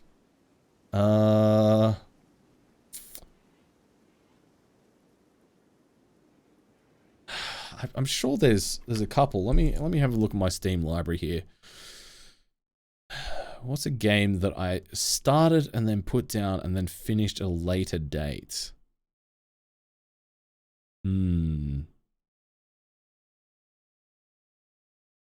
Oh, Borderlands. The first and second Borderlands were games that I did not finish until multiple years after they came out. Multiple years after they came out. And they were super fun games. I super enjoyed playing those through and finishing them. Lord of the Rings War in the North. I think that one took me about 9 or 10 attempts to actually finish that game. Even though it's not even that long of a game. But that one did take me a few cracks at to actually go through and finish it.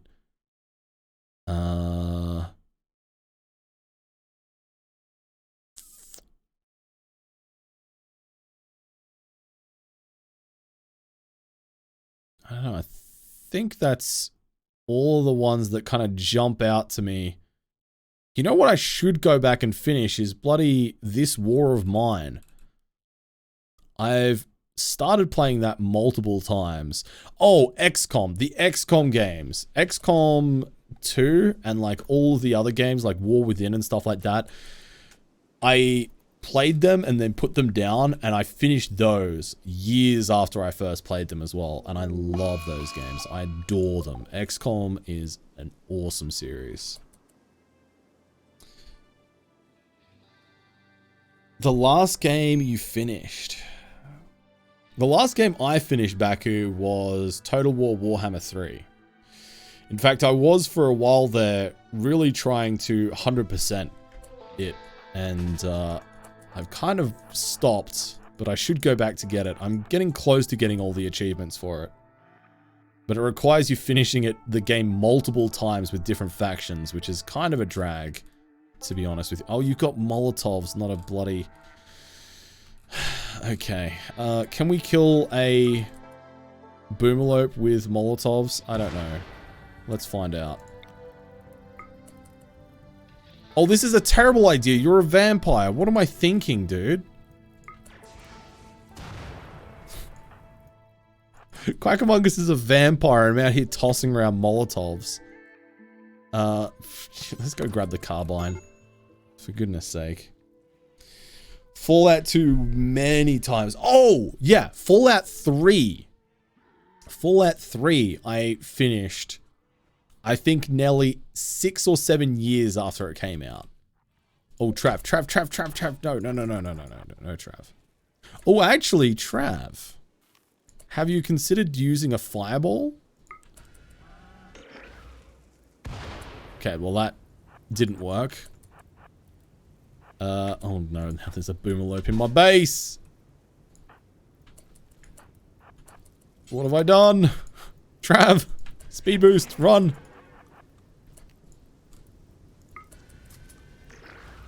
Oh my god, no, Trav, run. Deli, help. Soup. Oh my god. Run. Legacy, help. For goodness sake, dude. Also, Nevsol, aren't you meant to have a gun? Or are you on melee? You are on melee. Go grab your longsword. Oh, for goodness sake. Oh, now I've got a Zut event as well. Which just lit this corn on fire here.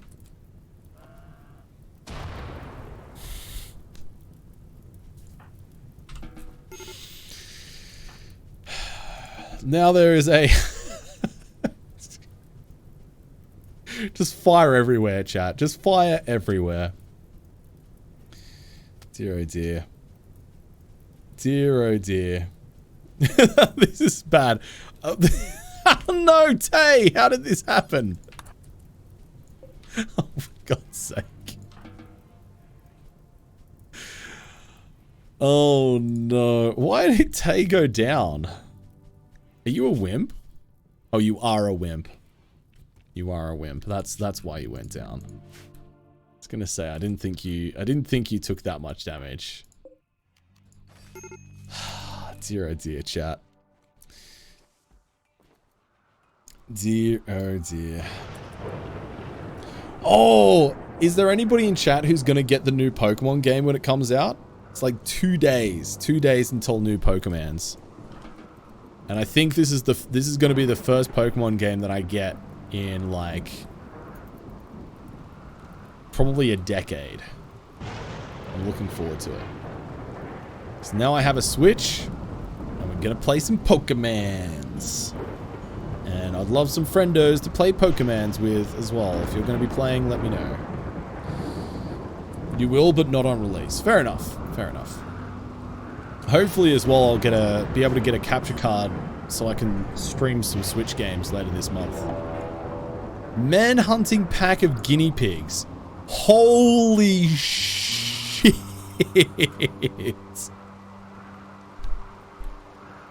Oh my god, chat. You know what? You know what? We ain't fighting that. We ain't fighting that. That's a lot of guinea pigs, dude. That is way too many. I ain't out here trying to cop that many guinea pigs. No way.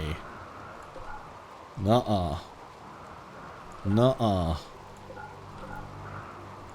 No, sorry. Dear. Alright, and then I think I have a zone here. Yeah, assign everybody to base zone. Hopefully we don't go outside. Look at them. It's a wave, a swarm of man-hunting guinea pigs prowling across the lands. Giga pigs. Oh my god, listen. Dude, I want a raid so badly right now to fight against these guinea pigs. I want a raid to happen so badly. Oh no, cat's fleeing from fire. Ooh, cat! What are you doing out here? Come back inside, please. Come back inside. Okay, crisis averted. Crisis averted.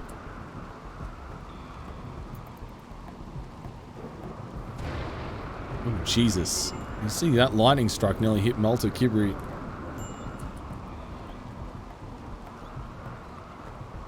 What were you saying about that, Loaf? Lure him into the tunnel? Run, cat, run! The guinea pigs are coming, boys! The guinea pigs are coming! Oh my god. There's so many. There's so many. Oh, Jesus. The pathing as well. It's so broken. Okay, alright. Let's disallow these doors. You know what? You know what? What do you mean this isn't in home area? Oh, okay. You mean it's not in home area. Fair shake of the stick, mate. Yeah, that's reasonable. That's my bad. I didn't home zone it. My bad. All right, can we repair it now? Come on, cat. We gotta. Jesus, so many guinea pigs. No. They better not start bashing on these doors or we're gonna be in trouble. Oh, Platty. Yeah, sorry. I asked earlier what a Tony Chocolonely is. I hadn't heard of that before. And I may have missed earlier if you responded to me asking what that is. They're going to take down the geothermal. I think we should be okay, actually. It's a chocolate bar. Okay. Gotcha. Gotcha.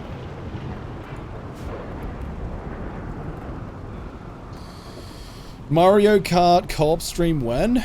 Yeah, I mean, it's a possibility. Yeah, so once I get the capture card, hopefully at the end of this month, yeah, that's a possibility. I'd definitely be down for it.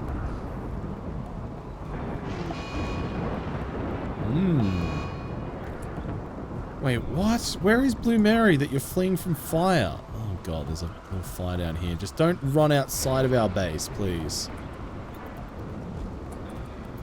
gingerbread milk and candy cane dark chocolate. I guess mint and dark chocolate work together really well. That sweetness and bitterness with the aromatic, minty quality. It sounds like a good time. It sounds good. Yum. Yum, yum, yum, yum.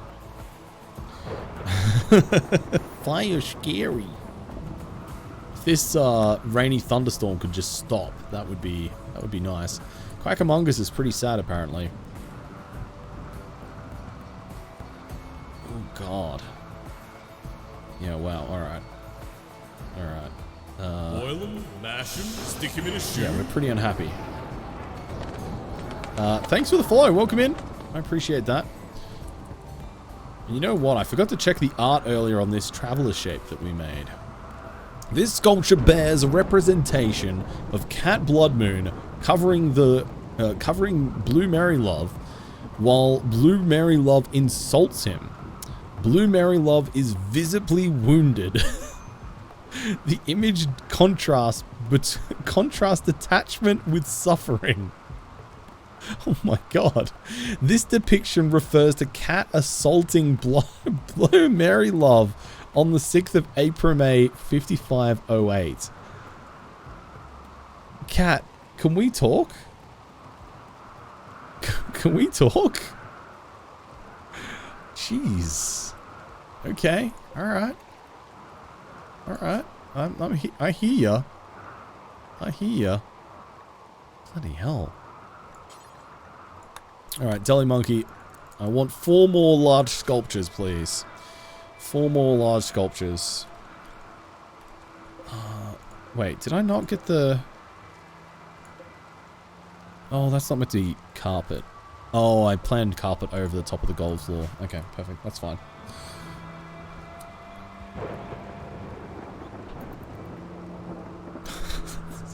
Just look at all these bloody guinea pigs swarming everywhere. It's so ridiculous. Oh my god.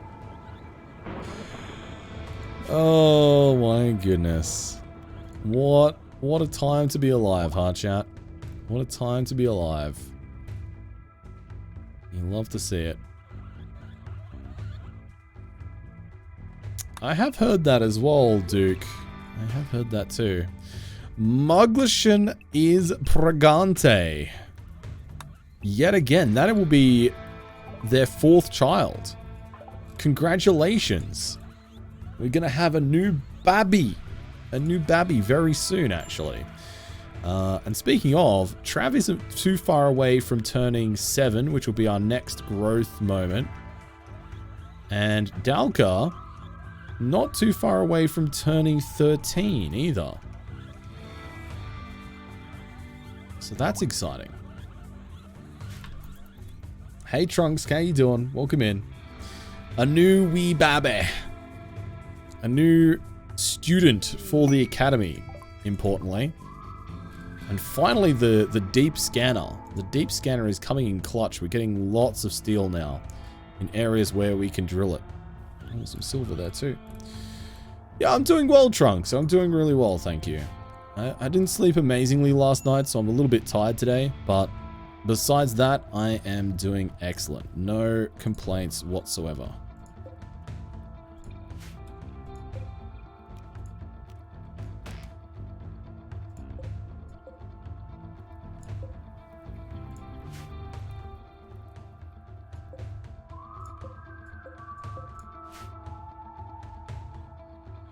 Yeah, you want to take care of that, Lottie.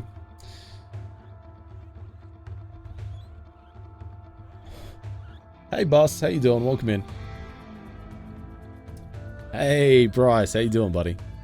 New expansion's good, dude. It's really good. I'm having a great time with it. We're running a school for vampires.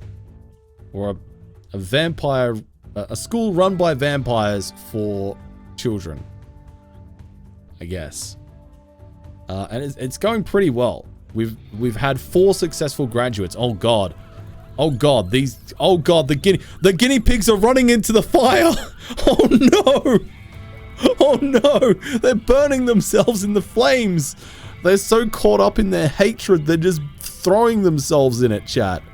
Oh, the horror. Oh, the horror. Oh my god.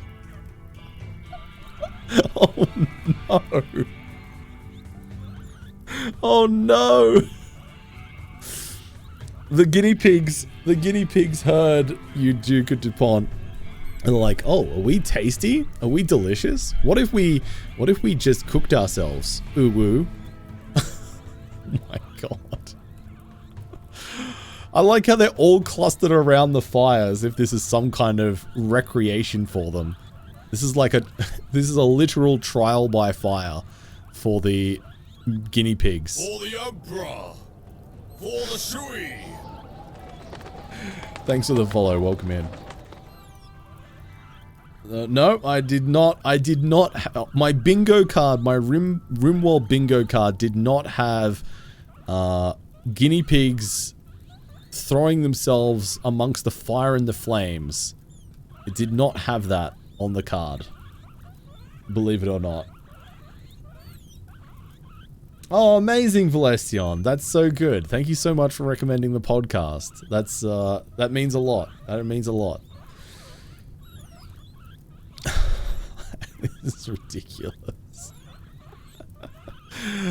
Oh no. Alright, Deli Monkey apparently needs a meditation zone. Oh, that's because your meditation zone is inaccessible right now. But that's for good reason. There's mad guinea pigs out here, and they're not just mad, they're also, well, I mean, they're just really mad. Suggest an Aussie author to look at. What, I guess, I assume outside of the ones that we mentioned in the podcast, Valestian?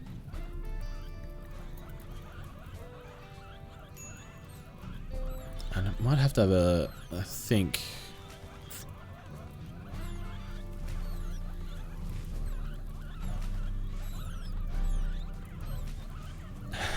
That's all good, Platty. I understand. I mean, that's a great thing about podcasts, right? Is that they're always going to be there. Oh no, that guinea pig died in the fire. It didn't make it. How is this fire still going? This is outrageous. Somebody needs to do something about this fire. All these guinea pigs, these poor guinea pigs, dude. They're flaming mad. I would say that's an accurate way to describe these guinea pigs, dude.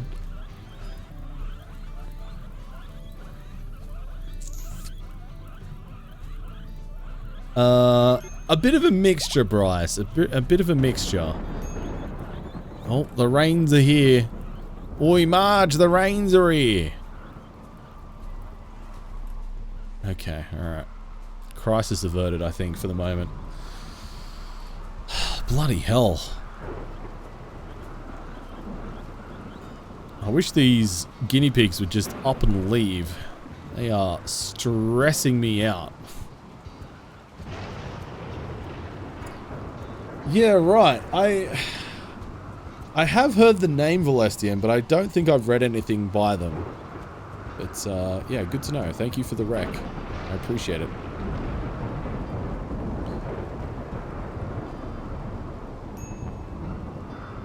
Oh, we got some research. We can be doing some research. What are we going to go for? Oh yeah, I was going to go for gas operation so that we can start to get some of the vanilla expanded weapons unlocked. Because there is some decent stuff here, I think. Or maybe not.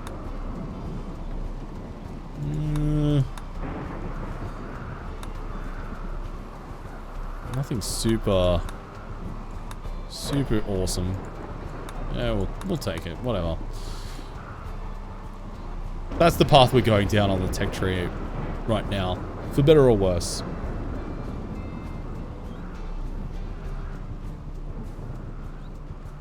Okay, I think the guinea pigs are starting to dissipate, thankfully. Oh, look at all my gold bullion. Can't reach it because I'm being bullioned by those guinea pigs. Yeah, they're definitely starting to dissipate. There was far less. There's far less on the map than there was a short while ago. This port one is starving to death. Feel a little bit bad. Poor little guinea pig. And Reza's gained another psi level. Awesome. What are we up to now on Reza? Oh, that's right. We're learning how to do skip. The skip master tree. So we can either unlock water skip, which douses a target in water, extinguishing fires. The water is arco-technologically skipped from distant bodies of water or underground aquifers. Or we can do chunk skip. Skip 5 chunks of rock or slag to scatter them near the target point. This is useful for producing cover during offensive operations. So, I mean, both of these are pretty niche in terms of their usefulness. But given the fact that we do have a colony of vampires and our vampires are terrified of fire, I feel like water skip here is actually going to be kind of useful. In other playthroughs, I can't imagine it being as much. And we've got a gazelle that's self-tamed. Perfect. And I think now just about all the guinea pigs are gone, thank goodness. Get water skip for the reason I'm outlining. Yeah. I think that was the correct choice here. Yeah, Quack Among Us. So, for context, in case anybody's wondering and is interested in books and stuff like that. So, recently a friend of mine, Renee Sky, and I have come together and we're doing a podcast called Tea and Tales, where we talk about storycraft, both in written, auditory, and other formats. And we talk about books, and the first episode came out the other week. If you do ! Podcast, you can check that out. You can find a link to it for Spotify. And one of the books that we talk about on the podcast is Tomorrow When the War Began. So, very coincidental that you brought it up, Quack Among Us.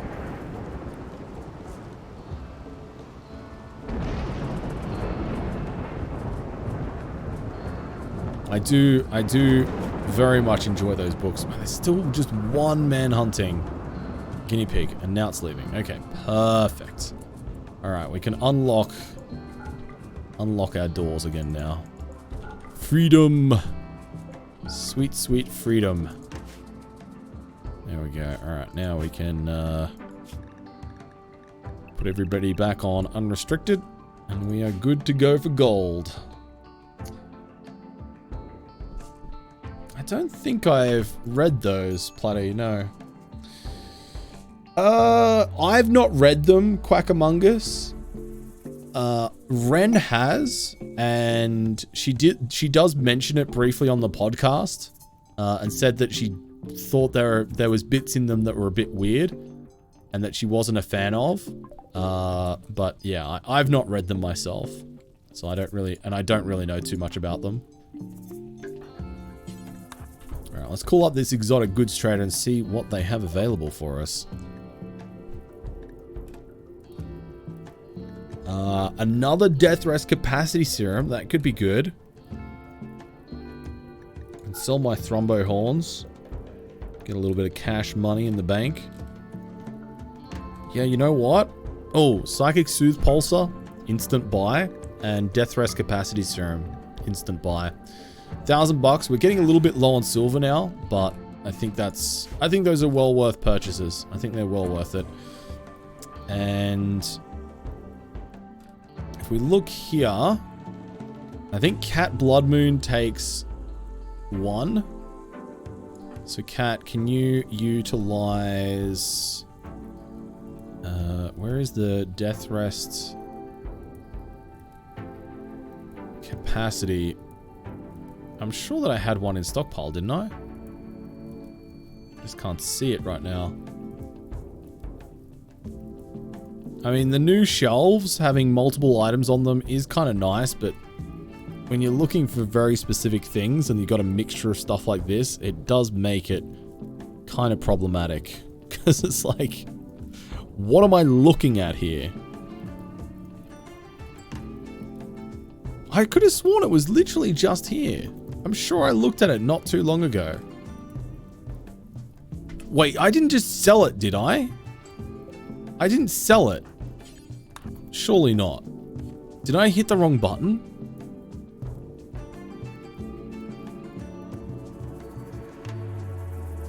No, I didn't. I didn't. Still in stockpile somewhere. Well, there's one there. Okay, so Cat, you use this one. ingest the capacity. So we're gonna build a glucosoid pump for Cat Blood Moon now that she has the capacity to utilize that during her death rests. So the glucosoid pump allows when Cat death rests, will give her a boost to movement and I think manipulation as well, which is pretty nice. Having a for the duration of her up until her next death rest, which is pretty cool. And we've got a second one now, so we can build another death rest accelerator. And we're going to use that one for Quackamungus, who is getting quite close to needing a death rest. I'm going to need to... I might just need to make a critical priority stockpile for it and get it hauled somewhere else, because I just cannot see it for the life of me. Alright, good night, Galactic. Thanks for hanging out tonight. Always a pleasure. We'll see you next time. Will the podcast be spoilery? No. We're not going, like, in-depth, like, talking about specific elements of the story. I don't think there should be any spoilers for things, but yeah, we just talk about the stories in general and mention parts in a fairly non-specific way.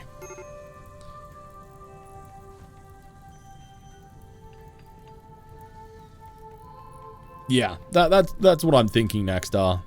That's what I'm thinking I might have to do, because for the life of me, I can't see it. I swear it was just here when I was looking at it not too long ago.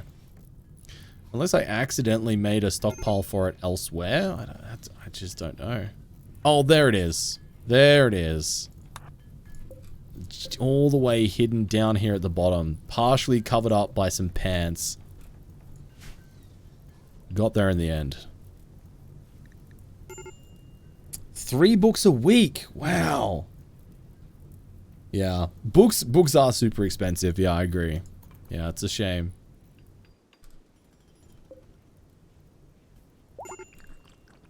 There we go. Alright. Quackамungus's death rest capacity has increased from 1 to 2. I'd love to see it. Very, very good. That is a nice little upgrade for us. I'm very happy about that.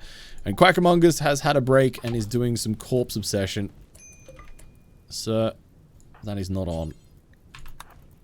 Please bury body. Thank you. Alright, and chat, I think that is a good place to leave things for this evening. I would love to go longer, but as I've mentioned a couple of times tonight, I didn't sleep great last night, and I'm keen to get some rest. And it's pretty quiet at the moment. We've had a pretty quiet stream in general. You know, we haven't had a huge amount of events. Well, I mean, I guess according to this we have, but it doesn't feel like it. It feels like we've taken the 2 mech clusters it had in our stride, and these few events here were almost kind of nothing events, not too much of a hassle for us.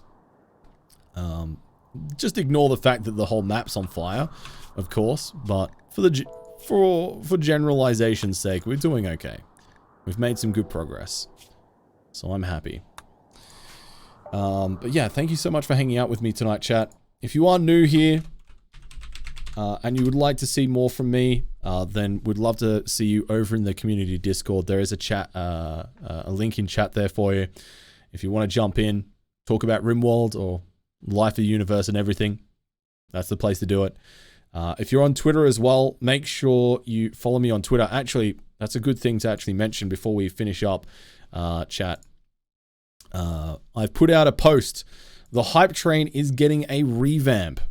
And as part of the restructuring of the Hype Club, I'm now ready to ask content creators, fellow content creators, streamers, friends of the stream, to send in some clips of themselves dancing, so they can also be part of the Hype Club. So if you have a favorite streamer and you're on Twitter, maybe give them a tag, say, hey, is this something maybe that you would be interested in?